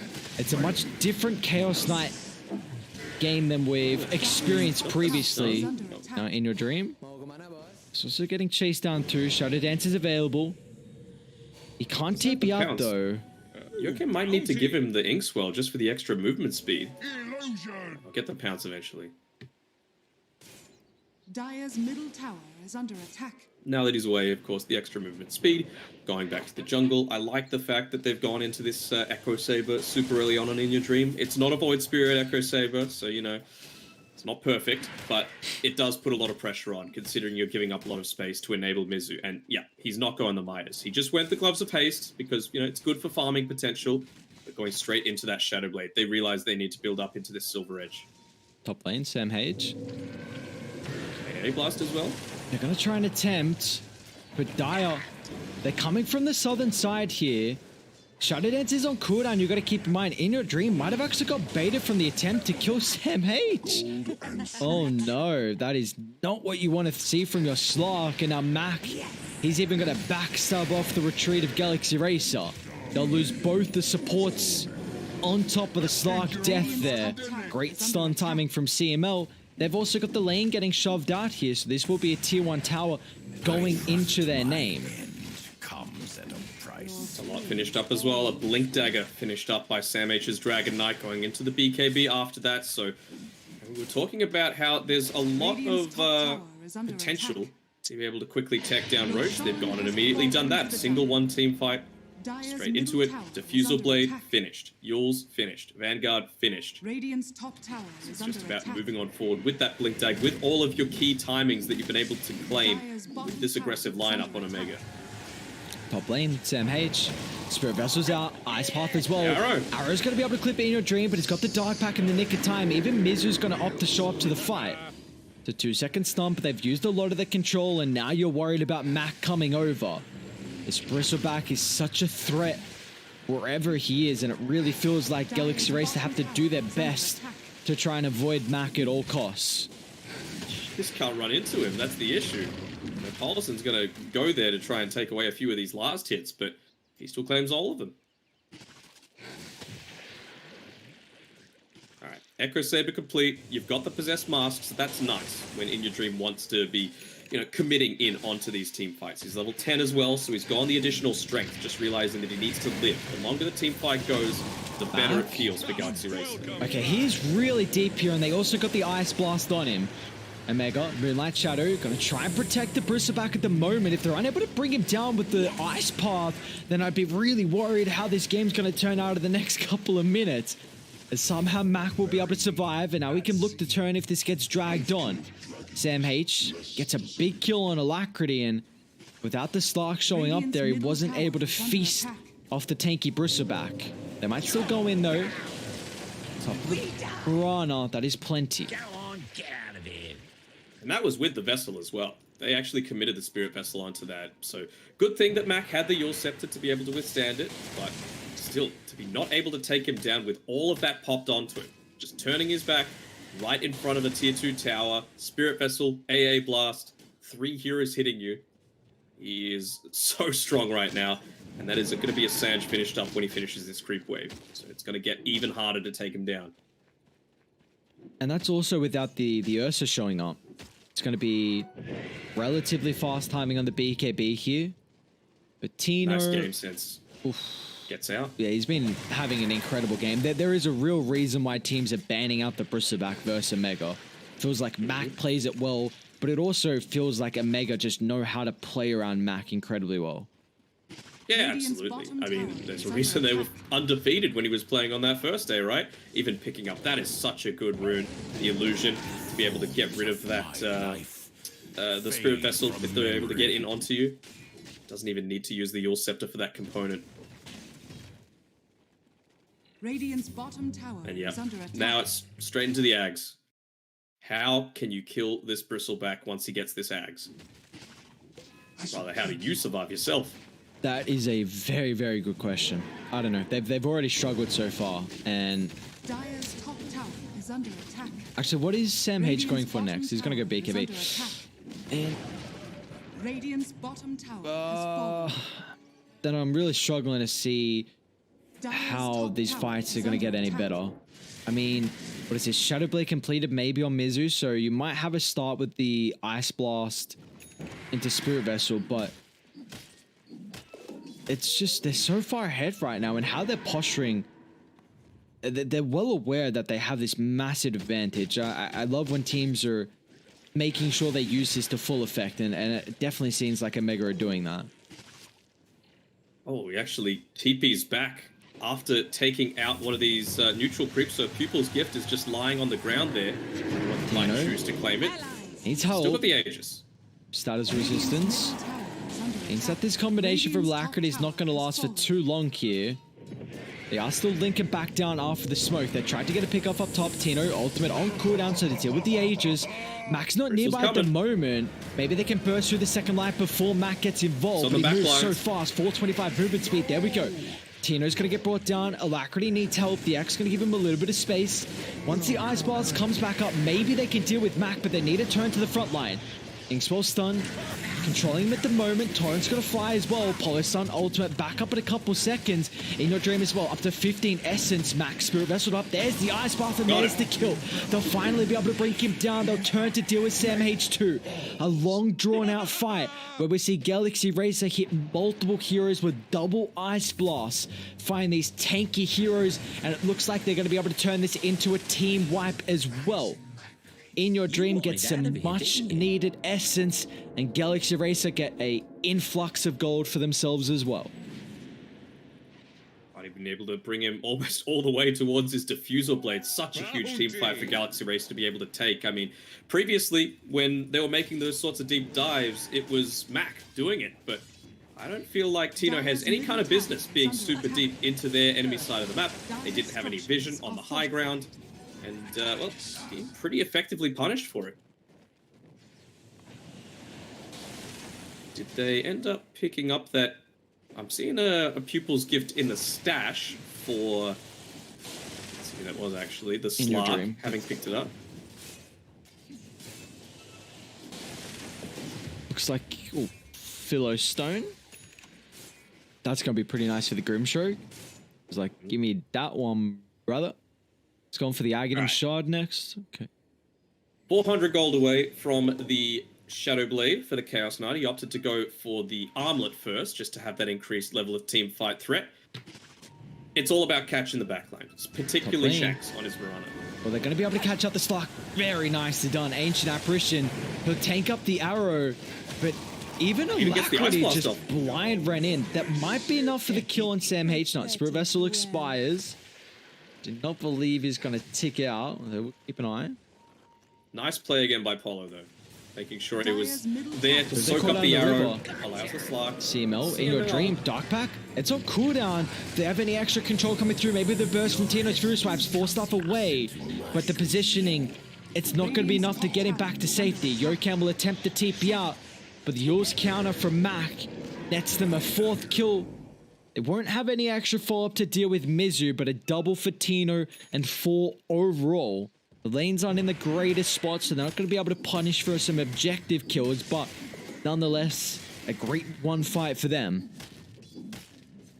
Very nicely done. Phantasm used to try and get some farm happening, as well as be present with the rest of your team. Ice Blast available. As Mizu's going to go for an attempt onto someone if they were farming in his triangle. Not quite yet, though.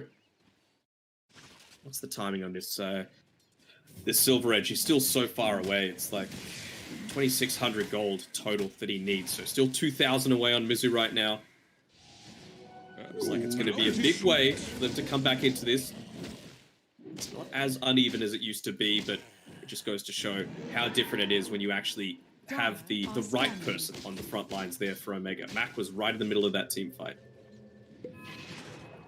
I'm a bit worried that these BKB timings, once Omega pick them up, could just end this game. Because I feel like that's what Radiant are really relying on, that kind of magic burst with Spirit Vessel, Ice Blast against a lot of these tanky heroes. But once they get BKB, they're going to have a real big window of opportunity just to run over these fights.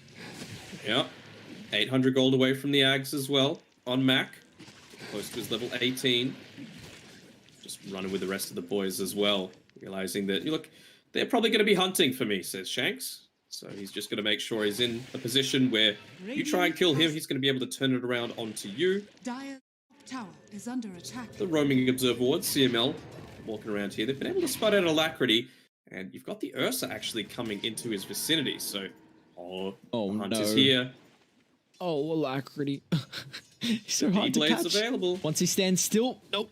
Oh, they need the Impale. The Fusel Slow. Maybe that's enough. Boat's gonna fly. BKB from Tino. Stacking up the Fury Swipes with the Phase Boots. Movement speed along with the Wind Lace. They're gonna look to turn.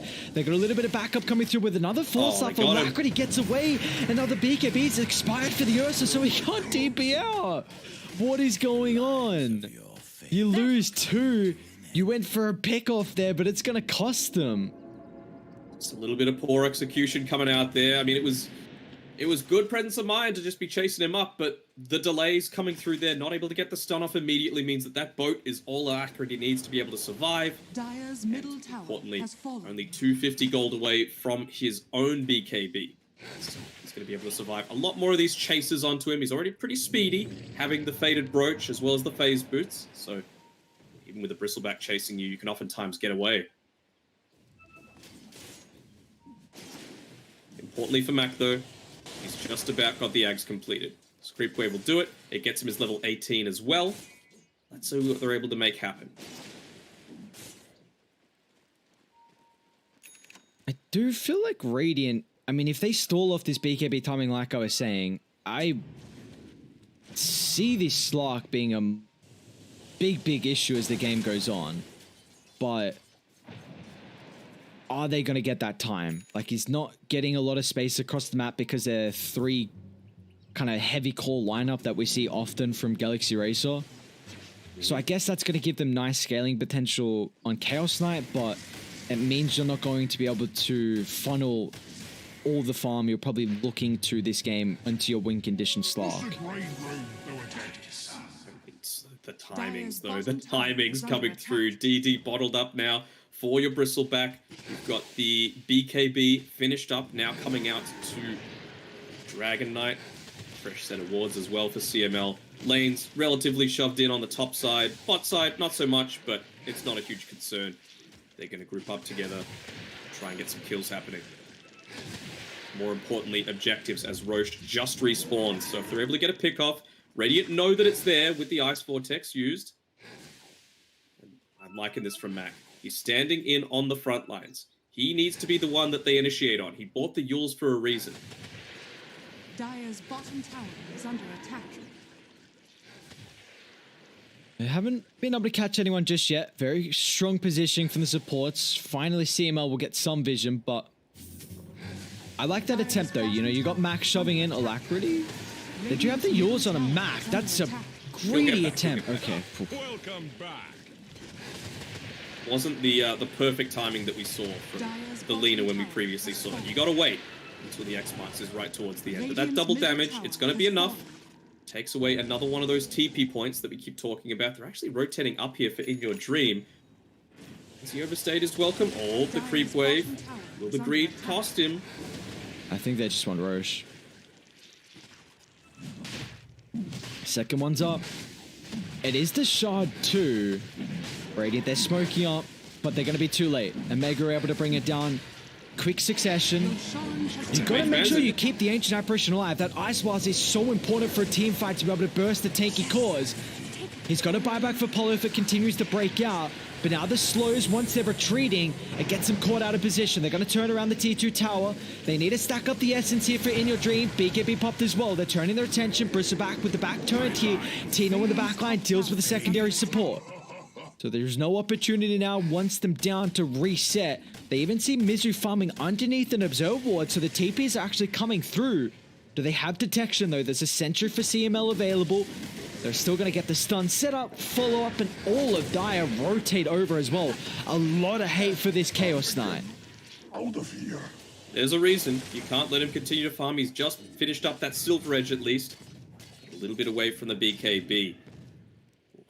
They're committing a lot in here. Who did they give the shard over to? It was the Ursa. I was thinking maybe Bristle. You know, he's so jacked. Like, he's got way too much farm for how this game has gone so far, and you know, just enable his potential even further. But I suppose the only time where Omega have looked like losing this game potentially is when you got that pick off onto the Ursa, so every little bit of extra survivability is going to be great.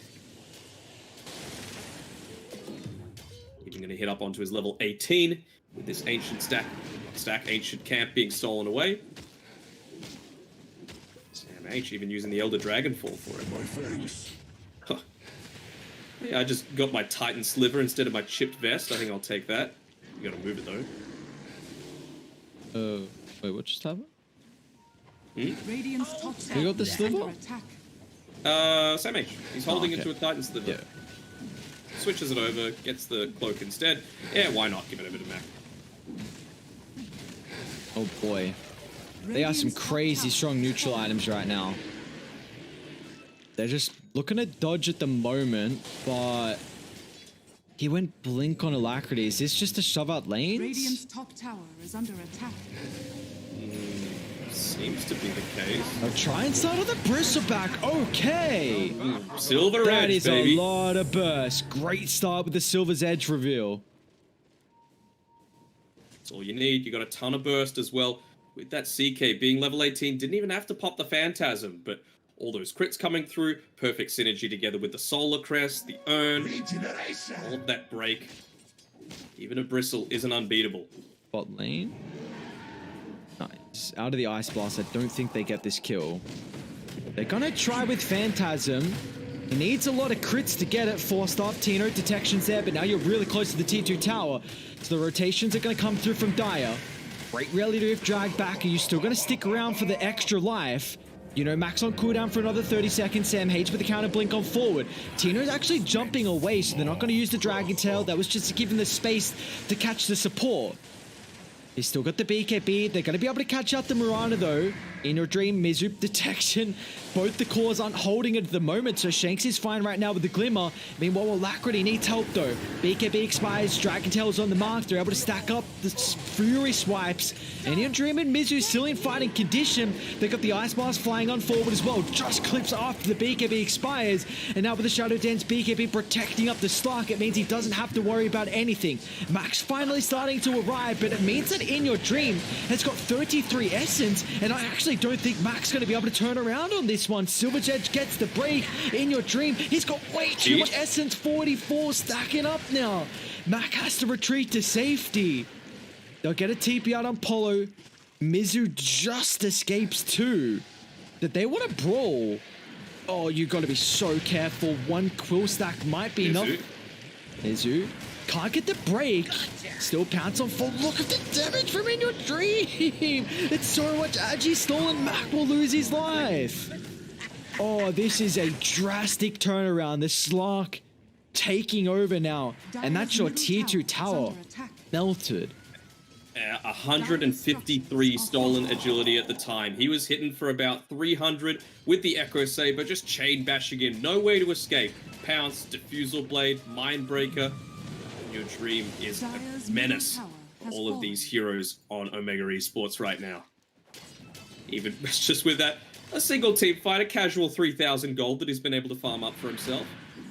Could opt to go into something like a Sanjin Yasha for himself. It feels a little late perhaps, but still, it's going to be quite nice into all of these chain stuns that they do have in the rare instance that you find him out without the Dark Rift being used. I love this To go smoke. into the Skadi as well, though. Max on cooldown. They still have Essence as well, Tino. Boat, he should... Oh, a bit awkward of a start. Never mind. Won't be able to catch any. They're going to be careful now because they're getting surrounded on the enemy's team side of the map. CML will get caught. At least they get the stun to be able to close the distance. So, all Agi for your Slark is going to be up to 7 perma now. It's the 7th death for CML. It's the most on the team, but outside of Mac, of course, I would probably say his influence has been the highest on this game. You know, so many multi-man stuns coming through. Perfect position several times to be able to land that Carapace to stop some TPs away. Even in that fight, it allowed them to get the kill in onto Alacrity. Just stands in the boat splash radius. And even just using the mana burn in the middle of a lot of these team fights to be able to take down some of these heroes that don't have quite as large of a mana as the Chaos Knight. BKB's on cooldown still, and there's no TPs coming to the T2 tower. Meanwhile, Alacrity, double BKB's pop from the Conqueror and Sam H. So this is now getting to the stage where, when you take a look at the probability, it's back actually in Galaxy Racer's favor. They got a 66% chance with the big timing that we've seen come through from them and the strong gameplay. Giving the bottle over to In Your Dream, who gives the double damage available to him. As they found out here, it's Shanks, not able to be quick enough. Actually has another use of the leap charge if he wants to try and get away. Oh, TP. They got the damage. Nicely done. I will say, Alacrity has been a little bit rough on the combos this game. You know, X-Torrent or even including the fleet. You know what, let's just bring it back to normalcy. Me mid laner, me right click, and he's going to have the Chrysalis coming out to himself now. So, good amount of burst potential, capable now on Alacrity. Won't have the Spirit Vessel, though, which is always a little troublesome. Yeah, like it's all into right click. He's even gone the Tiebringer cleave as opposed to the Torrent AoE. Do you feel like he needs damage this game? I thought like something like an Ags with AoE actually could be nice. I think it could, but maybe just wanting to take out something like the Mirana towards the start of the fight could be, you know, surprise them a little bit, get them a bit low, or some more of these defensive spells like the Moonlight Shadow. Step lively now. Your admiral is on You want to board. kite them out of that high ground. That is not where you want to walk on. They got all the vision, and they know that they've got vision up there as well. The Ice Vortex there with the Sentry Ward on the high ground. Trying for a bit of a long wraparound here. Mizu, that's a ballsy play. They're just going to push in the wave. Why not? Me carry, me farm. Just force them back as well. Now they lose that high ground control. So if a fight did break out, you wouldn't have to play into their advantage. That's the main thing. So we will have our third roast of the game up in 2 minutes here. See if either team is just going to try and play it a little bit more passive until that next objective. Level 23 now in Your Dream. I'm hearing an X marks. It's just to clear out the wave once more on Alacrity. They're trying to delay this game out. I believe... Oh, actually catches Shanks eventually with it. Are they going to take him down? Yes, they do. It's also going to give him the extra... That is a lot of gold. 642 gold for a possible Mirana. Nick's Bristol's going to get caught. They don't have any backup right now, so In Your Dream starting to feast on the essence. Mac's in trouble. In Your Dream, this Solar Crest is just able to continue hunting the movement speed, attack speed. In Your Dream's at the front, and he just feasts him down. This Slark pick is just magnificent from Galaxy Racer. You had to get to a stage where he had a couple of items, but now he can man fight 1000%. Butterfly picked up 18 perma, sorry, 18 stolen, I should say. He's going to look to siege. They get get the buyback through onto the Marana. I feel like it's a rough spot if you're using the buyback onto this Bristol. Might be forced to do it They're here. going to try and burst down Mizu, but a nice force now with the BKB popped. And Mega, they used everything to start that, and they're going to get punished here. Mac forced the buyback. Do you want to stick around from Galaxy Racer? That is a lot. DK bursts it down thanks to the Ice Blast. In Your Dream, Shadow Dances on cooldown along with the BKB. So Mac tipping on in. Cold Feet will give them an opportunity to be able to reset. 35 stolen Agi for In Your Dream. They really need that Silver's Edge, however, to kill off Mac again. And unfortunately, the Chaos Knight is not with them. He's starting to connect just in case they do push forward a little bit too far to punish. He connects to them, though. CML is on a bit of a hunt. Doesn't have the vision just yet. Oh, tried to go for a lucky bash. Might end up costing him his life here. Oh, burrows into the ground. No, get away from me. Look at that damage. Just from illusions. Is he gonna die? Oh, my lord. Damn, close. That Aghanim shot is crazy. Alright, well, Roche is up. Now, Dire do take it really fast. Refresher shot. Not that it's very impactful for Dire. Maybe a double BKB potentially. Slug. Pulled out a little bit here. BKB not used. Backline Mizu is a bit away from the team as well, but with 3100 HP, very difficult to kill. You see Mac just looking to stack everything up. Quills, Warpath, Goo. Wants to be that raid boss, but this has to be a perfect fight for Omega. As it looks like that start, that's not how you want it. Shank's going to get brought down. He doesn't have a buyback. They're looking to try and control the higher ground, but In Your Dream. Straight on top of the Nyx Assassin, Soulbind locks it both the Bristle and now with the Ursa. The communication needs to be on point. They're locking onto Alacrity, but a Spider Leg's able to kite them up on the high ground. Now In Your Dream feasting away. The BKB is about to expire, so he's going to try and protect himself with the Shadow Dance, but the AoE stun. Impale locks him in, but it's locking him out. And Matt on top of the back line. They've got the Spirit Vessel, they've got the damage.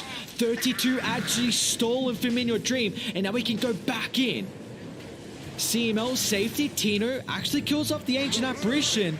They'll drag it back with the X, and Tino is going to lose his life. 3 down, only 1 has buyback. And this is just looking like it's going to be Roshan as well. Aegis Cheese. Refresher Shard available for Galaxy Racer. I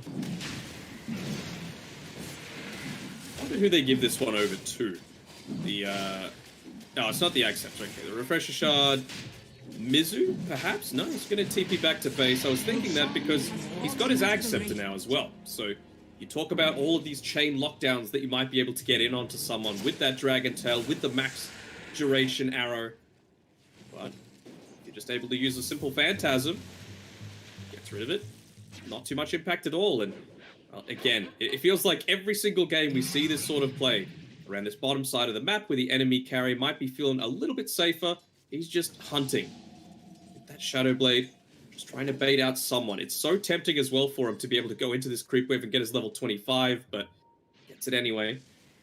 Extra Phantasm generation is fantastic. I honestly would not mind them giving over the Refresher to the Slark. I think double BKB, double Shadow Dance. He wins you this game, 1000%.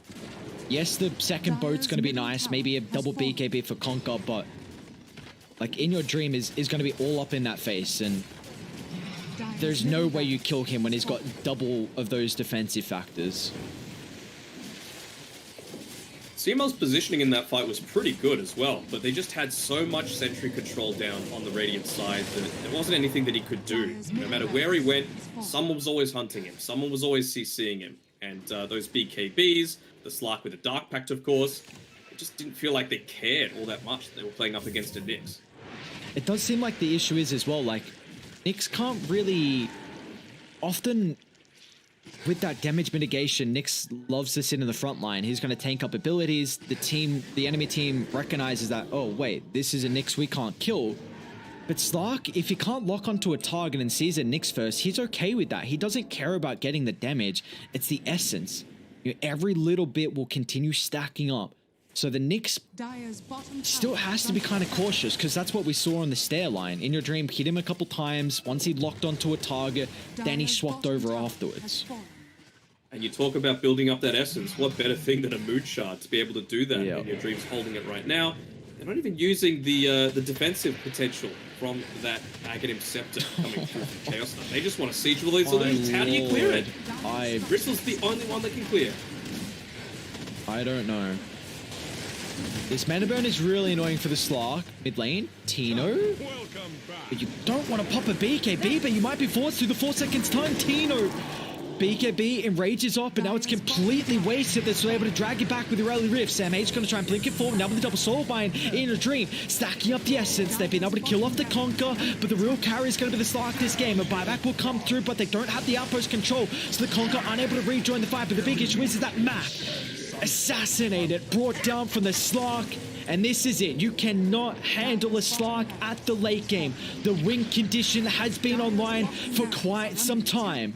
He's still got the Aegis, 33 stolen essence, pounces off the mark. The buyback on the Nyx. Mac doesn't have his for another 2 minutes 10.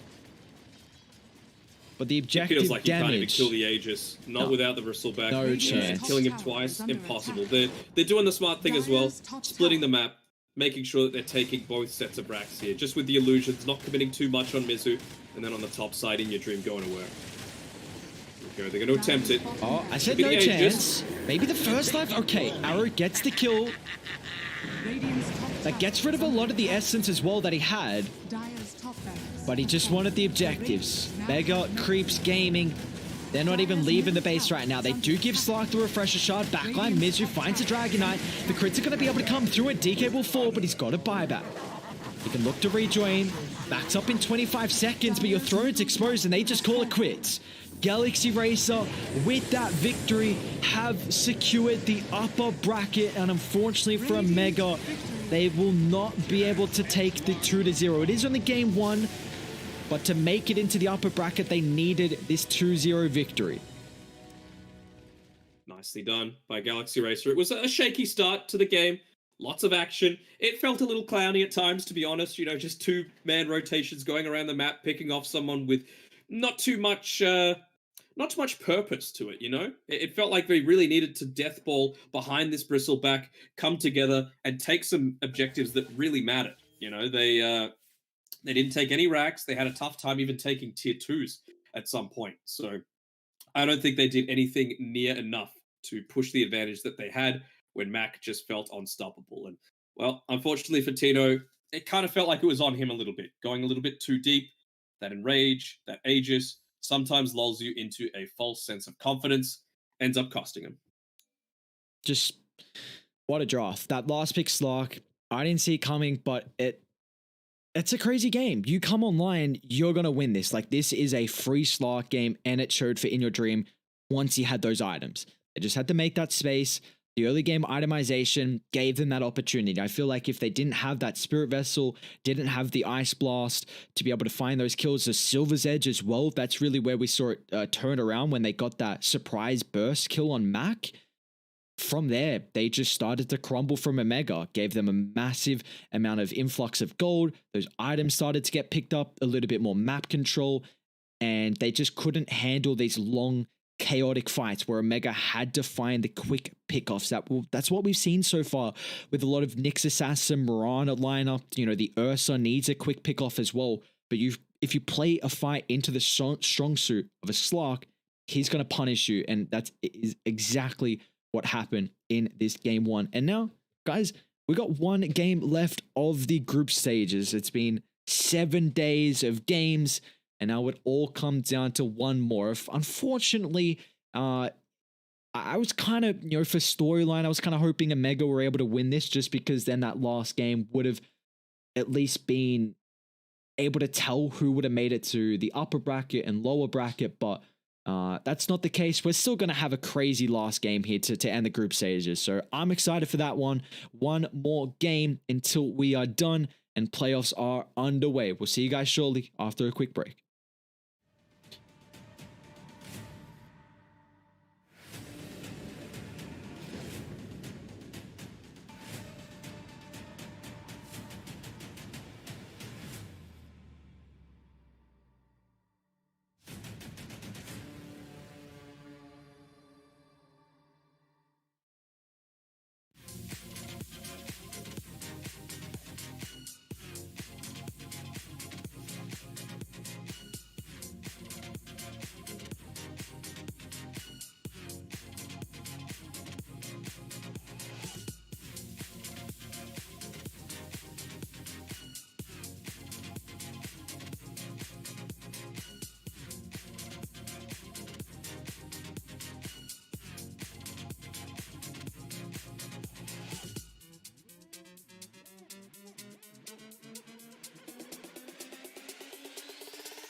Attack!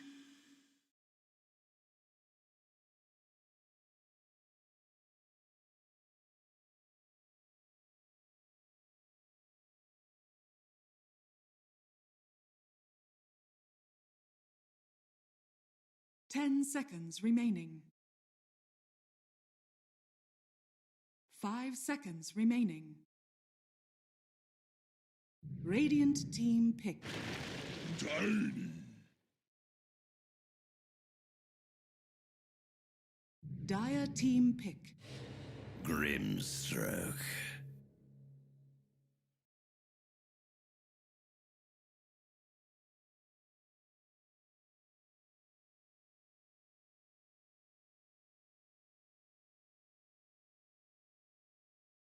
10 seconds remaining. 5 seconds remaining. Dire team ban. Radiant team ban.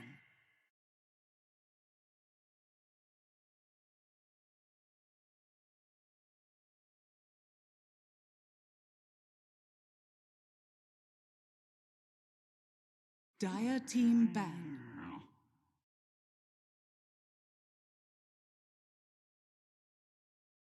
Radiant team ban.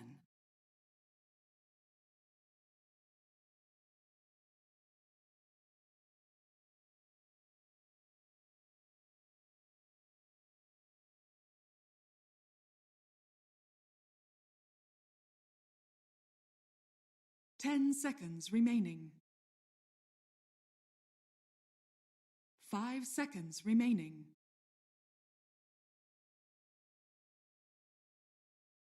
Dire team ban.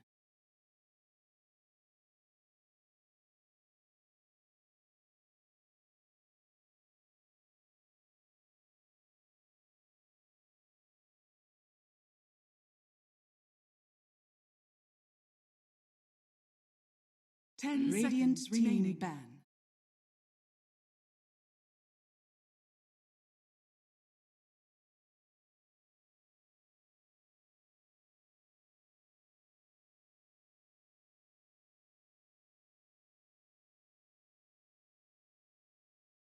Ten Radiant seconds remaining. Pick.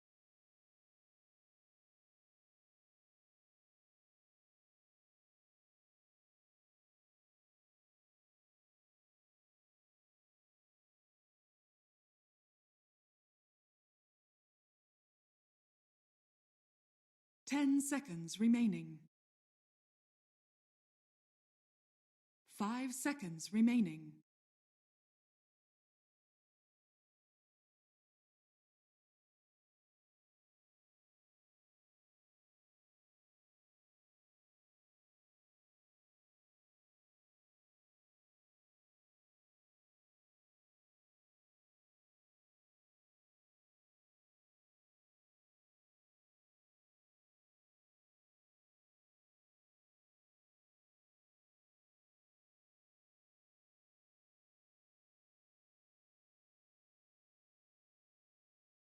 Dire team pick. Mars.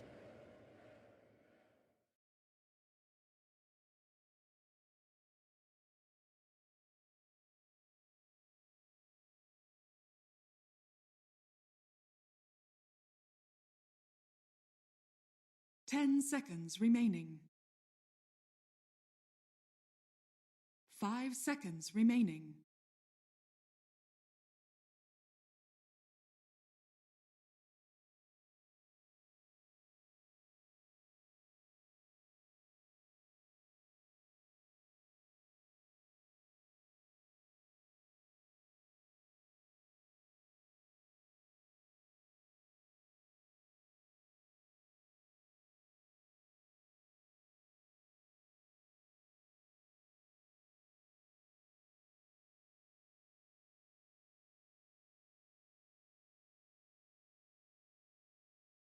Radiant team pick.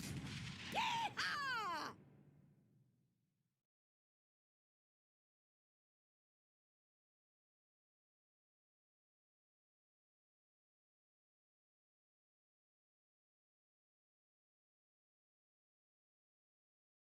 10 seconds remaining.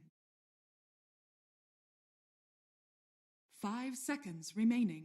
Dire team.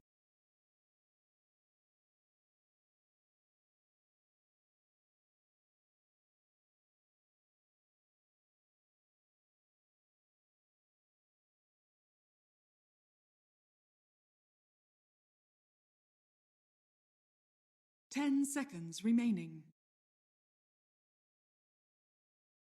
5 seconds remaining.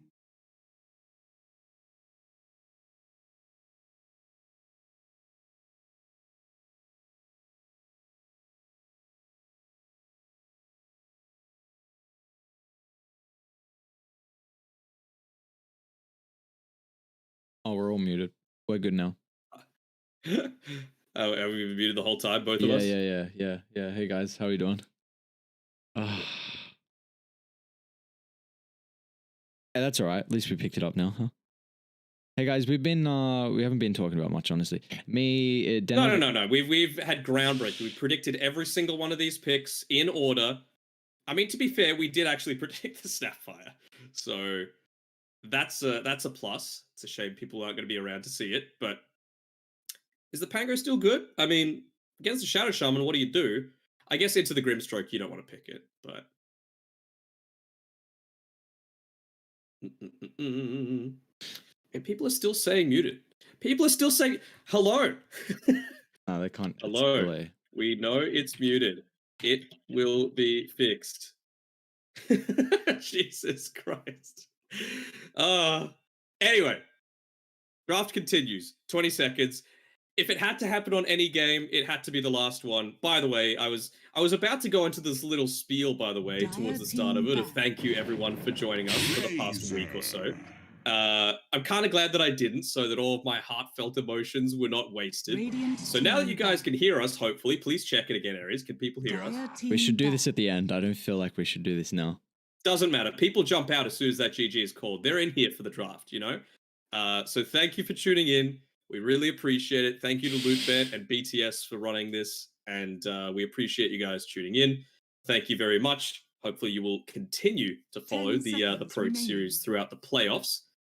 We don't know if we're doing it or if it's going to be someone else, but there's also the Animajor coming up in a couple of days. And yeah, thanks for tuning in, guys. We really appreciate the support. If you have any constructive feedback, let us know. But don't mute yourselves. Don't mute yourselves is a good one. But I know, Aries, you've been a pleasure to cast with, as always. Always looking to improve. I've even seen, like, when I've glanced over at the stream, a couple of times you've had your notes. You know, you've kind of looked like Seb with your notes, and you know, it shows. It shows the passion. It shows that you're prepared with all this. It's just a hero sheet. It's nothing too fancy.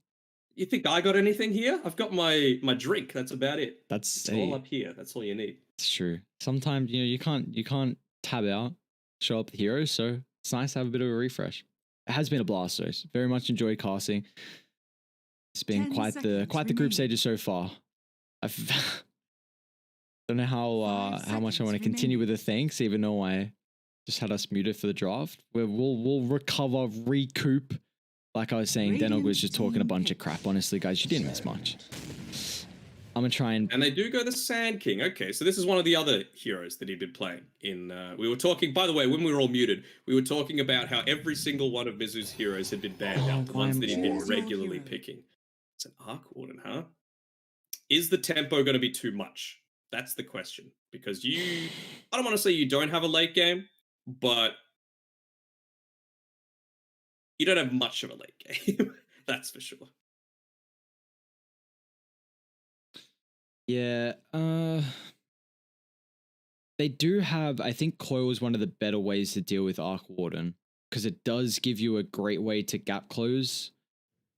But I think Razor now has to go Blink, and Mizu's going to have a Blink anyway. They just have to run over this game on Galaxy Racer. Otherwise, Omega, like, look at how they can protect the Arc Warden. Arena, Soulbind, if you get it out in a fight, can really be hard to communicate and catch the back. The Tiny as well with that potential. So we have seen Tino play the Arc Warden before in the groups, and it didn't look the greatest, though. I think it was into melee heroes, though, right? Yeah, it was like, it wasn't the greatest Arc Warden game. This is a much better one. Um,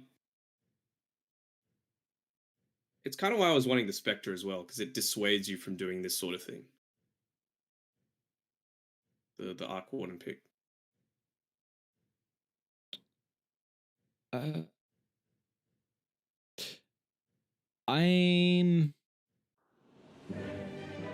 How am I feeling about this? Actually, I don't.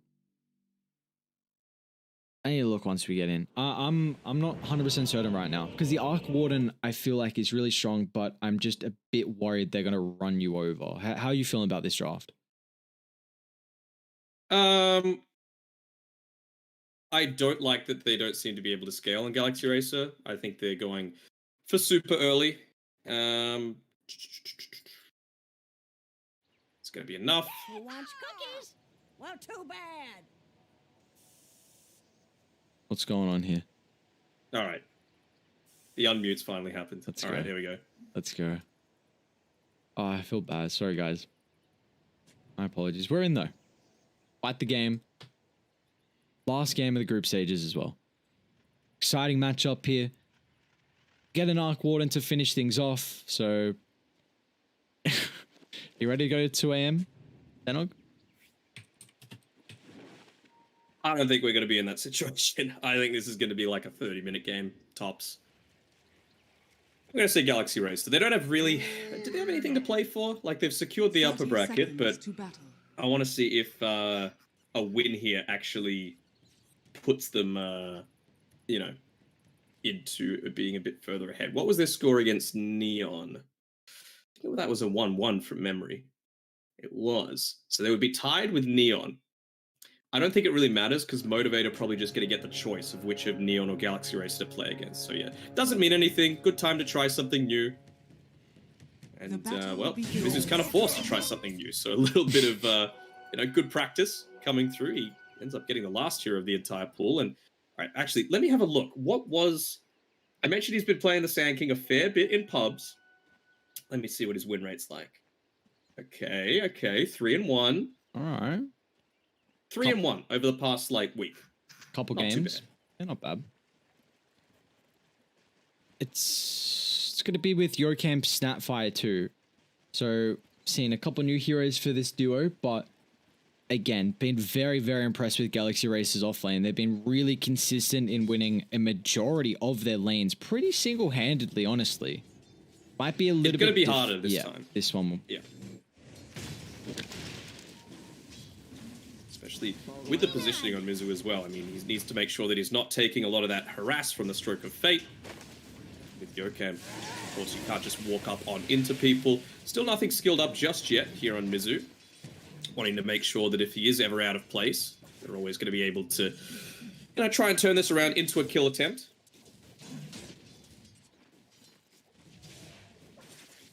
Everyone in chat wants me to give you a little hint.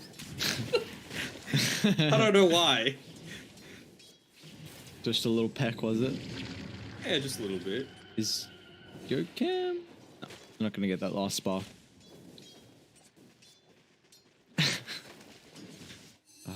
Alright, how's this mid matchup gonna look here between the Puck and the Tiny? It does seem like the Tiny's burst potential versus the Puck as the game goes on could be a scary factor, but how does the lane really fare? It's going to be Tiny favored. It's going to rely heavily, of course, on positioning, but again, low armor, Puck, big tree, hit into Puck, do lot damage, be good, go late game. But then, as well, you need to consider a lot of the times when, you know, things have been good against the Puck and other things of that nature, it's when you get that Avatos combo and it's into something like an arrow, you know, something that you can launch away from far distance. Whereas, you know, you've got a Shadow Shot, very short range on your lockdown. Same sort of thing with the Mars. It's not amazing range. And the Grimstroke as well. You need to be right on top of the person.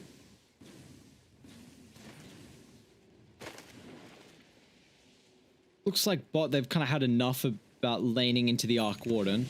Try and shove the lane. They are very weak as well. Mizu's only got a Tango. Yocam's out of regen, so they're going to try and play for themselves for a little bit with that pull. We get an opportunity to take a look at our last lane up top here. In Your Dream on his Razor. Now Mars, no boots to start. What has he actually got coming out? Okay, he does have boots and a mango. Now, Mars isn't the greatest into the Razor. I say not the greatest, though. Ooh, Phoenix? Is the burst going to be there? Ether Shock, God's Rebuke, Verify, not enough. Sam H going to be able to pick up first blood. In your dream, might be able to get a...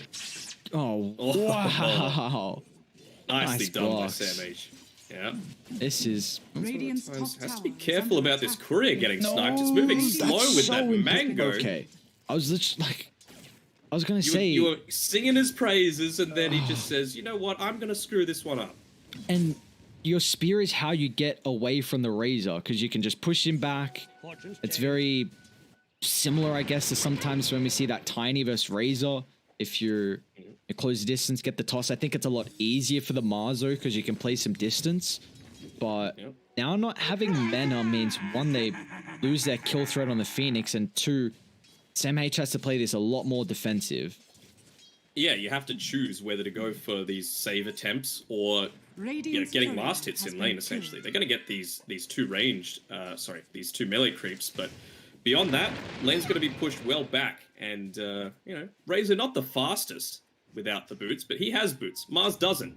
So even though you've got that good early on movement speed, is this going to be enough to snap it? No. So you can see, even with that God's Rebuke, shoves him out of the lane. Sam H can't do anything. You just walk on back, you deny the creep wave, and things are going to go a lot more in your dream's favor. A Falcon Blade. This is our first Falcon Blade, I believe. I actually don't think we've seen someone go Falcon Blade through the groups. I mean, it's kind of garb. I'm not seeing why. I preferred the drums that we saw from... was it a Bard playing it or Marb? I think Marb played the... Yeah. It was Marb. It was good. They just didn't push the advantage enough that they had at the time. And I feel like you're going up against an Arc Warden, so he's going to not be doing all that much. Like, he'll have a Midas, and he'll be on his way to his Boots of Travel before you're able to actually do anything. Why do you feel like... Oh, down bot. CML should get brought down here. Tino not really going to be able to offer up much defense there for your support. Should get caught out from a double stunner. That lane is quite scary to play into. Why do you feel like we don't see as many Falcon Blades anymore? Because it did feel like a month ago, maybe even actually a little bit more probably, we were getting a decent amount of Falcon Blades, but not as much anymore. And I don't think the item got changed through the patches, if I can remember correctly. I don't think so either. I'm just trying to remember, like, who did they have paired together? It was just Polar set up on this top side, right? I was kind of thinking maybe it was the Bassi ring being a bit more popular, just because you get more more regen to the holder. Like, you could just buy a Bassi ring and be able to spam that out, but that's not even been purchased up either. Tower is under attack. I guess also we're not seeing too much Weaver, and Yeah. it did, like, back Even then. then, they put it on everything, Has been though. Yeah. Like, it used to be purchased on absolutely everything. Denied. Max already started to make his rotation. It's going to take a stack away at the top side. Regen up and available for him. Is under attack. We do get a kill down bot, though. Tino finds a kill on Yokam, so it's going to be the first kill of the game here for Tino's Arc Warden. Now, I was watching a pub. Actually, it was a Thompson stream, and Mr. Thompson, he was playing the Arc Warden mid, and he went for a very, very interesting item build. He didn't even go for the Midas first. It was a Dragonlance just getting active early on. It does seem like it's very different, though, than how you want to play as a safe lane, but it was kind of cool to watch because we've only really seen Arc Warden be Radiant's middle one-dimensional, tower it is feels under like. In that safe lane, you just go super, super greedy. But early on, like, having an extra hero with Tempest Double and being a big nuisance, because the damage with Flux and Spark Wraith maxed out is actually pretty considerable if you've got heroes to tank. Yeah, I agree. And maybe now, he was opting to go into it because you've got the little bit of extra stats coming through from the new and improved Dragonlance. Could be what he was thinking, but Dire's I still feel middle like it tower needs to is be a under little attack. matchup dependent, It needs to be into a ranged situation. I like whenever a hero can have a versatile build, like when it's not set in stone of what it's going to be, and the playstyle as well. Just freshens up Dota, kind of freshens up the heroes as well. Like we don't have to have that one set item. Like, you know, an anti-mage, guess what he's gone? Battle Fury, Manta, maybe that item afterwards is a little bit up in the air, but it's kind of out of 3 anyway, it feels like. Yeah, completely agree. You know, you never want the cookie cutter every time. I mean, Puck's kind of getting to that point. The Witchblade being so strong, having the cooldown synergize with... oh, actually could... Doesn't end up using the Dream Coil onto the Tiny, so they're going to let the TP rotation come here. It's going to cost Jurkam his life. A bit rash. Mac really would have wanted that kill. He didn't get anything up top. Catch Tino, though. Yeah, mid lane. The Arc Warden. Alacrity. A lot of damage, even playing around with the Arcane Rune. So the Orb's going to be back up pretty shortly. Even gets the Tempest double kill. So that is a massive amount of gold. Unfortunately, he will still get clipped. Tries to go back to the lane instead of the top side. Maybe not anticipating where that rotation was going to come through. It's still worth it though, right? Like you kill the Arc Warden, you stop a lot of the snowball that they had. Props to Mac as well. He immediately came back to that mid lane after the TP down bot. Only netted himself the 1 kill down there, but not wanting to rest on his laurels. That is the Midas still finished up here for Tino. So he's going to be able to pick that one up. Radiant's bottom tower is under attack. Oh, Alacrity. He can jump in with Yokam. Not going to commit as soon as they see Max, so nice positioning from the Tiny. Trying to find a kill, if not, keeps his support alive. Now, Mizu looks like he's going to be rushing a Blink Dagger this game, so it's going to give them a way to start, considering the Puck kind of went for the Witchblade. So they will have a bit of a timer here to potentially CML. It's going to end up falling. That's a solo for Yokam. So he's now going to be level 6 off of, I think, a creep or 2, which is really nice. What level is his other support? 4. So they'll give him the time on the Phoenix. He'll be just fine. I do like the fact that they've gone all these super early items on Galaxy Racer. I mean, you think about it, do I prefer the drums? Actually, probably not with this lineup, right? It's all about the Razor being the one that has that little bit of extra health, damage, mana regen, just so that you could be the one frontlining and doing the right clicks. Whereas the drums, it kind of feels like you need to have at least one other core that wants to be purely in there right clicking. They're going to smoke up on Galaxy Racer. This is with the level 6 on Yokam. So the Kisses Burst is a possibility. I'm kind of surprised they didn't smoke with the Sand King though, who just picked up Blink. But I guess with him not showing bot, then maybe it would reveal a potential smoke. Tino. Uh-oh. The bait has been sprung. They rip apart. They're even going to try and get the kill on CML. Mizu with his gets the bow. I mean, you'll sacrifice Yokam. Oh, you won't even sacrifice Yokam. Raindrop, barely any damage done. Great use of this combo there up on the higher gun. We do see a supernova top. Sam H.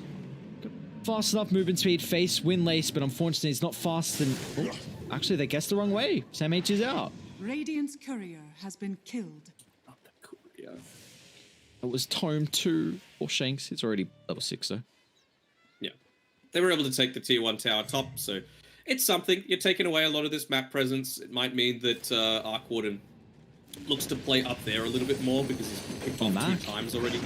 He's in trouble here. Phase Boots, Windlace, Faded Brooch. Is it enough movement speed? It's not. Radiant. I wonder when we're going to start to see them kind of group up around mid, because it really feels like Sand King has even got the jump on forward. They're just getting punished here. Galaxy Racer are playing really fast, and this is how we expected them and were also requiring them to play this game. If there was too slow, then you would have just made way too much space for the Arc Warden, but you're getting pick-off after pick-off, and Mac is also not getting kills as well, which is another important thing. This Blink Dagger, really slow right now for the Tiny.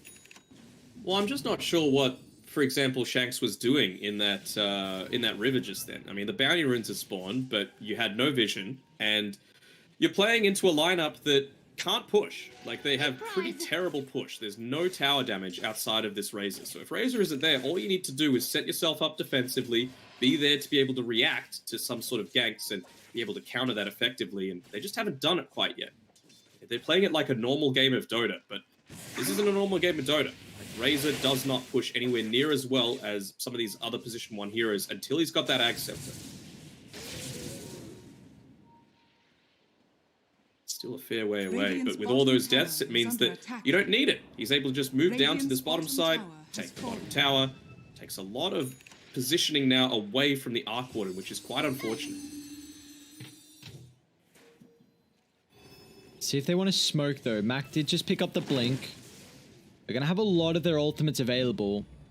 I wouldn't mind seeing them take a fight around mid, because if you win that, then you can use it, Serpent Wards, into an objective.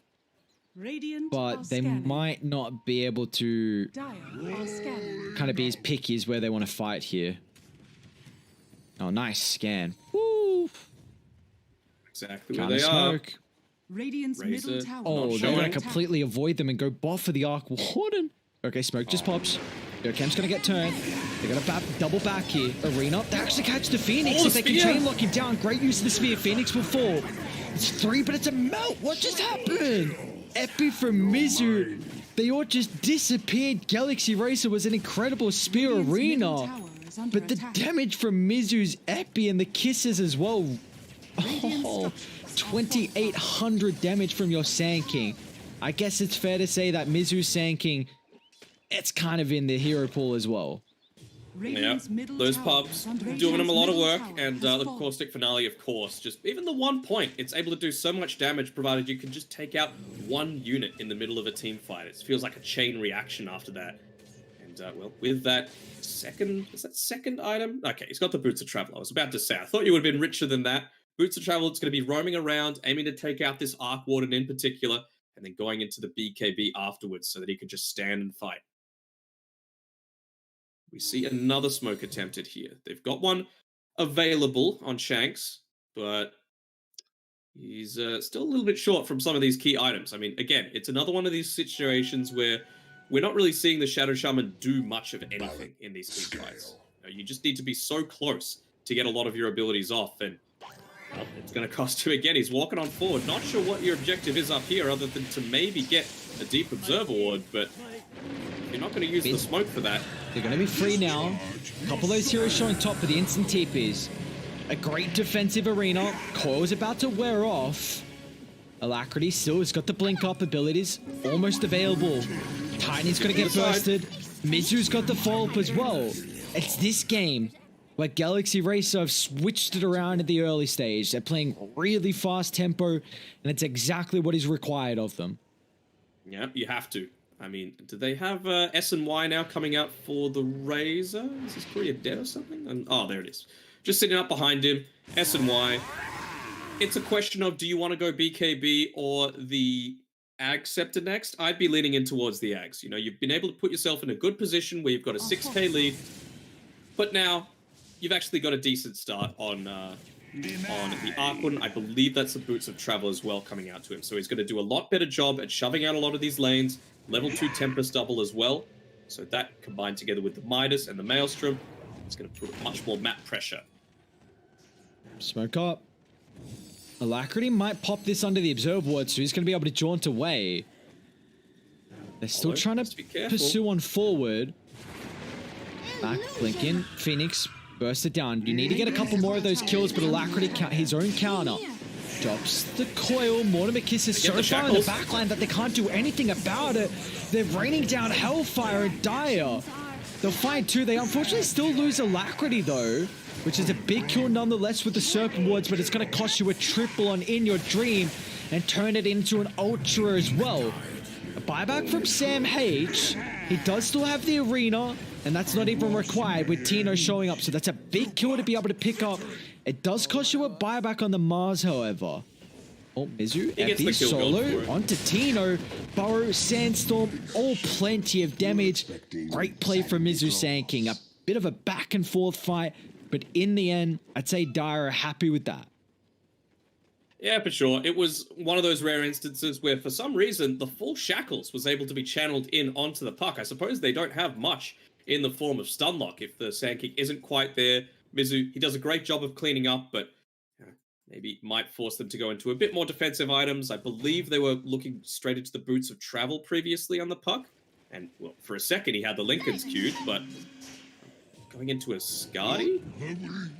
Not sure how I feel about that. He's gone the phase shift attack as well, so this is the game for the Deso. You need that extra tower damage. Scotty, huh? Interesting. Not a fan. I can kind of see the well, I feel like I'm trying to make a reasoning up. Just more health pool. Scotty gains the range carry is always nice, but Plus Switchblade, extra yeah. slows. Dire's middle tower Well, is under attack. Alacrity is a big nuisance this game. 5-2, having a much more impactful game so far compared to his counterpart position 2. We haven't really felt the impact of this tiny just yet, and once they continue to Alacrity, it's another 2-man core once again with the Mortimer Kisses, instantly counter initiation with the arena. It's going to at least allow them to retreat away as it's another time they burst down Alacrity. Polo, aggressive dive, but they have nowhere to cancel. Mac, nice sidestep. One more Sun Ray burn, that's enough. They trade the life. Yokam's also stepped up a little bit too far. Even Grimstroke's on a TP through. This time, Mizu will not be able to jump and hunt the Arc Warden.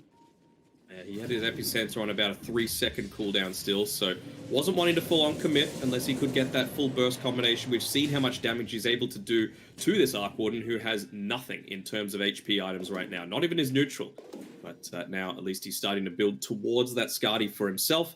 It's going to enable himself to be a bit more survivable if he ever does get caught out. Look, even the talent, he went for the Flux Cast Rage instead of the 225 health.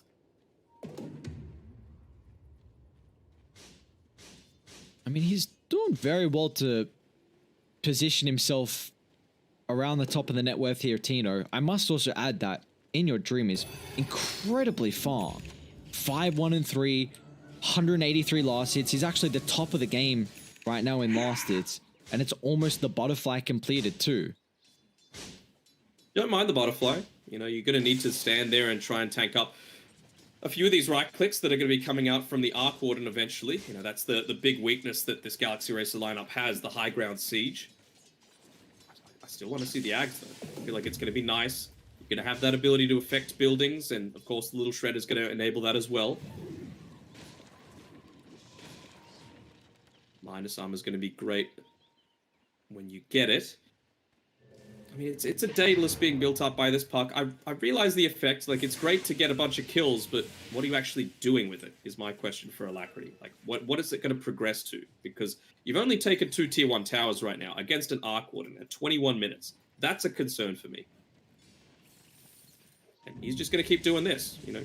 Keep his illusion there, uses his minus on the siege creep, pushes it out. You don't want to reveal yourself in the lane by, you know, going for a Tempest double. And so lane's pushed out. You don't have to worry. Shanks, it's a bit of a sacrificial move, perhaps, standing here on the bottom side. Sam H. He's going to get jumped. He's got the Yules. Core going to get dropped. Still, here comes the protective Yules. Mac blinking. Great use of the Supernova. Now, Mac's committed into the middle of the fight. He's going to be able to at least kite the Razor for a short duration. They're going to be careful how deep you dive. The double hex, Soulbind, follow up as well. Now with the Shackles, they're not right-clicking on Tino at the moment because Mizu's counter-initiation is a massive threat. Mac's going to jump in simultaneously, but the damage is just non-existent on a Razor with 2,500 HP. So you will lose 2, but again, you keep... I mean, as long as the Arc Warden is not dying, that's really what it feels like. True, but then you also get to this stage of the game where, you know, if your Arc Warden does die, he's probably had to buy out consistently so that, you know, you're able to defend against this constant siege. So you die once, you lose a couple of racks, or just the game straight away. BKB for Mizu. The epicenter may have been a little overkill. I think they only needed the stun to be able to lock down that Shadow Shaman. Shanks with a nice shackle into the Soulbind, but just the pure damage that was able to come out before all of that control came online was enough for Galaxy Race to be able to take another team fight. 9k net worth advantage right now. Butterfly completed. For me, it's the BKB or the Ag Scepter next for In Your Dream, who's level 18 as well. So that Eye of the Storm, if you can get it onto some buildings, you can really start to take them down pretty quickly. It's a big kill In Your Dream. They're actually going to jump the Phoenix instead. Abbott toss combination's not enough just yet, but the arena's going to get dropped off to the western side. I'll deal with the Phoenix. No Sunray or Supernova for this fight. Coil, however, on Mac. Looks like he's going to be the sacrificial lamb. He's still got some heroes in the backup. It's a lot of damage. In Your Dream falling really low. They should be able to get the Razor kill, and they might be able to get more as well. Scotty finally picked up. Godfrey, big pushback. That is quite the fight for a Mega. And any one fight like that is going to continue to delay this game. They weren't fighting with too many cooldowns, but yeah, you're right. You're completely right. It's so hard. Like, you can't do anything. All of these kills are going away, but nothing happens because of it. Like, it's like picking a lineup that's purely based around, like, it's like picking a Zeus, a Lion, and a Lina. Sure, you'll be able to get a bunch of kills, but, you know, you're just going to go back to the jungle, wait for them to run at you, or wait for your cooldowns to come online, do it again, but what's the end result? That's my big question. Radiant's bottom tower is under attack. I'm really trying to think of this build on Razor. He's going to go BKB AC. It's something. Like, again, minus armor for buildings. It's going to be nice. Dire's middle tower is under I need to attack. see the Deso. I don't know if Razor can be going AC this game, actually. I think he needs damage, and I really feel like he needs a Swift Blink. Probably not now, but I feel like it could be BKB Swift Blink plus a damage item. Now, see, I think the key item is one on a hero that we haven't really been talking about for quite some time. Yokem, more than half the way towards his Ag Scepter. If you're able to get someone spat in onto the backlines, deal with Tino's Arc Warden, the entire fight crumbles. You know, they don't have the damage to sit back, use that magnetic field, use the Eye of Skadi to hit you without any fear of being turned back in upon. Uh-oh. The high ground's radiant. They lost their high ground advantage right now. Hero Arc Warden's nearby. Nice blink from Mac, but still the counter. Alacrity straight on top of him. He does have a buyback if the fight drags out for a little bit longer, but the Supernova dropped directly on their heads. They'll lose Shanks as well, and instantly turning their attention to see where the extra information is going to come through thanks to the globs. That will also help them find CMO and help them find this tier 1 tower top. Instantly you see though, Omega recognizing what they need to do. They're going to shove out mid, they're going to shove out bot. Let's see what this Arc Warden can really